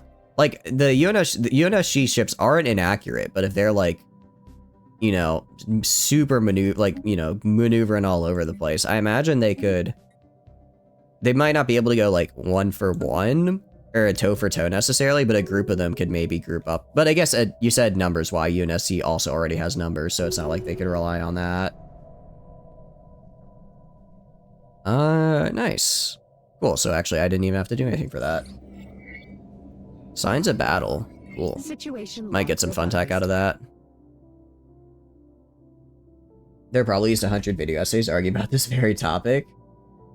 Alliance ships are much more firepower dense than the UNSC counterparts. So I guess it kind of comes down. To is better tech what we want? Is better tech gonna be what we need, or is? Oh, but these guys don't even like me. Oh, because they already made commercial pacts with other people. Crap! I should have gone for people close by. What if you add the Krogans to the mix in the ground battle? I mean, wait, are Krogan the little frog dudes? Because I have seen, like, I do know a bit about Mass Effect. I do know a bit about it. Cordial attitude. I don't know. I mean, erudite explorers, they like me. They already have. Problem is, I guess everyone who has a good economy already has a lot of commercial packs. Let me try getting these guys to like me. I might be able to snag them in here. If I give them a good enough trade deal. Let's see if I can get that commercial pact. Quantity is a quality all of its own. Krogan look like reptilian bats, but humanoid and have a huge hump in their backs. I thought they were like the big old frog dudes. Honestly, I thought don't they kind of look like me? Kind of look like me a little bit. Wait, I have an eye in the side of my head? When did that happen? Has that always been there? Have I always had 3 eyes? I always had 3 eyes, guys, or did I miss something? Alright. So we're cordial. And then I'll go and send... let's see. Alright, I want you to improve my relations. And then... that should hopefully get me high enough to where I can get that commercial pact. The elite in Turin would go blow for blow when injecting yourself with alien DNA goes too far. Honestly, I have injected myself with a lot of alien DNA. That is fair. I have drastically altered myself. That is a very good point. I think I'm doing pretty good with the amount of alterations I've done, but I suppose it is still technically an alteration. And didn't I have another... I'm pretty sure I had more ships than this. What's going on? Consumer generator shows an alarming emergence of inter-district hostility between the rural and urban populations. There's no discernible cause that's triggered this animosity other than their arbitrary geographical location. New immigrants are initially treated with enmity, both in weeks out of their assignment. Their respective districts, they are soon welcomed into the fold. Based on this, our scientists are convinced the strange behavior is being driven by factors localized to the districts. While we investigate this matter, we need to stabilize the situation to prevent further escalation. We can choose to officially support either the rural or urban districts or deploy additional enforcement to keep the peace.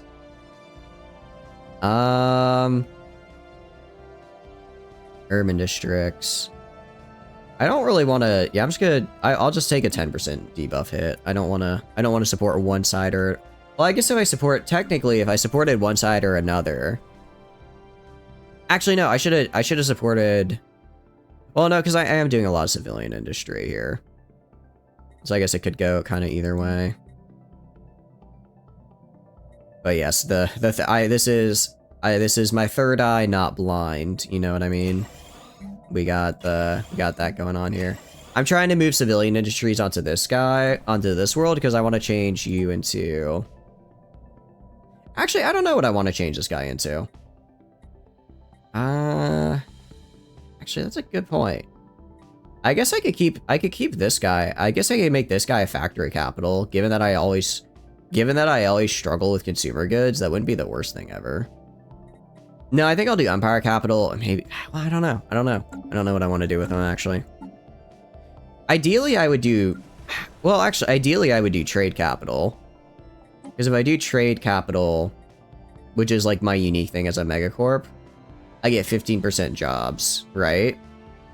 The problem is, if I go to trade world, because I have this 15% modifier from parasitic production, and then I also get a 20% trade from job. Oh, okay, so this is 20% trade directly from jobs, while the other one is just a flat 15% bonus. These two combined are bigger than the other ones. So it's kind of better to do this.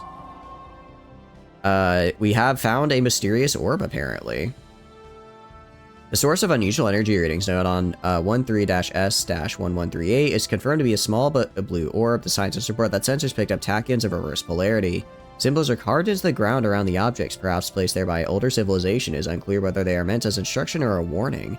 The full inscription is far from translated, but individual symbols seem related to measuring of time and relative position of celestial objects in the GUR system. Ooh, that sounds pretty cool. I like the sound of that. And I guess we can now have nice contact with the Colthoids. Not that I want to. I don't really care about. I'm not really going down lasers. Let's do colony development speed. Honestly, I mean, it's not like I have a lot of colonies to develop, but I could develop like one here. Time flows like a river. We'll work on the site. Silver. Oh, I remember this. And she becomes immortal. Yeah. So, I'm not gonna do that. She's going to stay at her post. Now she's immortal, which is... you? You are immortal. Leader experience game and... I mean, Scrapper is interesting. I guess I could just make her a governor on my alloy world and just have her go crazy. Time flies like an arrow, fruit fries like a banana. That's very cute, Prepper. I like that. You're on fire. I'll say it, Prepper. You're kind of on fire today with the puns. I approve. I approve. Did I ever steal these guys' DNA? I don't remember. I don't know if I did, but let's just do it again. I think they're Necroids, actually, which is... Yeah, pretty sure this is Necroids. I want to see what Necroid traits I can grab, because I think that'd be cool. You like to do Stellaris as a roleplay? I agree. I think games are a lot more fun if you kind of do a roleplay with it. Actually, originally I was gonna make this what do you call it? This Civ, the Wraith from Stargate. And honestly, if I was able to start stream earlier, I probably would have taken the time to like kind of do that. But admittedly, I ended up running really late today, and I just kind of wanted. So I ended up running really late, so I got into the stream really late, so I didn't want to necessarily take, like, you know, the half hour, 45 minutes of kind of working out the little details to get that. So I'll probably do that on my own time anyways. Alright, let's try to get an extraction team. But yeah, I like to do that as well, where it's like you have the different like nations from different or countries or empires from different games and media and putting them in here. Like I'm sure some I'm not sure. I know okay, well I don't know for a fact, but I would be beyond I would bet $1 million like there's definitely a Star Wars mod that adds like Star Wars in here and like Star Trek. And then I don't know if I'd bet $1 million for Stargate. I'd bet like $20 someone modded Stargate in here. But I'm mostly just because that's mostly because I just like Stargate, and I would like to hope other people would as well. All right. Okay. So basically, they are no longer disavowed. Good. I was good to try to keep them around. All right. That's looking pretty good. Again, we're negative in some respects, but it is what it is. Ooh. Yeah, let's see what's going on. Oh, Subterranean Ocean is a fun one. I think we can get living metal from Subterranean Ocean, if I remember correctly. No, it looks like we just found microscopic life. Cool. Yeah, that's neat. I think we get something that is a modifier. I just don't remember exactly what it does. It's neat though. This kind of sucks for my military commander to have crappy armor and shield points. I think I'm gonna have to get rid of that, man. I'm not having my fleet have 10% debuffs. Does the mod exist? Almost certainly. Does the mod run well with all the DLC? That is another question. Oh, I'm certain probably not. I feel balance and work and making my cool mod for most people generally doesn't fit in.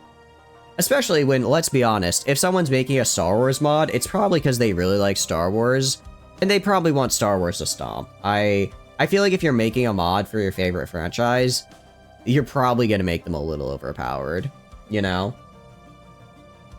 If you haven't tried Star Trek mod, you should. It's great. Need to widely adapt to DLC, but it's amazing. Because I have not seen a lot of Star Trek. I've seen like a couple episodes from like the original series with like William Shatner. And then I saw the remake of the the second remake where I think it wasn't called Wrath of Khan, because that's like the original one, but it was like the remake one. The remake one that had Khan in it. And that was it. So like I don't know a lot of so as someone who's not really, I don't have anything against Star Trek, I just kind of never got into it for whatever reason. Was it still really enjoyable? The discontent of Khan, the mild annoyance of Khan, the exaggerated grievances of Khan, yes. Yeah, it's not too familiar. Yeah, I do, part of me is like, I want to get into it, but admittedly with Star Trek, there's so much, you know? There's so much, like, in it. It's intimidating to get into such a big series. Thank you for the follow, Bazal, I appreciate it. I'm glad you're enjoying the stream. Welcome in. How are you doing? Exceptionally reworking, but yeah, it'd probably be a lot to learn. I mean, I'm always down for big mods. I like total overhauls because it lets me play the game that I already like, but again, in like a new way. So I'll probably wait a bit for the DLC, for it to integrate with the DLC and then go for it. Thank you as well for the follow, Demon Kill. I'm glad you're enjoying the stream as well. Hope you're doing good. What you up to? But yeah, I honestly, one of the biggest drivers to get me to really sit down and watch some of the older Star Trek is because I want to watch the Orville. Because I watched the first episode of the Orville and I actually really liked it. But it's supposed to be, isn't it supposed to be kind of like a spoof almost of, isn't it supposed to be almost like a spoof of, Star Trek in a way? So it's like, I feel like I'd get the jokes a lot more if I knew what they were referencing, right? Continuing Terra Invicta? Ooh, nice. Out of curiosity, I'm sorry if you mentioned it earlier, but it has slipped in my 2:11 a.m. brain. Has slipped me. Who are you running as right now? If you enjoy total overhauls and love tactic games, the guys made Terra Invicta originally started by making the Long War mod. I need to play a Long War. It's like I've played Terra Invicta and I love it, and I'm like, okay, I should probably do Long War. Actually, is it on XCOM 1 or XCOM 2? Of the remakes. Part of me wants to try it, but then I like XCOM. I'm not very good at XCOM, I will admit. They made it for both. Ooh. I like XCOM. I will admit, I'm not the best at XCOM. So, you know, your standard XCOM game is pretty fun. I think 100 hours of XCOM, I would go insane. I think that should be added to, like, the Geneva Convention as something you're not allowed to do. Because, at least against one's will. Because I can see the fun, but I think XCOM is just a little too big brain for me. Terra Invicta is like, okay, Terra Invicta is not a map painter, but I can pretend it is, and then my little neurons fire the happy feeling, so I don't feel overwhelmed. But with XCOM, that is just like all strategy. I mean, I feel like, honestly, this might be a bit of a hot take, but I feel like games structured the way XCOM are, they're not like FPS or strategy, they're like puzzle games almost. Because it's like, you think about it, you move in like a grid-like movement. You can like sure you have like damage, but that's set with like a little bit of variation, but that's basic. XCOM feels more like a puzzle game to me than it does a strategy game, and 100 hours of a puzzle game would drive me insane. Predator's resistance to 2040 right now. Ooh.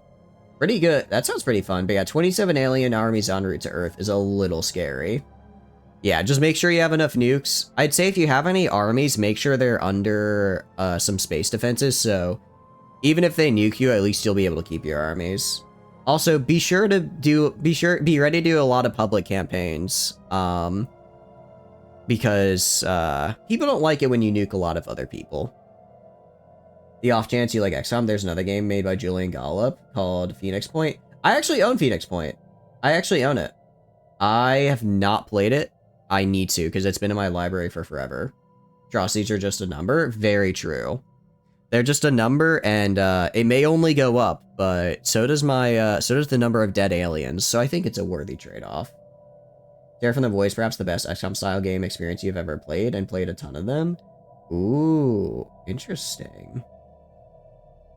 So wait, so Terror from the Void is a mod. Okay. I don't think I own the DLC. Actually, wait, do I own Phoenix Point? Hold on. I'm like 90% sure I do. But maybe it's just on my wish list. Where is P in the alphabet? Where is P in the alphabet? Alright.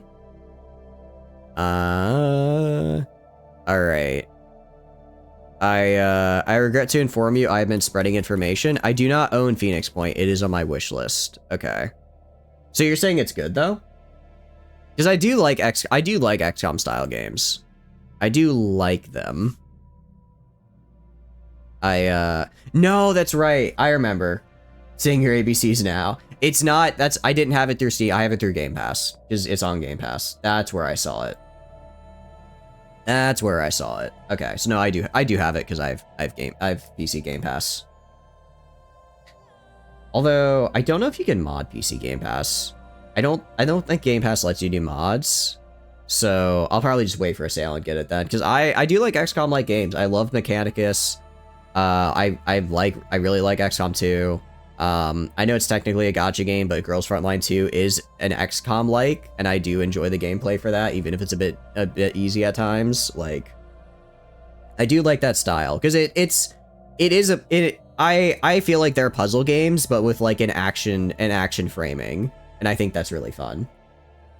And all DLCs on sale would be best. Yeah. I mean, Steam Summer Sale is going to be like in what, a month and a half, probably? They usually do that like mid-June, so it's not that long to wait. Wildermyth is a great story-based. I have seen no, I'm thinking of Northman for the aesthetics, but I have heard of Wildermyth and I've heard it's good. I need to check it out. Honestly, I'll probably do, when we get closer to the Steam sale, if you're in the Discord, I'll probably just throw up a list of like, hey, what are some games you'd like to see me stream? And then I'll just pick them all up then. Because I like doing new games. I like doing new games, and I like doing new games you guys like. Because it's fun. Because, I know I say that at the outro, but I have way more fun playing games when I get to play with you guys. Just hanging out in the chat. I find it's a lot easier for me to... Well, I'm about to say it's a lot easier for me to pay attention. Meanwhile, I think we've been paused for about 30 minutes now as I've just been chatting with you guys, but in general, it's a much more fun experience. So if you guys have good game recommendations, then yeah, I'm down. Although I will say June is going to be a lot of Mountain Blade because the Mountain Blade DLC is coming out, and I am so excited for that. It's like, I love Bannerlord. I know some people are disappointed with it. Personally, Bannerlord was everything I wanted. It was everything I wanted, and getting a DLC focused so much on ship combat, I think is kind of like that final piece of the puzzle that I really want. Then other than that, I think... When does Mechanicus 2 come out? Because that's kind of like an XCOM like. Because that was released, right? Mechanicus 2. Release dates. That comes out... It just says 2025. So, no, probably late 2025 then, if they haven't given a date yet, aside from just the year. Put EP and put Phoenix Point and Wildermyth in your game suggestions channel. Appreciate it. Yeah, I'll be checking that once we get closer to Steam sale. Because I kind of did that last Steam sale. I mostly just got the Crusader Kings DLCs because you guys were like, get the Crusader Kings DLCs. And I did enjoy them. And that was fun. But now, as far as games coming out, really the only 2 games I was looking forward to that are like, were coming out kind of like recently were this, Stellaris, the 4.0 update, and Leviathan's DLC, and the Mountain Blade 2 Bannerlord. That'll be cool. Although EU5 now, I keep forgetting that's coming out in like Q3. So that's a little bit later in the year. But if it's like, if it ends up being early Q3, that could be like August. So that's kind of in the summer there. It's kind of in the summer. I don't know, because I've been getting into EU4. I've been playing a little bit more on my own time. Because we streamed it with the wonderful Saint, who was here earlier. I hope he's getting some good rest.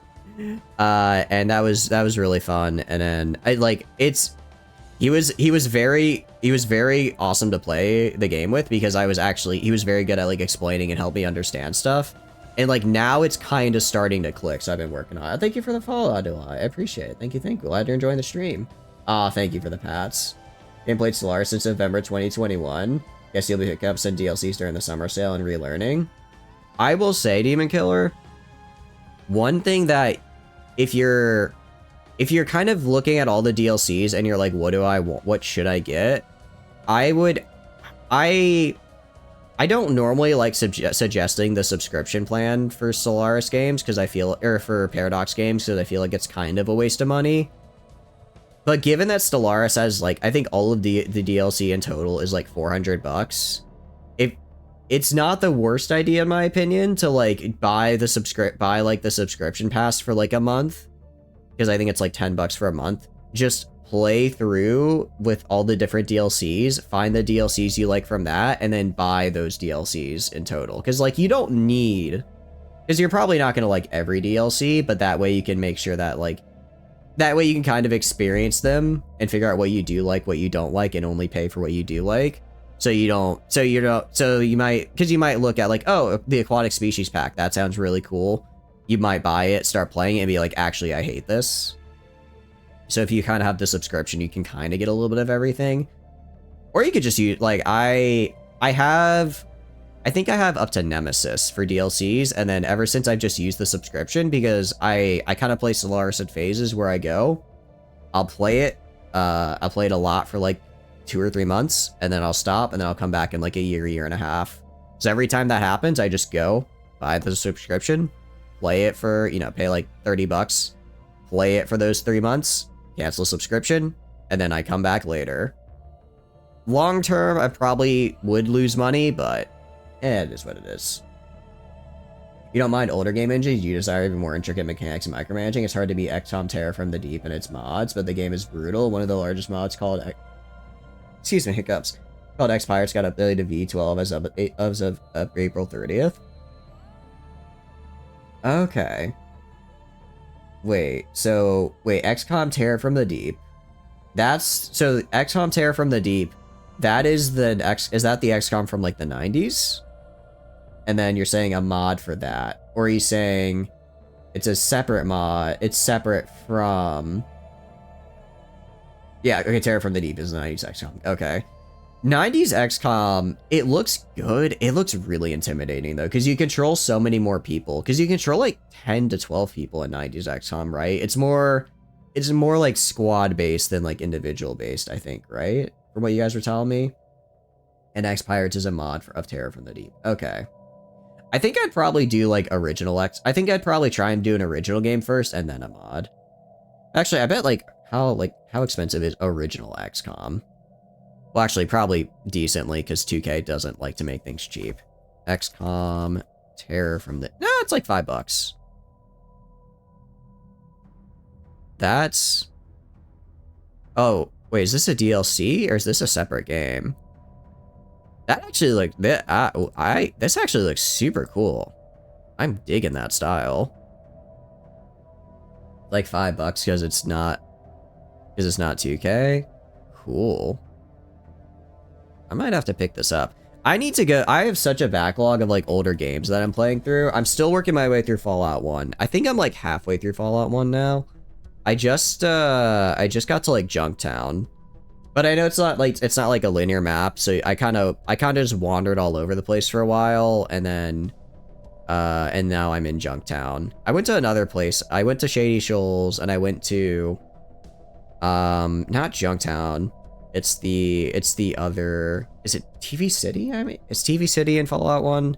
I can't remember, but it was like it was the other really big town that's not Shady Shoals or Junktown. And I did some quests there. Hub City, that's it. So I left the vault. I went to the other vault I was supposed to go to. I explored that. Then I went to like a random bandit camp, and then I went to Shady Shoals. Then I killed the scorpions in Shady Shoals. Then I went to the vault, the other vault. Then I explored that. Then I went to like a random raider camp I found, and I tried to kill everyone there, but I kept failing, so I quick saved and left, and just left it alone. Then I went to Hub City, or the Hub, whatever it's called. Yeah, I went there, and I explored, and did some quests there, and now I'm in Junktown.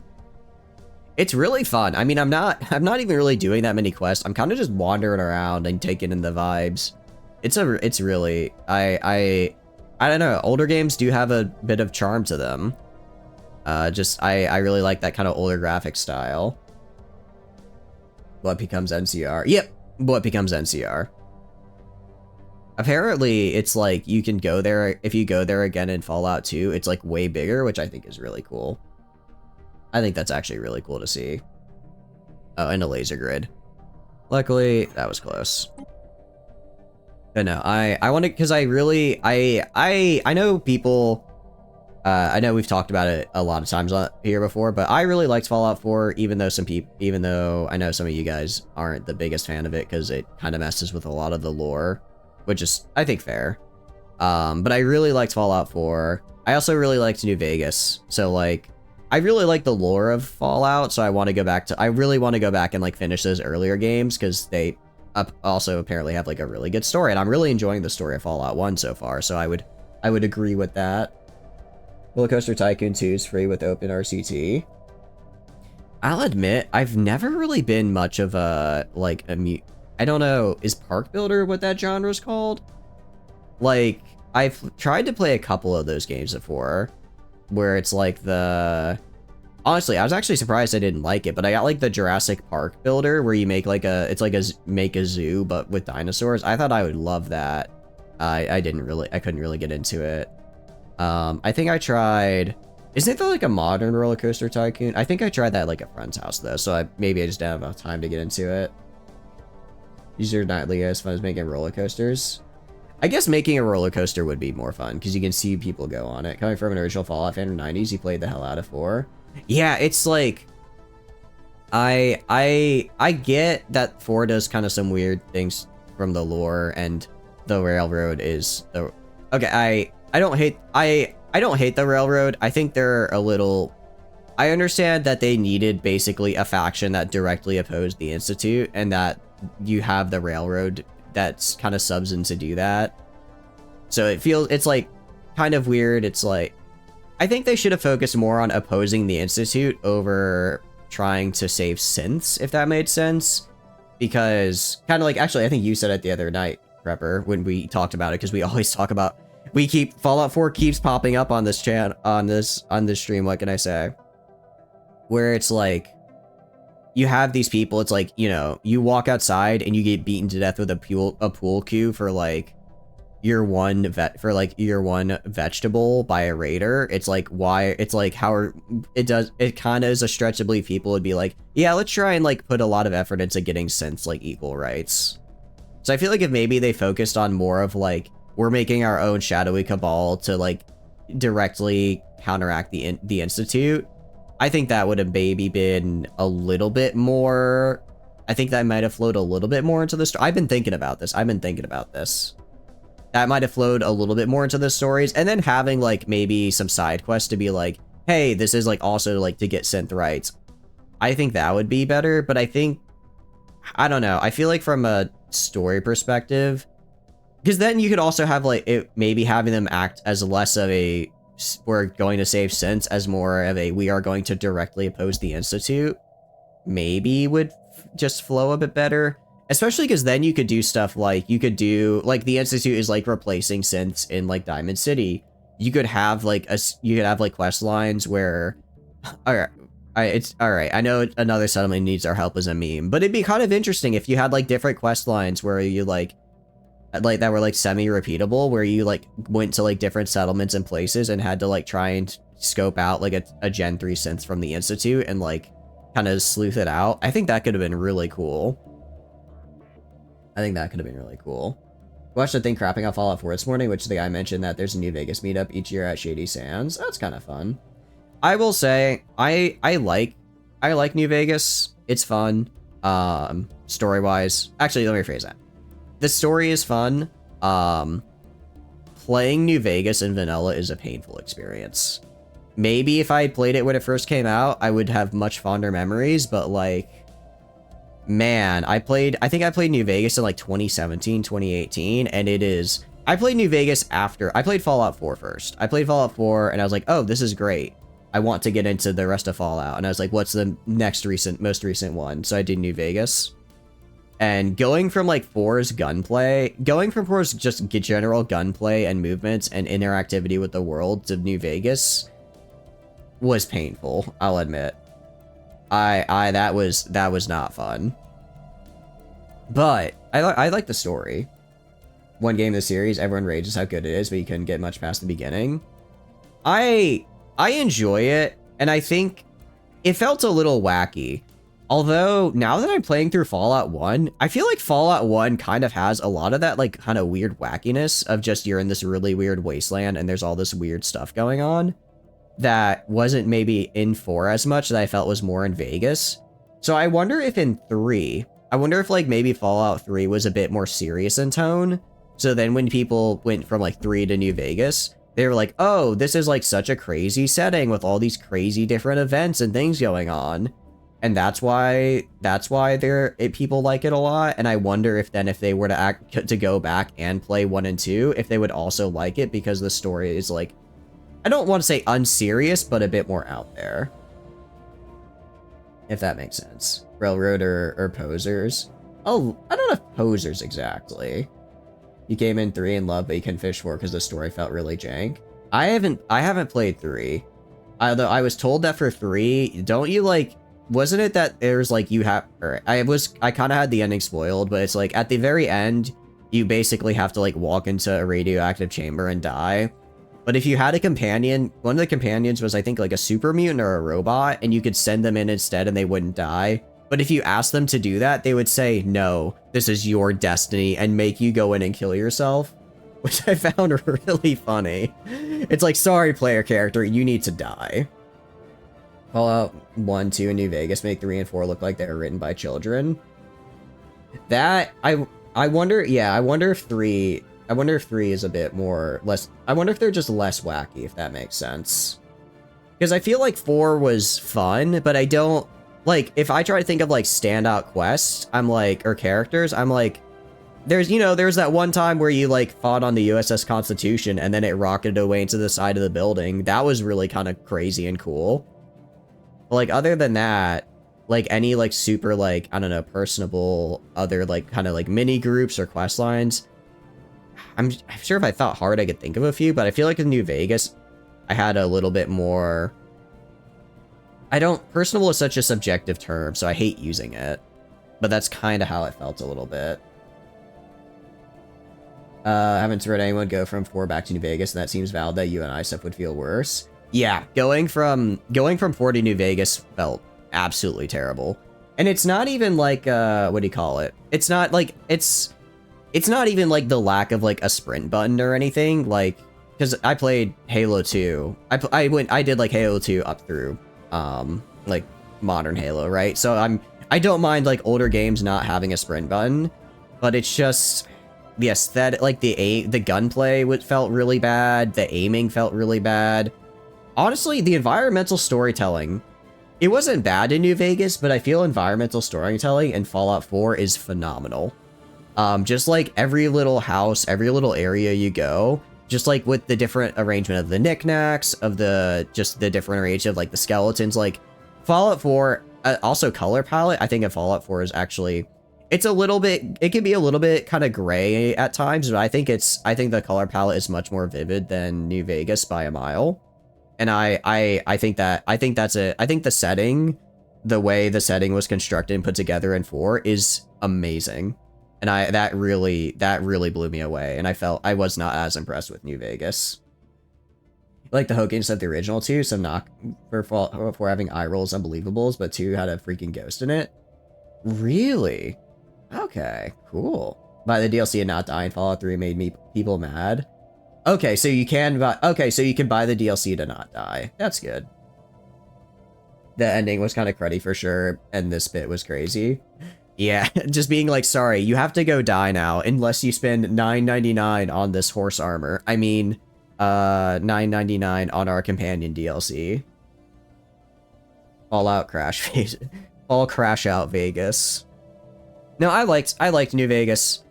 I liked New Vegas. It felt a bit wackier to me. I don't know. No, wackier is not the right word. I felt like the people were... I felt the characters I interacted with... Again, I don't want to say personable. Maybe personable is the right word, but that's very subjective, so I don't like to use it. I felt like I think I enjoyed interacting with side characters more in New Vegas. Well, actually, no, that's not right. I think there were more side characters I kind of just enjoyed interacting with in New Vegas than I necessarily did in Fallout 4.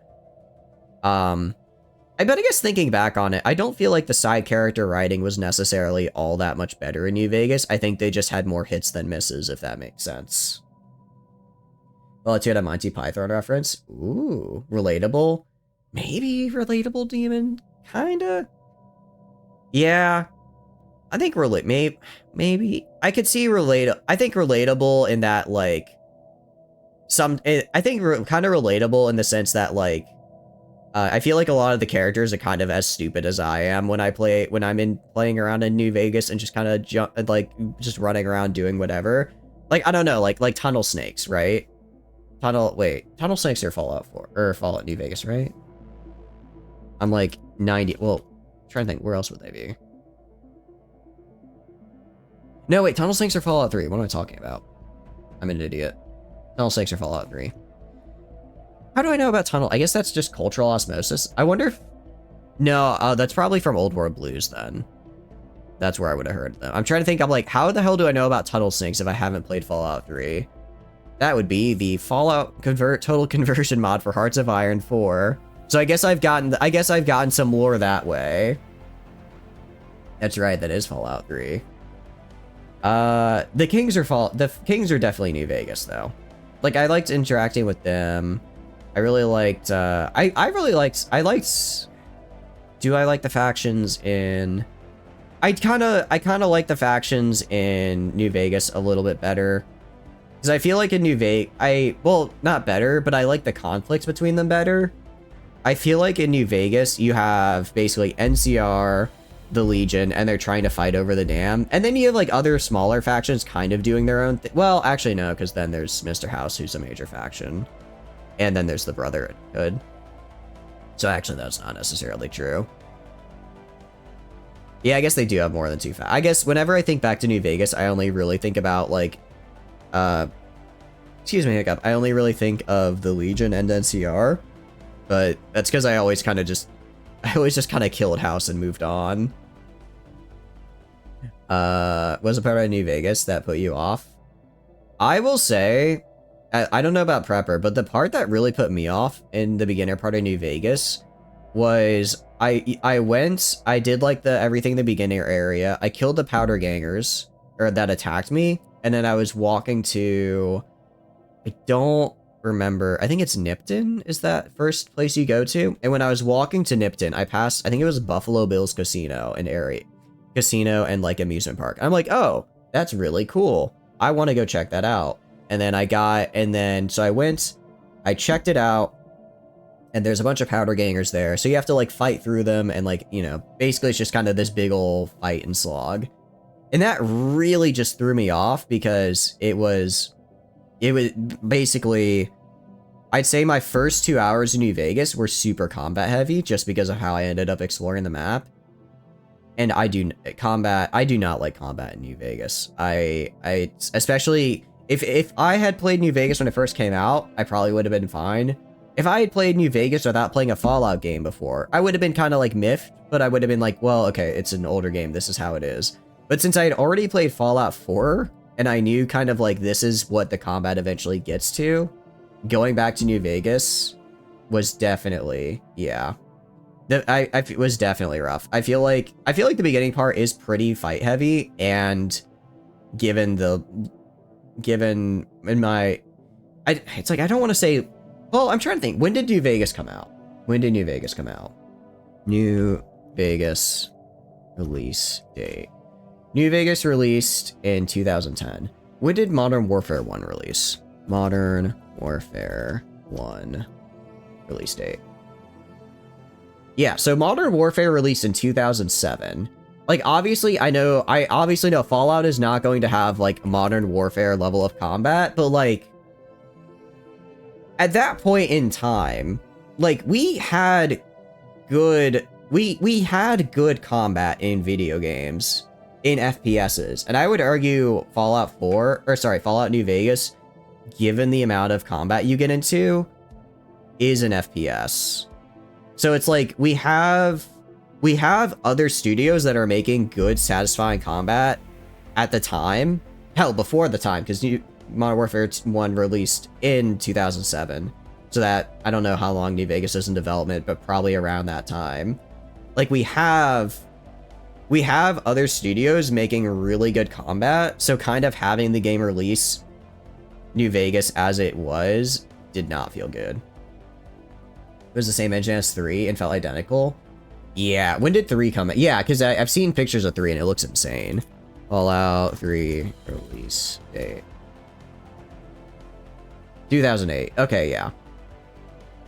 I mean, again, like, we had... I don't know. Like, obviously, I know we're not gonna get... Like I said, I know we're not gonna get, like, you know, Modern Warfare level combat in, like, a Fallout game. Well, I mean, we kind of did with 4, though, so it's like...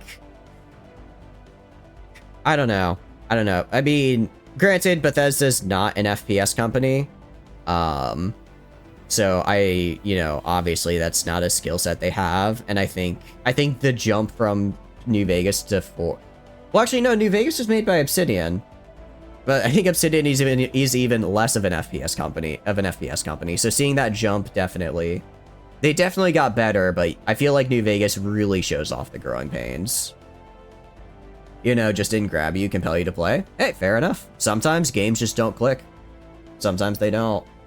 Yeah, exactly. Like, I like Bethesda. I liked Fallout 4. I still, like, I know I'm kind of shitting on New Vegas, but I do like New Vegas. And then... I'm trying to think, what other Bethesda games have I played? I played like 5 or 6 hours of Skyrim. I'm enjoying Skyrim. I enjoyed what Skyrim I have played. I'm not... The combat's nothing to write home about. Yeah, so it's like, was made in a huge... Really? That's crazy to me that they made it in a rush with a skeleton crew. 6 months to get a game. Really? Gee, for 6 months, they crushed it. That explains a lot, actually. That explains a lot, then. Spiritual success called Outer Worlds. I liked Outer Worlds. I enjoyed it. Outer Worlds was a solid, like, 7.5 out of 10 for me. I think okay is the perfect way to describe it. I played it. I enjoyed it.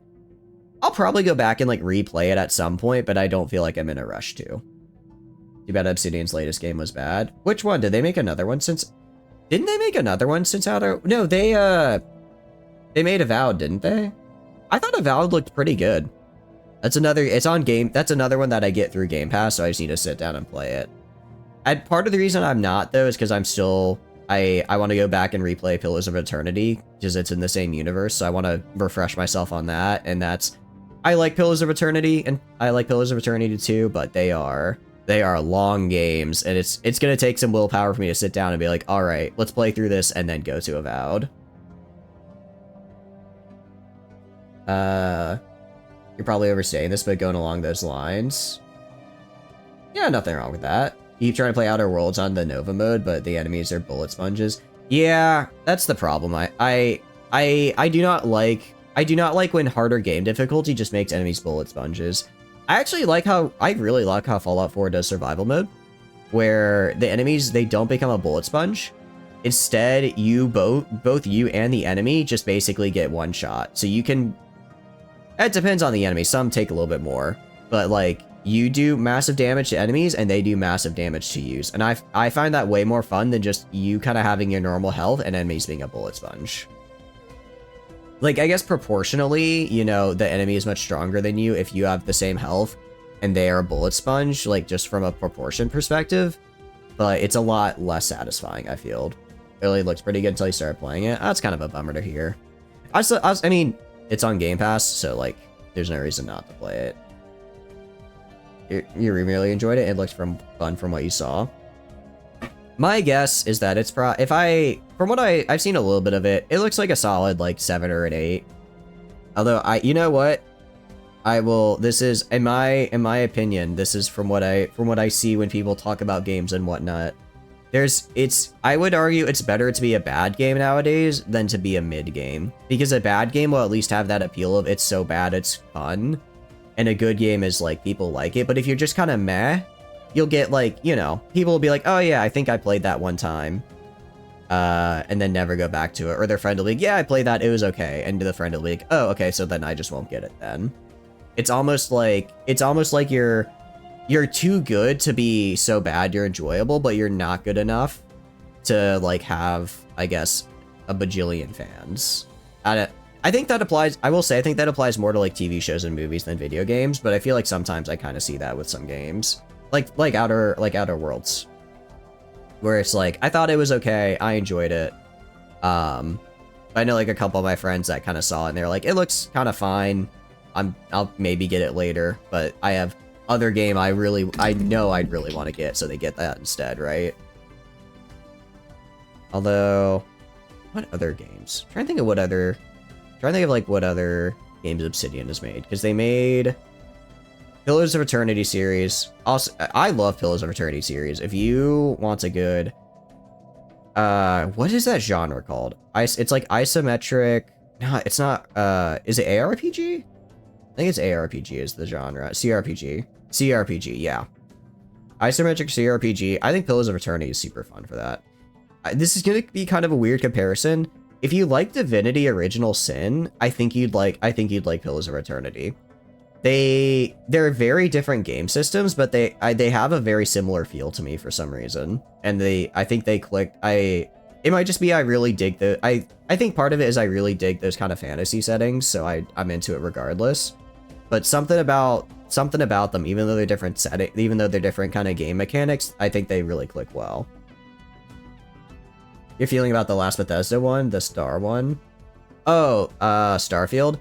I tried Starfield. I couldn't get it. I got like 6 or 7 hours in and I just gave up. Yeah, it was that one. It was so mid, I just couldn't. That's exactly how I describe it. Yeah. Like Baldur's Gate 1, 2, and 3. Yeah. Baldur's Gate, I really like Baldur's Gate 3. I want to go back and play 1 and 2 now because I liked 3 so much. Tyranny is good. We need to finish Tyranny because we did that, what, 2 or 3 streams, I think, on the channel? I'm really enjoying it. I will say, the combat, I'm not the biggest fan of the combat, but I'm really, really liking the story. I'm really liking all the different character interactions and how I can, like, interact with the world. It's kind of rough, because it's like, I normally like to play as, like, a goody two-shoes in my video games. I'll admit it. I like to be, like, the goody two-shoes that goes around helping everybody. And in Tyranny, if you, like, try to be, like, I remember with Verse, I was, like, she, like, kind of opened up about, like, her, like, insecurities and, like, her being afraid about certain things. And I, like, tried to reassure her. And instead, and normally in most games, that'd be, like, oh, you reassured your companion. You have grown closer interaction. Instead, she looked at me and was like, oh, are you fucking pitying me? Get the fuck out of here. I hate you. And it's like, a lot of characters are like that, where it's like, you kind of, because of the setting, you kind of have to be brutal in Tyranny. And as someone who likes to play the goody two-shoes character, that's very hard for me to do. So I keep accidentally pissing off my companions by, like, trying to show them compassion. But no, I need to get back. I need to go finish it because I really liked it. I don't know if I'm gonna, I don't know if I'd finish, I don't know if I want to finish that on stream or on my own time. I enjoyed streaming it. I'll admit, it was a lot of reading and a lot of talking. My throat was killing me after every stream of it. Midfield, yeah. Alright. I am gonna actually hit snooze here, though. I'm having a really fun conversation, but it is almost 3 a.m. for me, guys. So I am gonna start wrapping up stream here, if you don't mind. Starfield is just the result of a dev team being given too much breath in what they had to do. Lots of cool mechanics and ideas just done to the minimum. Yeah, I think part of it as well is that, like, I have a decent PC, right? I have a pretty decent PC. I had Starfield on, like, medium graphics, and I was getting, like, maybe 15 FPS on release. I'm sure they've, like, optimized it and fixed it, but I had a lot of stuttering and FPS issues on release, and that really put me off. It's like, I guess it's kind of the norm nowadays, but I hate it. You're shocked how good that was? You definitely your favorite of those RPGs before you played Divinity? Yeah. Divinity, I love Divinity Original Sin too. I like the first Divinity a lot, but I think I like the second one better. I like how they did armor a lot better in 2, and I also think the story and set pieces are a lot more fun. Alright, but no, we gotta wrap it up. I have had a ton of fun. I know we kind of just spent the last hour chatting, but hey, you know what? I don't mind sometimes turning this into just chatting stream. After all, I'm chatters. That's why I'm so chatty. But that is actually how I got this I guess nickname. Is I was very, very quiet growing up as a child, and one of my friends' parents was like, "You're a real chatty guy, huh? A real chatters, huh?"